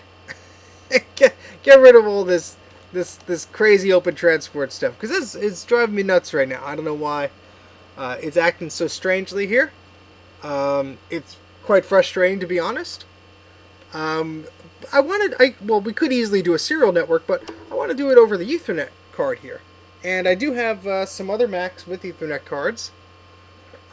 So let me do this. How about we haven't switched to the other camera in a while. Make sure I'm not gonna moon anybody as I stand up here. But we have two cameras here, and I've hit it a few times. So that's the iMac we were going to try network to. And hello, everybody. See my face for the first time. Yes, I know I barely need a haircut. That's why I'm wearing the hat. I'm responding to people who haven't made responses yet. So what I'm going to do is we're going to shut down this machine just because I need to unplug some stuff, and I don't want to accidentally cut it off. I'm going to move this camera here. We're going to fix that in a second. And we're going to get another Mac here. I'll probably plug the video into this machine here, because I want this to work. I want to get some type of networking going on here. I believe this is a Quadra 605. Yep. This does work. It needs to be recapped, but it does work. The power supply is bad, but I could steal one. I could steal one from this LC3.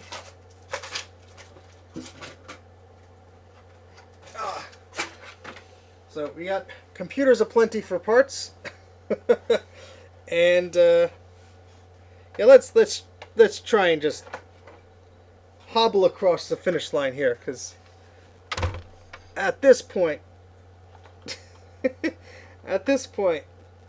I just want to have something working.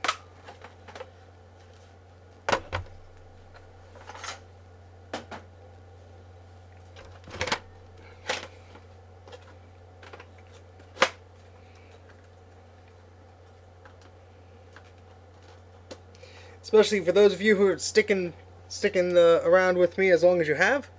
I appreciate it. It's very kind of you. And so yeah, let's try and get some things working here. What I will do is there's a Mac I have with an Ethernet card. I'm trying to see where I put that. It's an LC computer, but it has an Ethernet card in the back. Well, here's one too, so we could use that. It does make the image writer look like child's play. It really does. And that's scary. That's really scary. Because I thought that was gonna be... I crave success too. Trust me, I don't put together these videos going, what can I fail and show me failing with to everybody on stream? No. The opposite. You know, I want to educate everyone and say, hey, here's how you do something. Hey, this is cool, blah, blah, blah.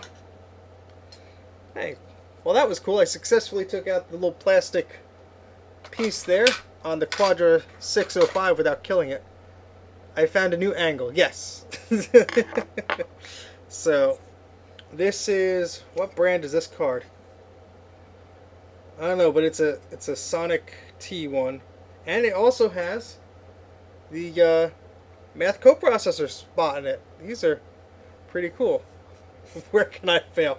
No, no, no. We're going to be good. We're going to try and get this to work. Okay. The only trick is to boot this from an SD card that has the Mac OS on it. I think this one does.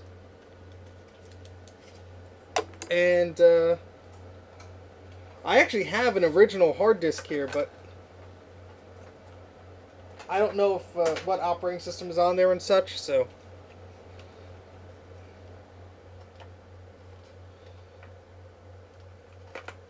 So what I'm actually going to do, I'm going to take the SD card out of this, and I'm going to put it in this machine here. Whoops. And let me switch cameras here so you can... Whoops. That camera keeps wanting to fall down. So what I'm going to do here... My desk is an awful mess these days. Apologies, people. We're going to put this SD card back in the machine here. Well, this other SD card, I should say. There we go. And what I'm going to do is see what's on there.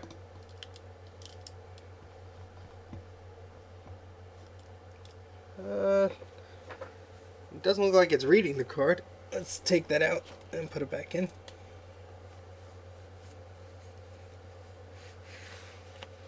I'm going to try and dig into the start of disk control panel issue at some point. Hey, yeah, might as well. Try it out. Alright, Macintosh SD. Oh, a bunch of stuff on here. Oh man, what version of the Mac OS did I put on here? System Picker? Okay. Oh,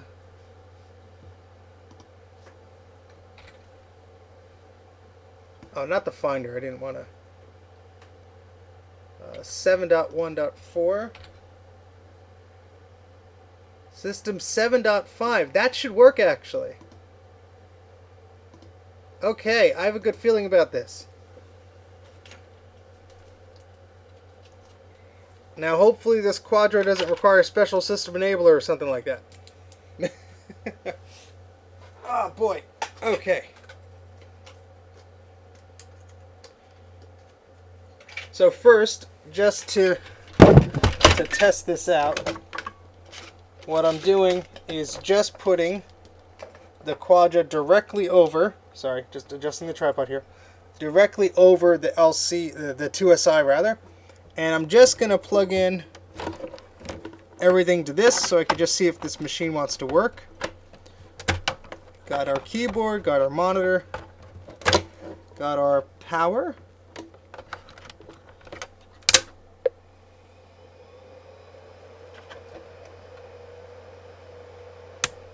That was a weird noise. Oh,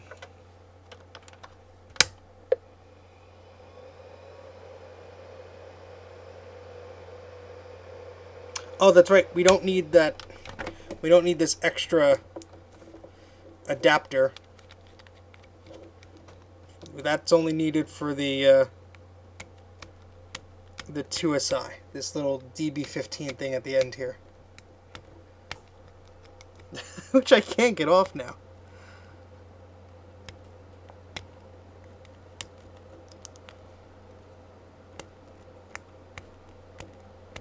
There we go. All right, let's try that again.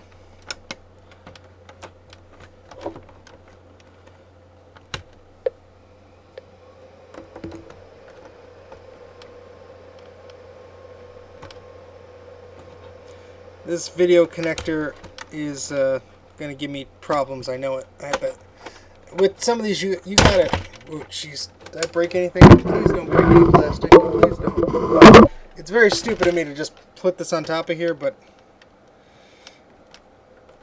do as I say, not as I do.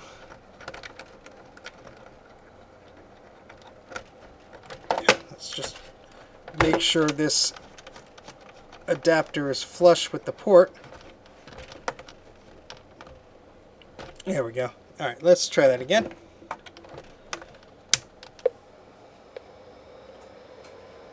It's not chiming. Oh, it might need video memory here. Let's turn this off.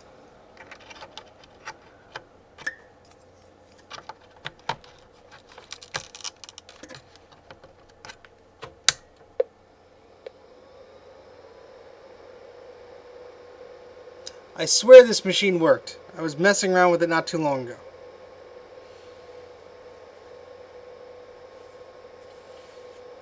I really don't want to get a physical CRT on this desk right now. Too many other things going on. Come on, dude.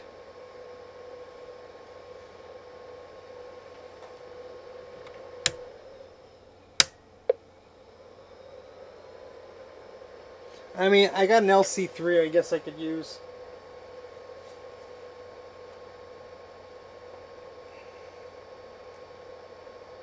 I guess I could use this if I had to. But I think I need some more memory on this thing.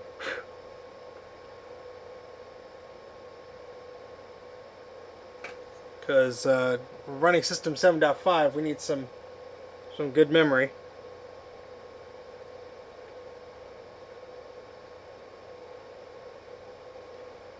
Well, you know what? I think I had a piece of memory that was like, let's see, those are 1 megs. These are 2 megs. Yeah, these are 2 megs. It's not going to help me. These are 1 megs. These are 2.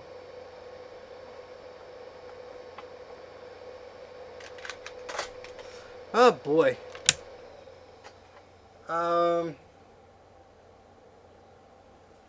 What type of memory does an LC3 Plus take? Hold on, let me just Google this real quick.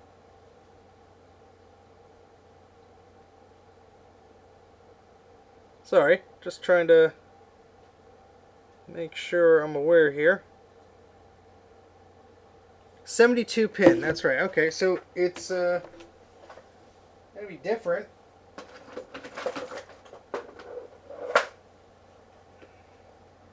If only that color classic worked, we'd be all set.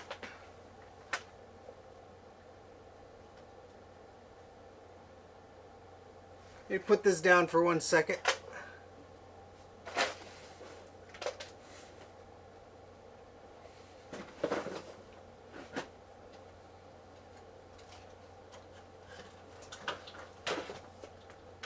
Okay.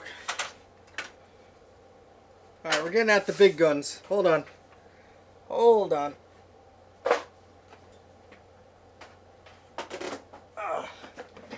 We're getting out a big machine here. Because I know this one works. Let me take this off of here.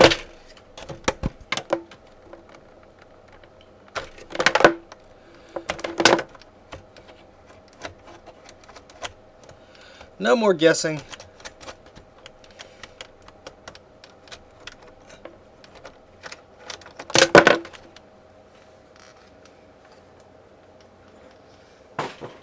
Now, I don't think I could put this machine on the desk because...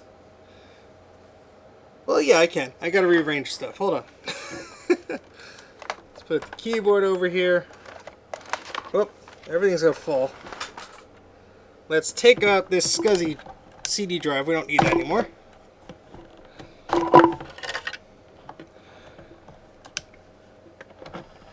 I will take that CD out of there. I will label this CD.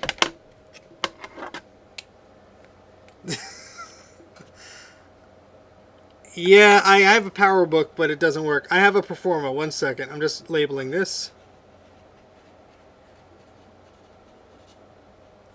And I'm sorry it's a train wreck.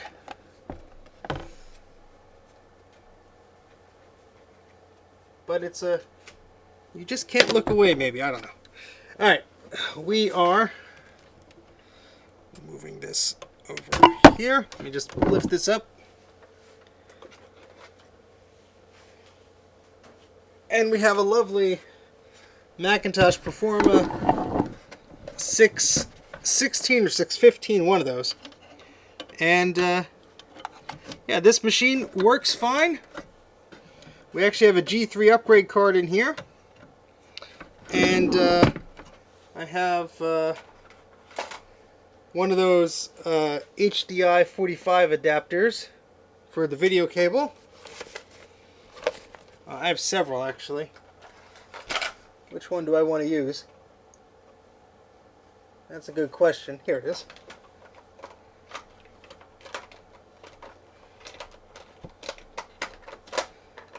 Okay, and this says normal function. Okay, so there's a little dial here.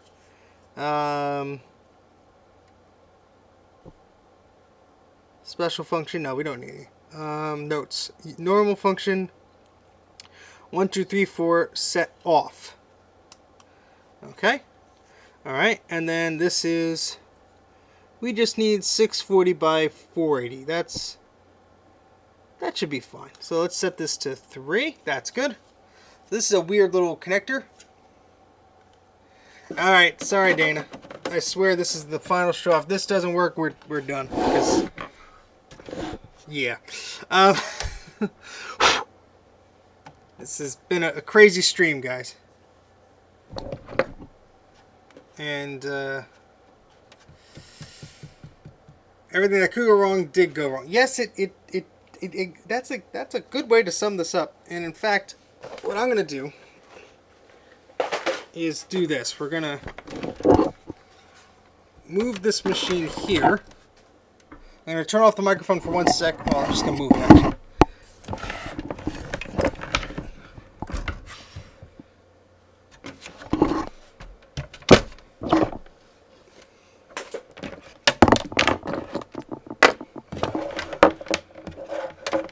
Well, nobody could ever claim that I'm not dedicated, so. Dedicated to a fault. Okay. I need a bigger desk.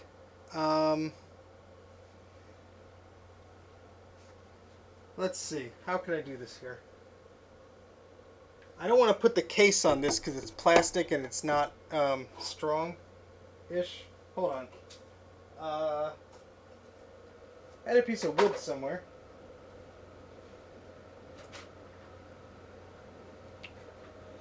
I'm really losing it.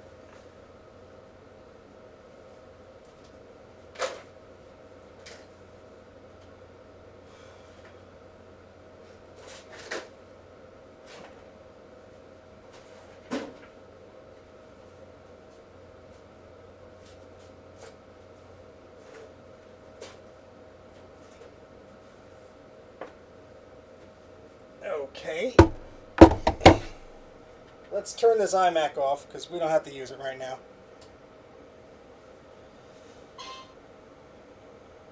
Yeah, I'd be beeping too.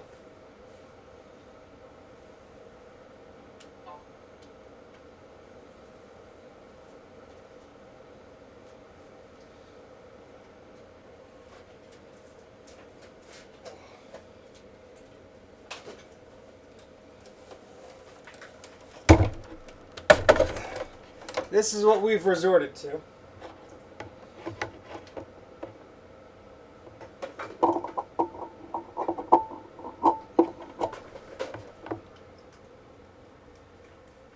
I just want to see if this stupid networking card works. That's all we wanted to do.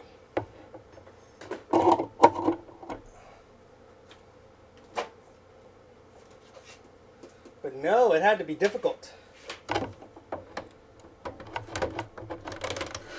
It had to be difficult.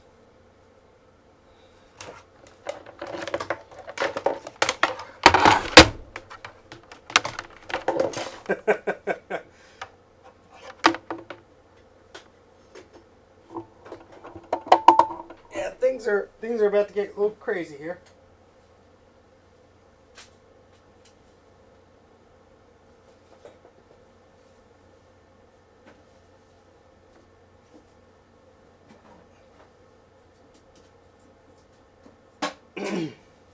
Let's see, let me get an adapter here.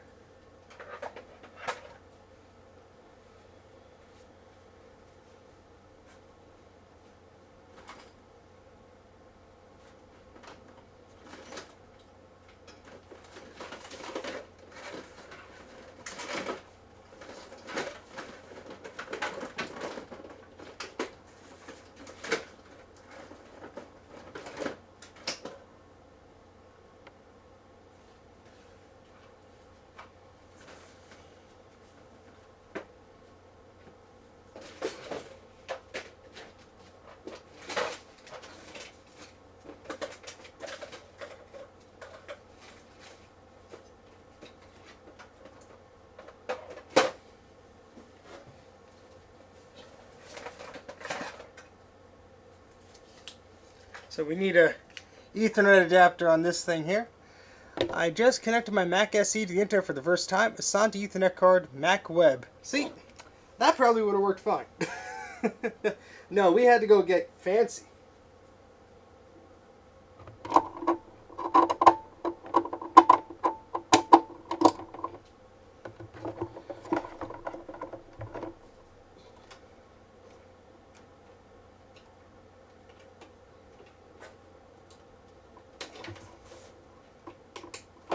Okay, so this Performa should work. And then we have this right here, which we can connect up to this other machine. I'll just need to grab a keyboard.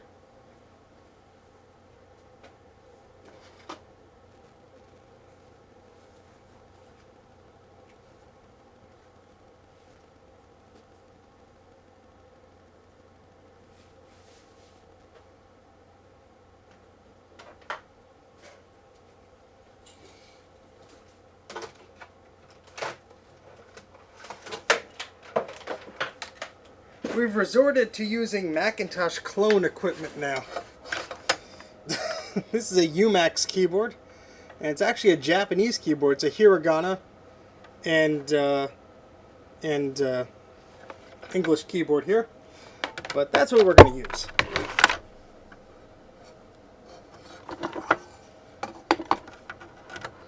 Because we ain't messing around anymore. No, we're not.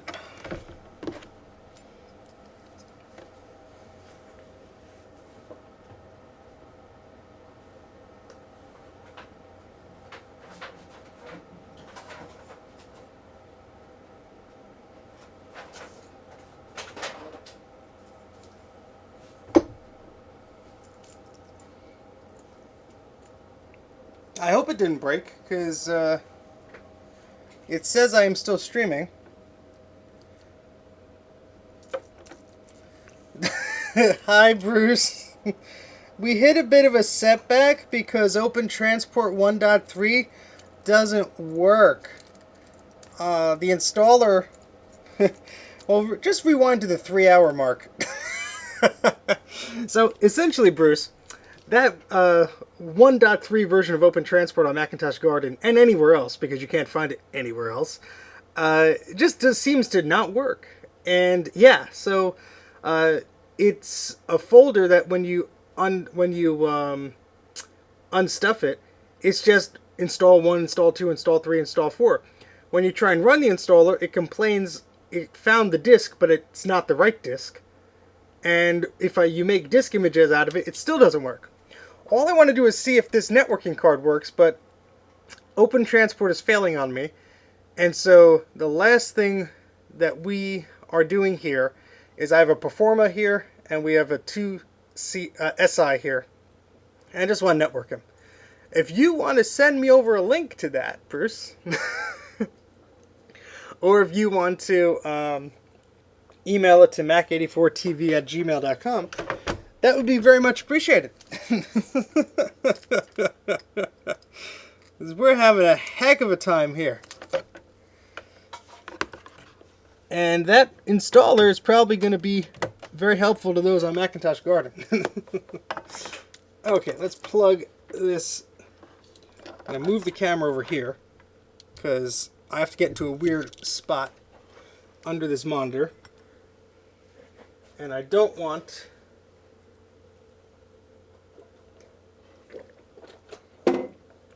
to knock anything over. No worries, Bruce, thank you. Oh, there's already a VGA connector here. Where'd it go? Ah, here it is. Okay.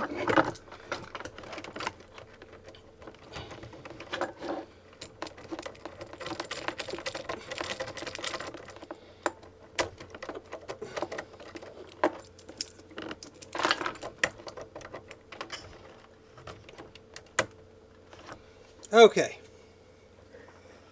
Let's try this. So first off, I'm going to need another Ethernet cable.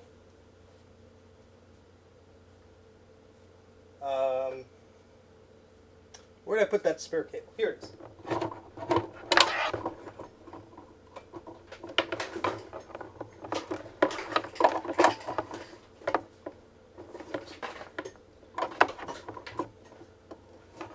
So that's going to have to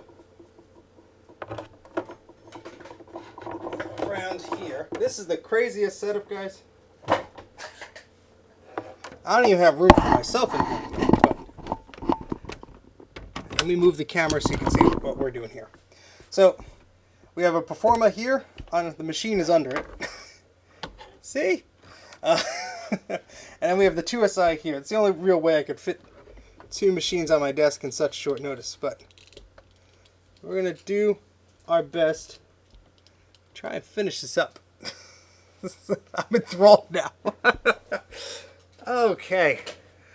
Alright, so let's adjust this slightly. Okay. So we got this keyboard, this mouse. Let's get another mouse here. Thought I had another. Where'd I go? Where'd it go? I'm very glad, Dylan, that that someone's insanity being mine is helping you out here. Where'd that cable go? Darn.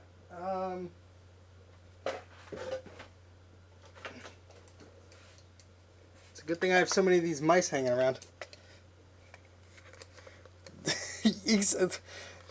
We've all come very far. I should be asleep right now. I should be hours into sleeping right now. But I'm gonna sleep like a baby after this, I'll tell you that. Of course, this mouse has to have a damaged ADB connector. Of course it does. Holy smokes. Let's find another. Oh boy.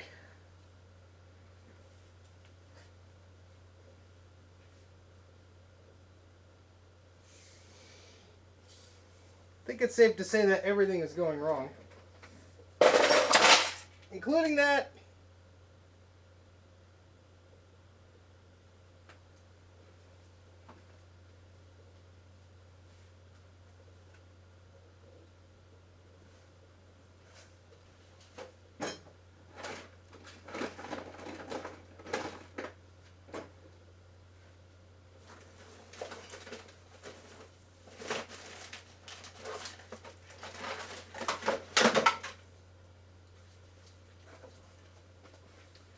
Alright, that was okay. That was just a bunch of small, very tiny, organized tools falling over. Alright, got an OG mouse here. This should work. Alright, so let's get a power cord for the 2SI. We'll plug that in.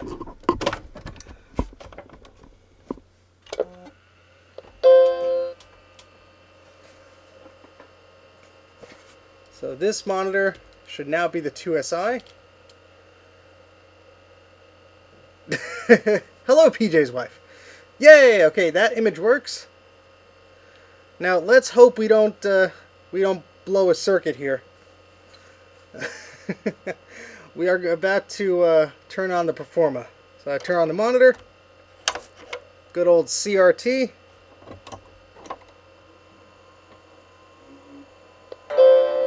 Oh, they both chimed at the same time.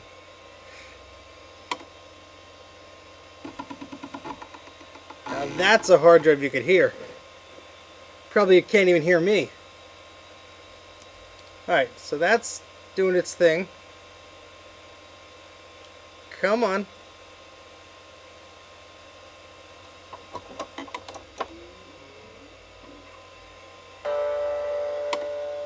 Sometimes I have to do this twice because the PRAM battery's dead. Oh! Okay. Must be the adapter I'm using.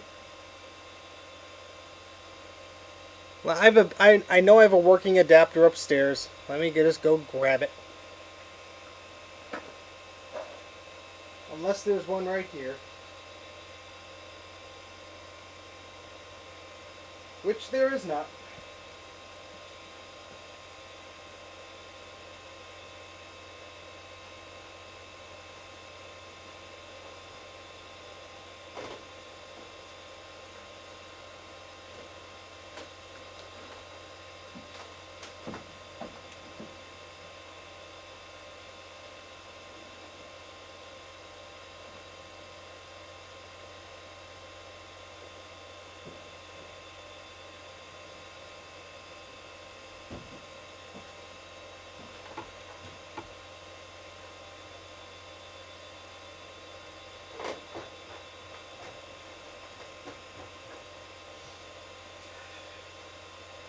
Okay. The adapter that's plugged, the video adapter that's plugged into this machine, you can't see me.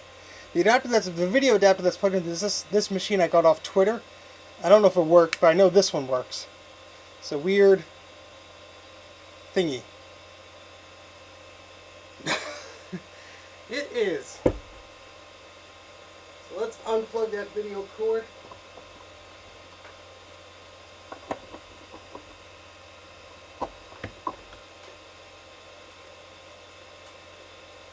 And let's just use an Apple one.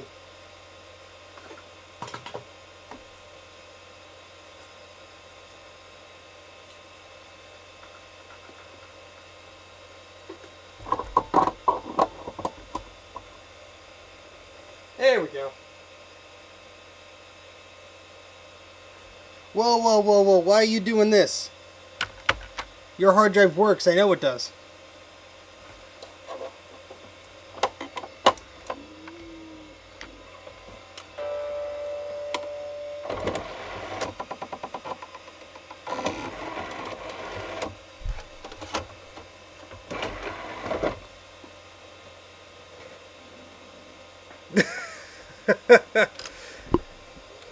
Well, Dana, now you know what machines they work with. And welcome to the live stream, Dana. Nice to have you here. I think this is booting off of the CD, but even if that boots off of the CD, we should be able to see the hard drive afterwards. This has a triple OS install on it, which is a little weird, so either way, that'll be fine. Alright, this guy. This is our Macintosh 2 SI. Excuse me. 2 SI. 7.6. Yeah, let me move the mic.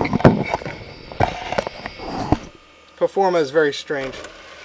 Oh, what'd you eject the CD for? What is this thing doing?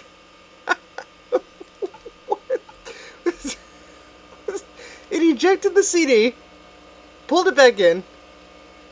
I don't. Don't you get fresh with me. I got a SCSI 2SD adapter. I'll put you right in there.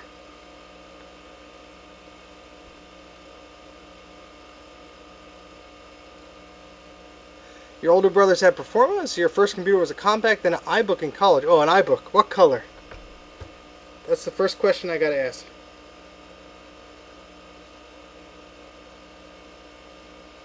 I don't know why I'm using this actually, because I have this LCD right here. Hey, there we go.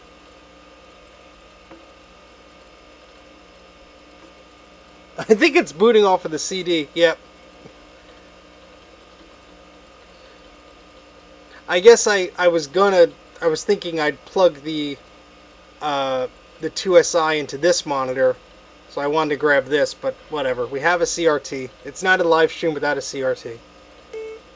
Yeah.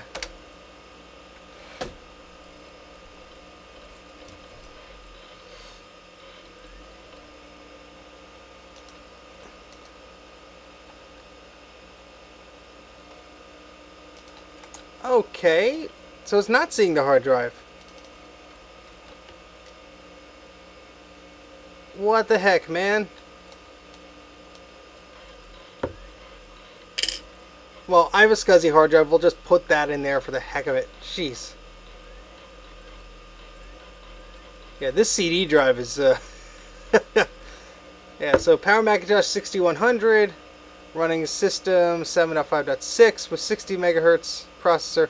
Let's shut you down. Get that CD out of there. Of course there has to be a problem with its hard drive. Of course there does, because why should it work?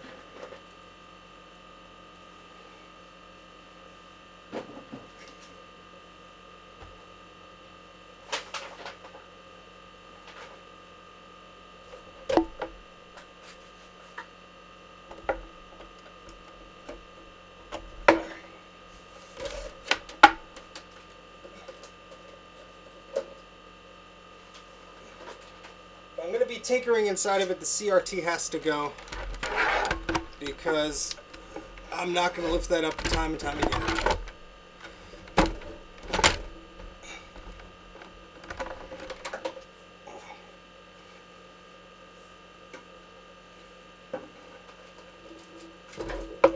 Okay, I still use this adapter.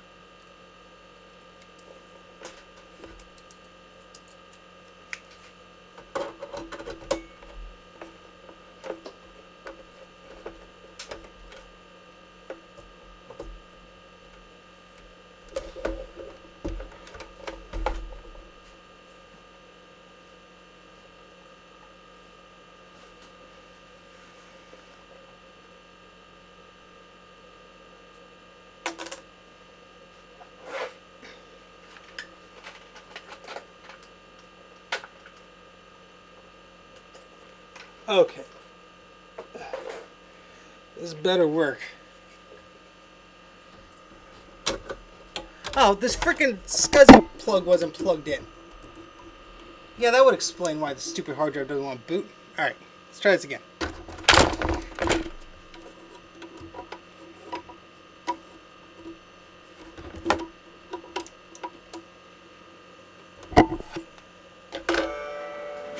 Hard drive was getting power, but no data. Ugh. Check your cables. Don't be like me.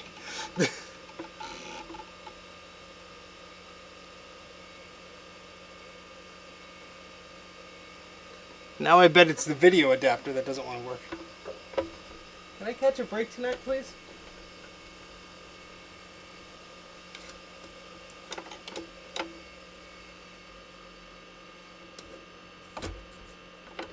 The CRT went away because I thought I had to keep messing with the hard drive.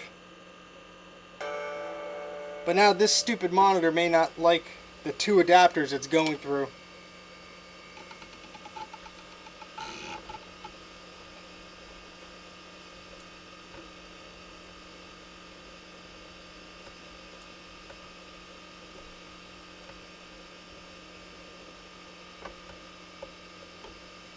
Yeah, new stuff today doesn't amuse me either. Not that I'm so amused right now either, but... Let me try something here.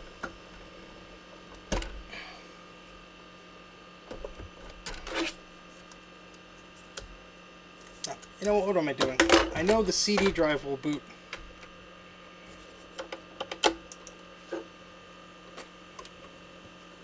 I just want to see if we get an image on the screen here.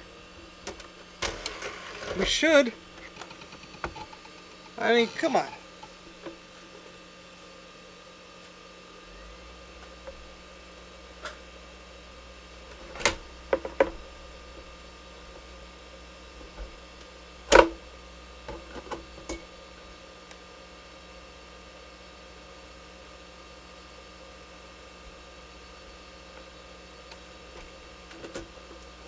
Back to the CRT it is, I guess.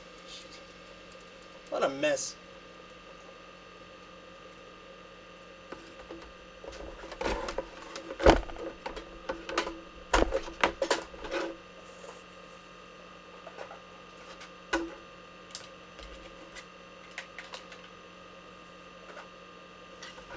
Let's see if we have room for it.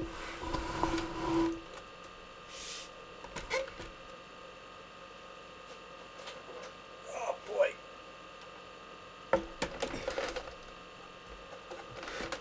Just barely.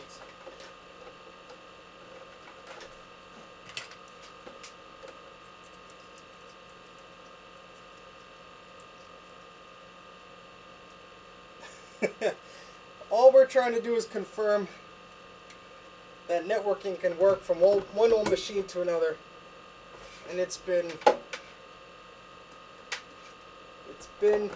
a while. Let's just hope this is the end of it.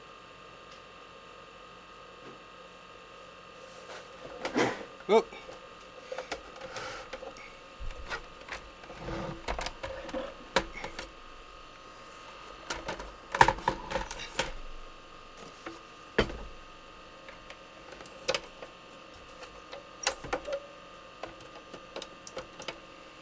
So we're plugging in this Performa,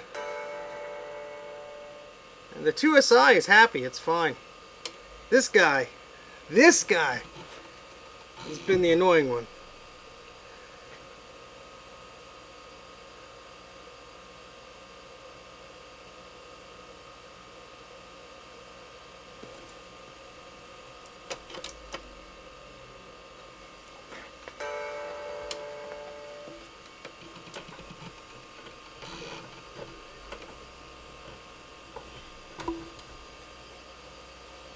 Alright, we have video.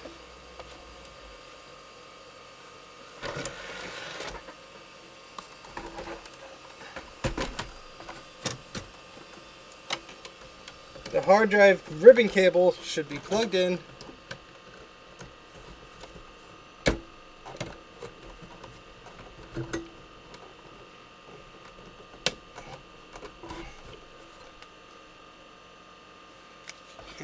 and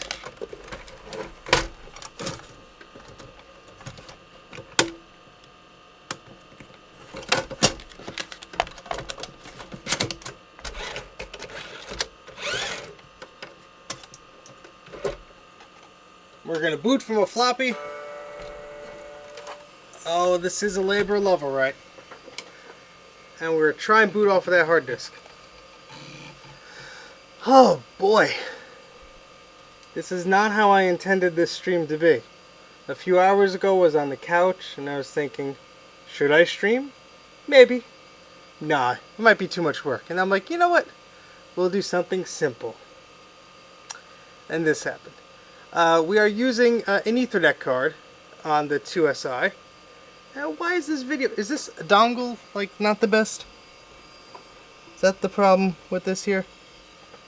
Or is it the PRAM battery?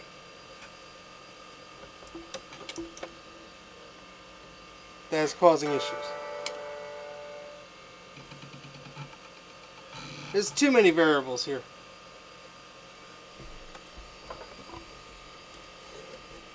Okay.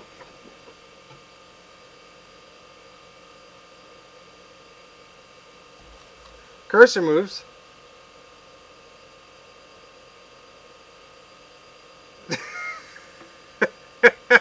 Thank you, PJ. At least someone is entertained.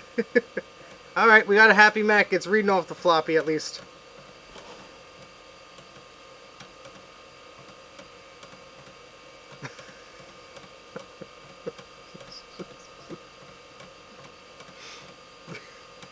Don't say that. There's so much that could go wrong from here. As the CRT explodes, the glass shrapnel just eats into my face. 5 hours almost. Oh my god. Oh boy. I bet some of the Mac84 guys are glad they didn't stay up for this.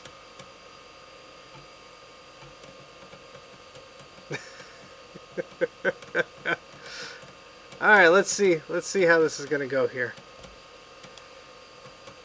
I wanted to see the hard drive partition, which I know 7.5 is on there.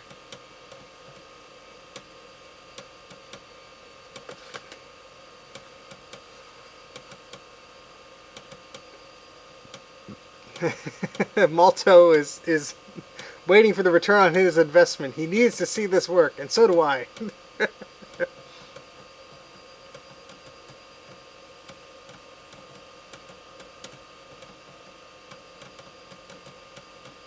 See, there's even a label on this hard drive that says 6100 May 2018 System 7, 7.6, and 8.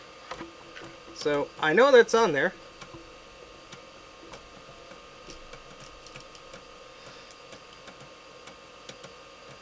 But sometimes that hard drive, because of the way its partitions are, it just won't boot. So I thought booting from a floppy might convince it to resolve that. Maybe I should have booted from a CD, but... You know, I'm just leaving... Yeah, so for now, Dylan, I'm leaving Open Transport stuck on here. Just like the whatever version it has. And I'm just waiting for this one to... Come on, hard drive. I hear you making noises. You better show up on that desktop. Or so help me. What was that all about? You made noise and then you stopped.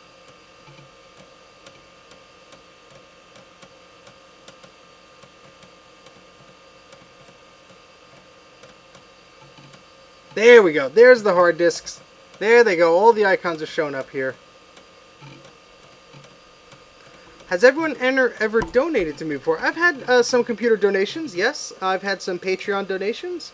And some YouTube Super Chats. So it's all very, very thankful for those. I'm always appreciative of whatever somebody wants to send me. Which is very nice. So that's a good question, Cody. Alright, we're going to reboot to System 7.6.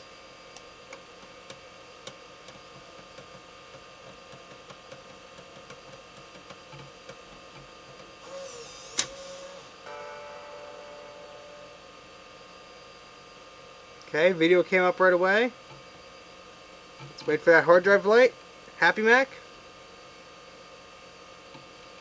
There we go. Yes! Yes! sound like the brain from Pinky and the Brain. Yes. All right. So now this is 7.6. 7.6. This is 7.6. We're Ethernet to the switch. This has Ethernet to the switch. We should be working here.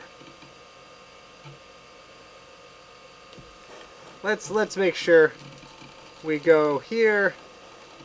Go to Apple Talk. That's right. This is recognized and has a G3 upgrade card in here. So this is a Sonic Crescendo G3. So this is actually a 601 processor with a G3 upgrade in it. That's pretty sweet. Okay, let's put our camera back down. Here, we want to select Ethernet. Sorry that the camera keeps moving around a bit, but this is all good practice for that Apple Talk video that I'm putting off.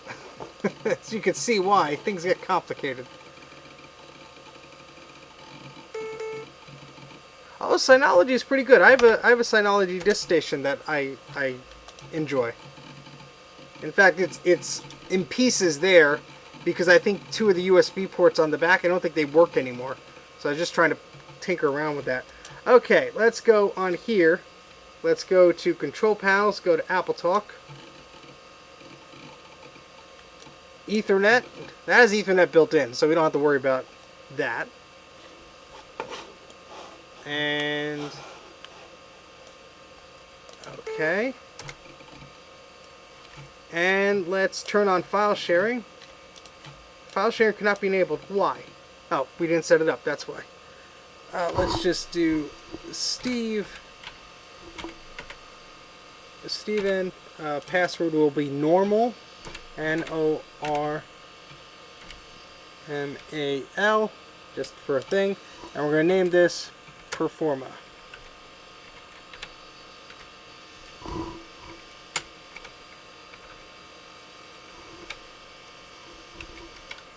Start.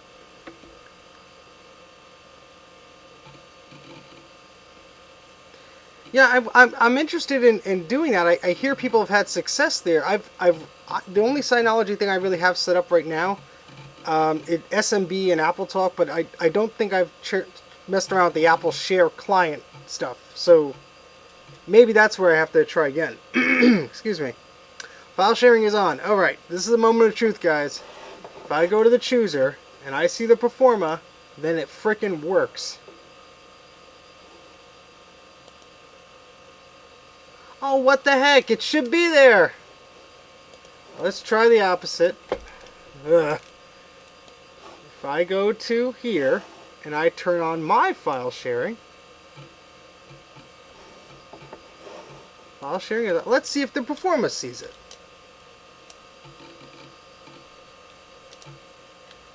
The Performa sees the Mac Mini. Hold on, let me see something here. Something's not right here. This is using a DHCP server.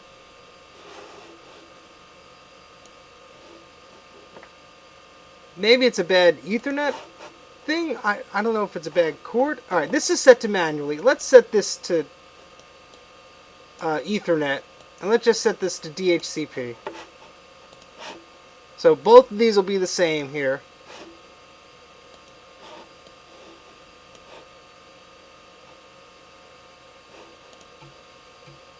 Alright, we're not seeing anything here. I'm gonna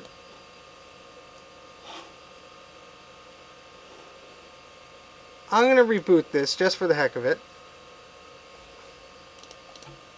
But this Performa, we got Internet Explorer on here. I'm liking this Performa more and more. Because this instantly saw the Mac OS X machine on the network. And it's trying to load up a website. And look at that!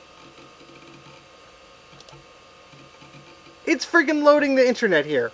The Performa works. Look at that. Look at that. And this thing, no. This thing doesn't want to work. But the Performa, from its slumber, works fine. Which leads me to believe maybe there's a problem with the Ethernet card there. Oh, Malto, you did not have to do that again. That is very kind of you. I am hanging in there. I think we're all going to go to sleep soon. Oh, thank you. Thank you very much, sir. That is very kind of you, Malto. We're definitely in the thick of it here. And if everyone could cross their fingers and share their magic here. Let's see if this poor little 2SI, I keep saying 2CI. Yes, Malto is awesome. Yep, there's something messed up here with either. I don't. We got the same versions of everything here. Go to chooser. 755. Chooser. 755. You know what? You know what we're gonna do? We're gonna just use a serial cable. I'm just very curious about if the Apple Talk software is broken on here or not. That's what I'm curious about at this point. So we have just a regular old serial cable. We're gonna go from the modem port to the modem port.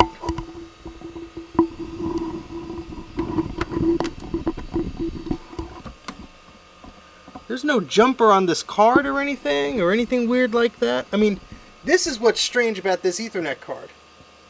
All it's doing is doing a single blink. Yes, it has 2 ports. I mean, maybe the card's busted. I don't see any adapters or anything to tell it which port to use. It should be auto-sensing, but you know what? We're in serial land now.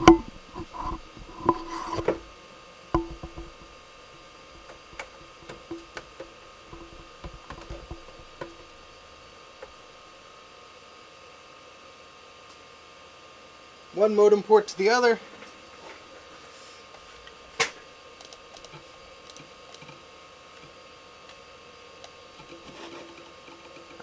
We're gonna make this work.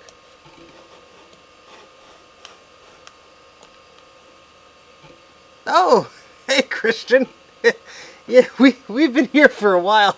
Eep, eep, eep. For all the eeps of the super chats I forgot to give you. Eep, thank you very much, Christian. That's very kind of you. So we have not been successful. I think the Ethernet card on this 2SI is either doesn't have the right driver or there's something wrong with it. It's very sad right now. But we have a Performa here. We're just trying to make them talk. I was just trying to get the 2SI online. But you know what? Now we're just with the serial cable. If this doesn't work, I don't know what will. Look at that. Over a serial cable, it works fine. Well, see, we're connected to an Ethernet switch, so there should be no need for a crossover cable. But look at that. Look at that. So this is over serial, but still, it's better than nothing. So let's put the camera back down here before I get too excited. Oh, what are you talking about?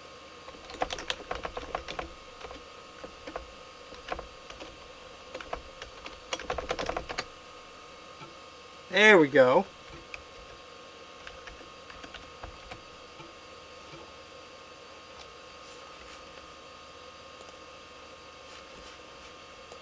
Now there is something I want to transfer here. To do a test. Alright, so we have... That's right, we do have this Dana port stuff. Did we install this yet? Yeah, Serial is pretty reliable. I forget if we installed this software or not.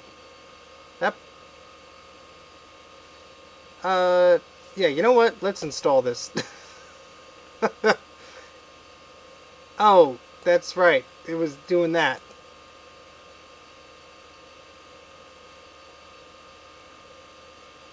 Wait, let me see what name of the disk it wants, and then we'll fake it. Dana port installer. All right. That's how you want to do this. That's how you want to do this. All right. We've come too far. We've come way too far. for you to do this to us.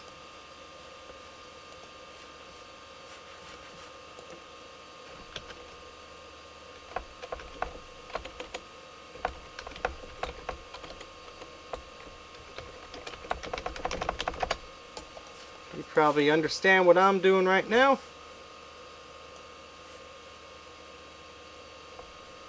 Yeah, Serial is pretty reliable. It's slow, but you know what? It does work.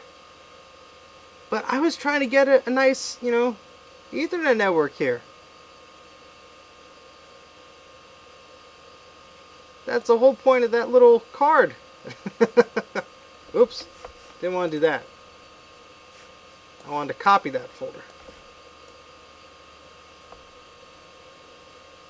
Alright, so last thing I'm going to try here is we're going to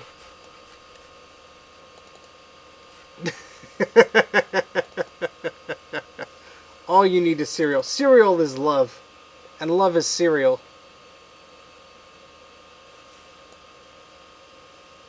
Make image from folder. It is 4:22 a.m. I am not sure what day or time it is. I don't know where I am.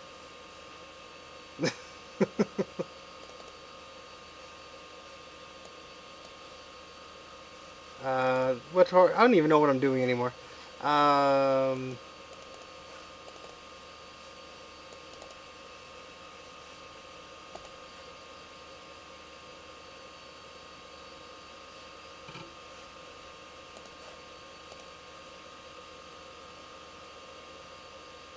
Let's see if this wants to go. Dylan and I are in the same time zone. Woohoo! I don't know if that's a good thing or a bad thing.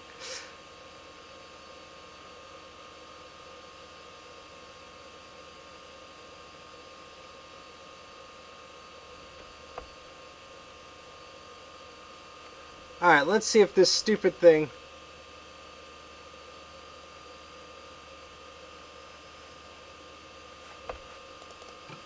wants to install now that it's on a disk with the right name. How finicky are these silly things? Come on.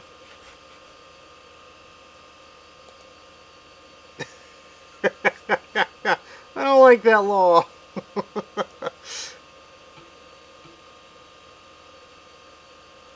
Please work. Is it working? Please.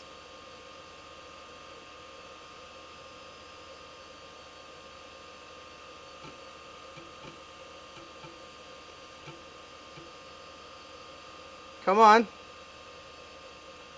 Oh, what are you? Look at this. What is this? I'm assuming that means open transport. We've come too far. We've come too far. I'm continuing.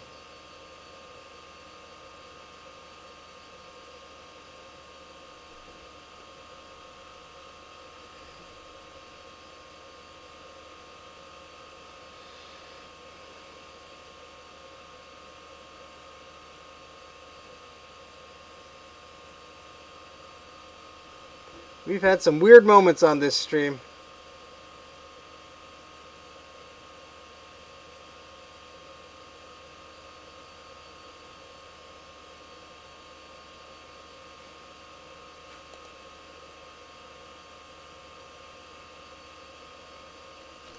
For all I know, this network card is broken. But hey, it didn't chime. What gives? Yes, that's a very good point.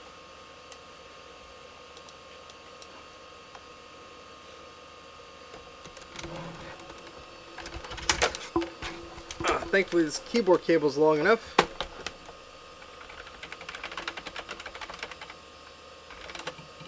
Going to one of my favorite websites.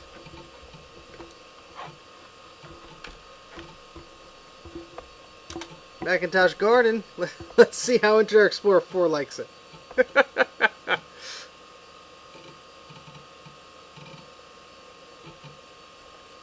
Yeah, we're not going to be running those scripts.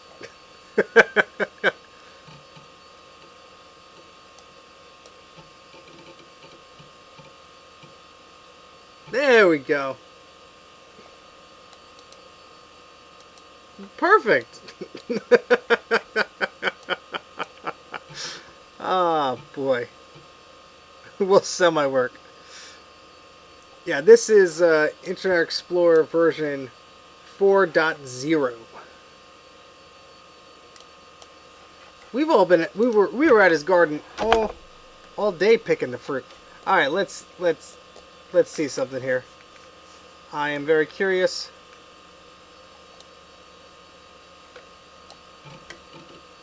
So this is cereal.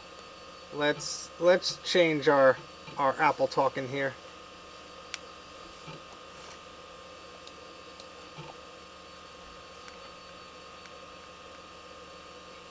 I'm curious if that port is still blinking like it's supposed to, like it was doing before. Yeah, it's just doing this weird blink.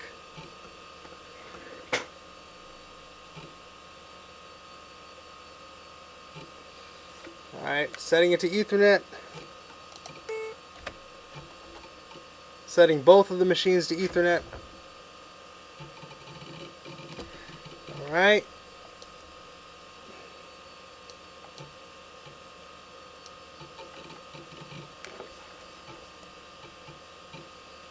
Yeah, see, that's what I'm assuming, but maybe something was corrupt or whatever. I don't know. This thing is so weird. Yeah,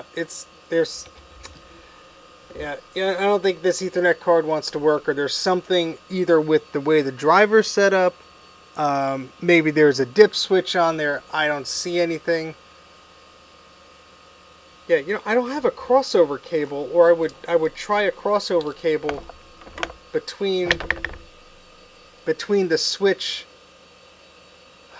Do I have a... Wait, hold on.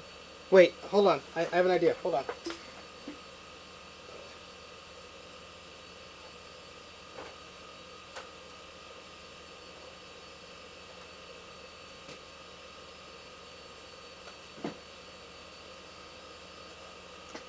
I have an appropriately aged switch. It's actually a router.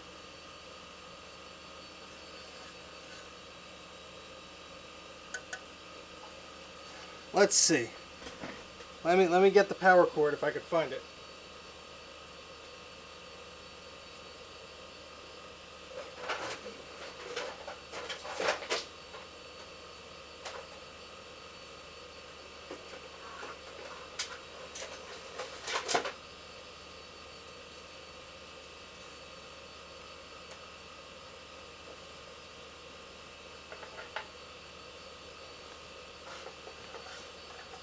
Okay. Let's see. I can't even hold the tripod correctly. Let's see if this will work. Hopefully. Yay, we got power. Okay. Let's plug the Ethernet cables into this thing.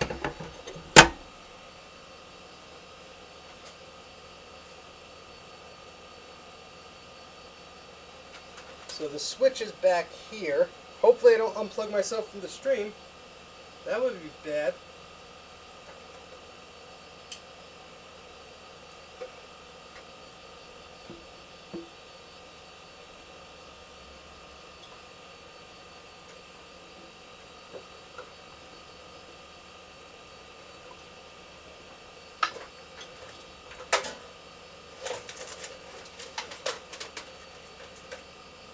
So that's one cable.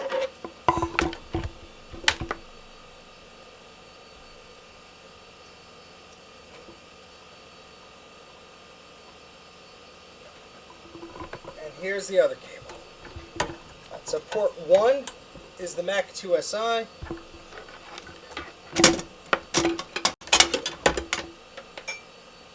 Port 4 will be the Performa.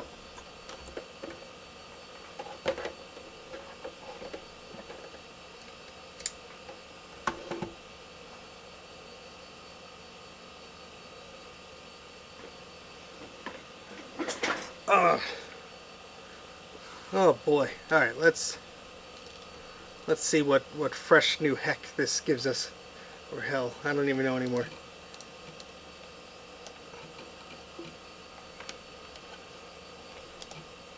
Alright, so...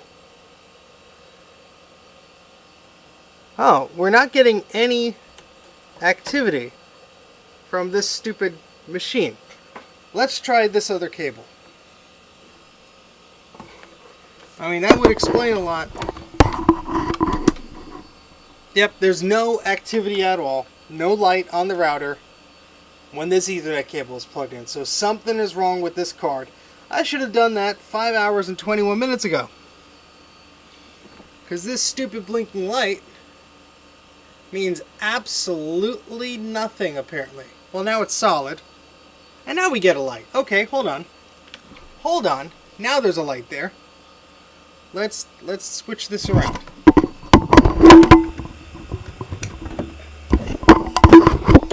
Okay, we have a light on both. Hold on.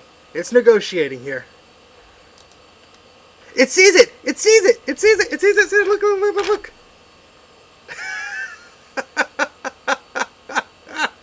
Wait, wait. Come on, come on, come on, come on.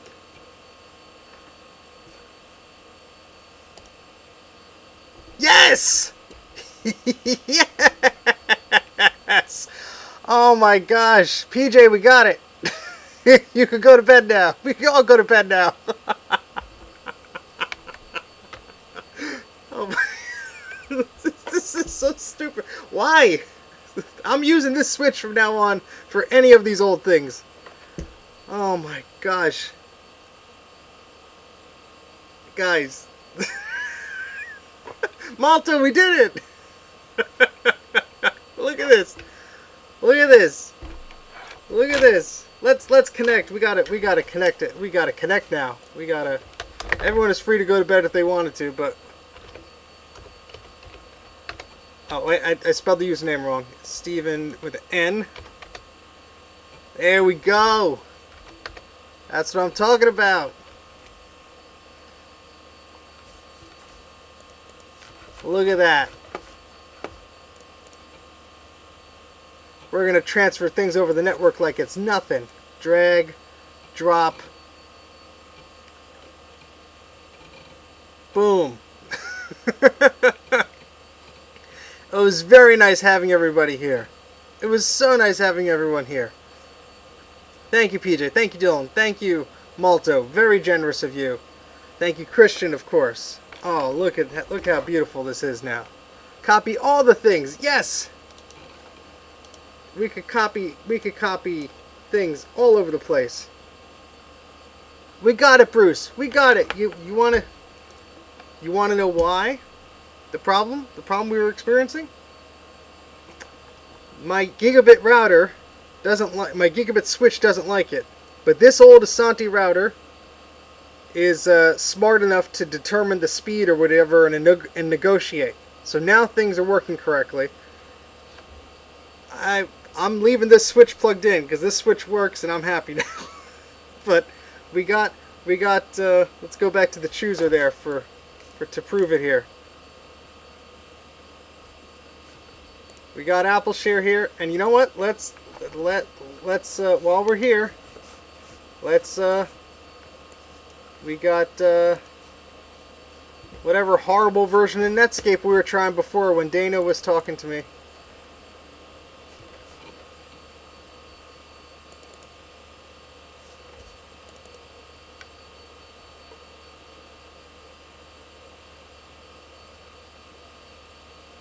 Oh wait, we're not plugged into the internet. That's I forgot about that.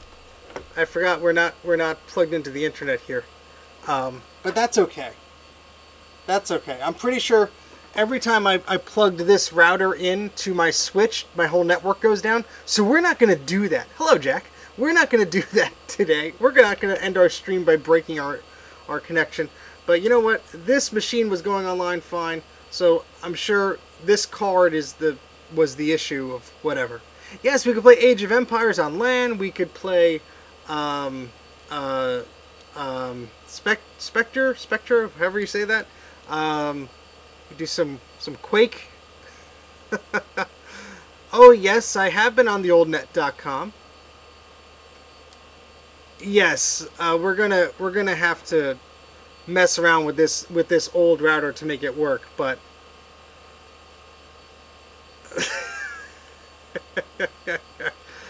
everything's good now, man.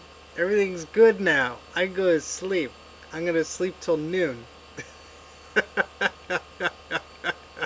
Hey, Philip, we got it to work. It only took 5 hours and 26 minutes.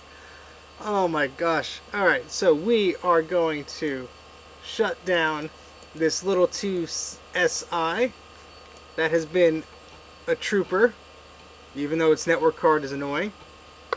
And we're going to shut down our beautiful Performa here, which was very nice. There are people connected to this Macintosh. No, we're just going to shut you down right now. 5 hours well spent.